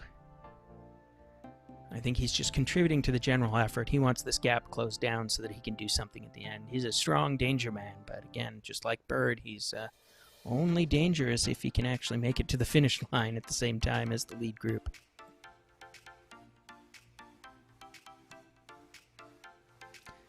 Lead group is down, their lead is down to 130 meters, so they are being managed, but 130 meters at these speeds. We're now at 12 kilometers to go. This race has been fast and furious. It's still not letting up. We're only 37 minutes in. We might be finish this event in less than an hour, Brad. And it's always tough to budget virtual racing time because it can be so drastically different just depending on how the riders decide to race on that day. If you have a group like this where two riders go off the front, that significantly lifts the overall pace. If the group just stays together, a lot of times you'll see a much lower average overall speed for the riders. So Usborne and Bickley keeping things moving out there today for the entire group. Yeah, we're seeing paces around the 45 kilometer an hour pretty steadily on the flats. We're watching Usborne and Bickley drop in speed so they just went through the dip again. But you can see that even as they come to this corner, they're not going below 40 kilometers an hour, and then they're going to ramp back up. They're maintaining. But the problem that they have is that their pace, their gap is still dropping. It's about 100 meters now when it was 200 plus meters at one point. So 10 kilometers to go. Time is sort of on their side, but there's too much of it. So they need to staying away for a little bit longer before they can feel even remotely safe about a 100-meter gap on this course. And with 10 kilometers to go, I am pretty confident that distance gap can be carved up by these riders almost at will if they really give the effort. Yeah, absolutely. And Usborne and Bickley know it, so they're staying on the gas. You saw Bickley go into the red zone there briefly, but yeah, 100 meters can be taken back as quickly as it can be given. And you saw how quickly these guys were able to get away from the field. So there's probably some optimistic riders back in the field right now. Looking at this going, well, Usborne and Bickley probably going to be out of this one. They are theoretically burning all their matches up here in the break, so if they are caught, they're not going to have much left. Just saw Bruce Bird sneaking out of the group on the right-hand side of the screen, so wonder if Bird's going to try and go at it now, leave everyone behind, try and leapfrog Usborne and Bickley, and go on a 10K bender here off the front. Yeah, the problem for all these bike races, we are seeing a lot of action. I noticed Bickley is actually getting a little bit gapped from Usborne as well at the front as Bruce's attack gets chased down. But the challenge for all these racers is kind of like that for method actors. It's what's their motivation? So right now, Bickley and Usborne are super motivated. Usborne knows that no matter what else happens, he's giving some very powerful teammates in the field a free ride for most of this race. So even if his break doesn't succeed, he's done an enormous amount to improve the chances of success for above and beyond. Bickley, with no teammates whatsoever, is pretty much seeing this as the most golden ticket he could have gotten to a chance to contest the finish. I'm guessing, especially after an attack this long, he will have no hope, as you already mentioned, if it comes down to a bunch kick. But if he can last another 9 kilometers and do all of the works, he will be assured of no worse than second place. And I think that he'll be pretty happy if he can get either first or second out of this event. Meanwhile, the field is a mass of conflicted emotions. We've got a bunch of single riders or small teams who know that whatever work they do to chase down Usborne and Bickley, they're trying to share it. They're trying to do as little as possible so as not to benefit the other riders in the field. And they know that whatever else happens, if it does come around to a bunch sprint, especially after this long a breakaway, they'll have just done free work that will also contribute to those couple of above and beyond riders that are still sitting in the peloton doing, I assure you, zero work for all of this race. And no matter what else happens, we're going to look at their watts per kilo averages for this race, and you're going to see a bunch of real low numbers beside names like Sands, Bauer, and Reichardt.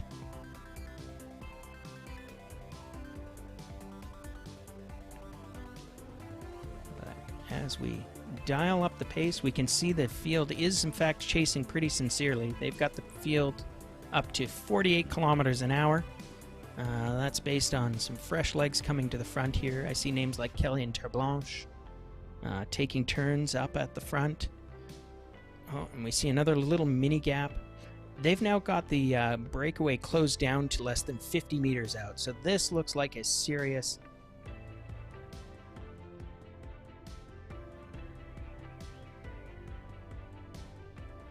Yeah, the crucial thing to watch will also be the counter move. Watch to see who comes forward after the catch is made, and even the activity and behavior in the minutes leading up to the catch, which would be right now. Watch the riders that go to the front. You're seeing, looks like Emil Sosnowski up there right now leading the way. Kelly is there as well.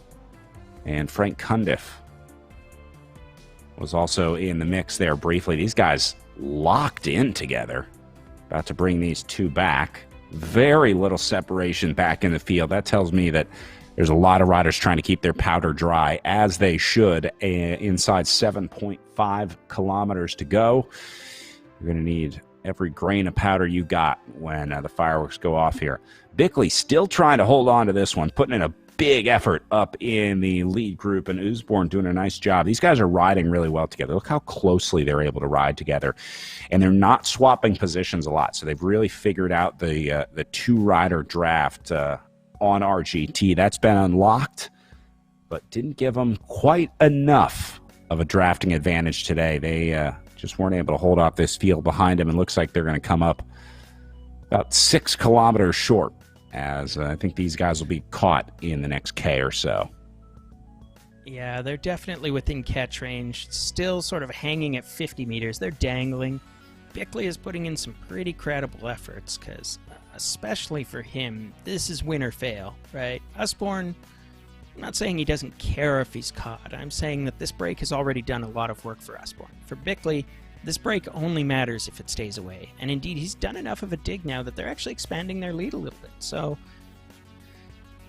in these cases, a smart man always bets on the peloton. But on the other hand, the catch isn't made until the catch is made, is it, Brad? Yeah, it's never over till it's over. I guess these guys could all drop the ball in closing the last 50 meters or so. They are keeping them to double digits, keeping them under 100 meters in the gap. But they're flirting with 100 meters now. Yeah. I'm looking at this and seeing, like, Bickley is doing a lot of work, and the gap goes up to 100 meters. Usborne is taking over now. But, you know, Usborne's still working pretty hard. I don't think the gap is shrinking on Usborne's wheel, although it might be a case where the field is dictating the position now more. But boy, oh boy, we're at 6K to go. And the gap has shrunk again. Maybe the gap is shrinking on Usborne's effort. So he's just putting in a little bit less than Bickley right now because he's a little bit less motivated. Hard to say for sure. I mean, I don't think Osborne will mind going to the finish line with Brickley in hand. I think he won't mind a one-on-one duel. But yeah. If you can hold off that field, I mean, that's pretty much best case scenario, whether you end up first or second. I think they would much rather focus on holding these guys off than worry about a two-up sprint at the finish. So these guys will basically be teammates up until the last, let's say, 20 or 30 meters before they hit the line. It's going to be that close. These guys just can't afford to start racing against each other on the course. They absolutely have to be racing with each other for the next, 5.1K to go for them, so we'll say for the next 5K. Yeah, and they're still working well. I mean, you can see that, Bickley puts in a big effort. Osborne goes red and takes over just like that. They're spelling each other pretty effectively. I say that, and now they're riding beside each other. Come on, guys. Keep up with the commentary. Oh, looks like Cooper is dropping. He was one of our final 15, but that looks like technical difficulties or something else. Meanwhile, back at the front, the gap is down to 40 meters. That's danger. I've got to feel like the front riders, and it's all a bunch of the samey names. Who is that? That's Declan Kelly racing for Red Truck, and I think that's who is that with him? Yeah, it's AFM. So the Red Truck racing team has decided they've got something to live for here, and they are aggressively trying to close this gap down on Osborne and Bickley. And it's down to 40 meters, but I mean, if it was any other pair of riders at the front, you'd expect by now that, the gap would get to 40 meters and then there'd just be a little bit of a surge in the field, and that would be it. But this 40-meter gap has persisted for a lot longer than I expected. No, these guys refusing to throw in the towel. Okay, now. Yeah, it is 4K to go. Although, looking at the power numbers and looking at the composition of the bunch, my suspicion is that somebody in that group is doing the math and figuring we could catch them at 4K to go, but why not catch them at 1K to go? I don't know how good the math chops are of some of these bike racers now that they're fully anaerobic, but the classic tactical move is to catch the bunch as late as possible to avoid any counters. And as I say that, Bickley has decided he does not want to get caught.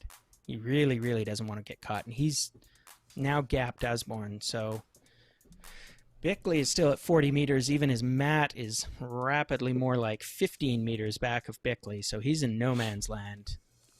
Bickley definitely doesn't want to get caught. I respect the effort here of trying to stay away, but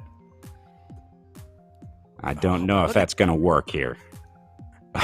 Oh my goodness, look at that comeback by Osborne. I mean, he's not giving up. He's not casually going quietly. I do like that these guys are fighting it to the end. Yeah. Bickley has been an animal. I have strange new respect for this guy from the Full Gas team. We're definitely going to have to keep an eye on him in future events, because they have finally been caught. Usborne's probably got him on the phone right now trying to recruit him for the Above and Beyond Cancer team. Well, chapeau to Bickley. I think that whatever else happens in these last 3K, we have our combativity rider today. Good job, and I hope he can make something happen in the sprint, because he's going to be pretty fried at this point, but he certainly deserves it. 2.5K to go, and we've got a small gap to Mr. Warner. That's Hayden Warner, the all-rounder, the classic roller, but that's Matt Osborne's teammate. So this is what a counterattack looks like. They've forced the field to work real hard, and now they're forcing the field to work hard again.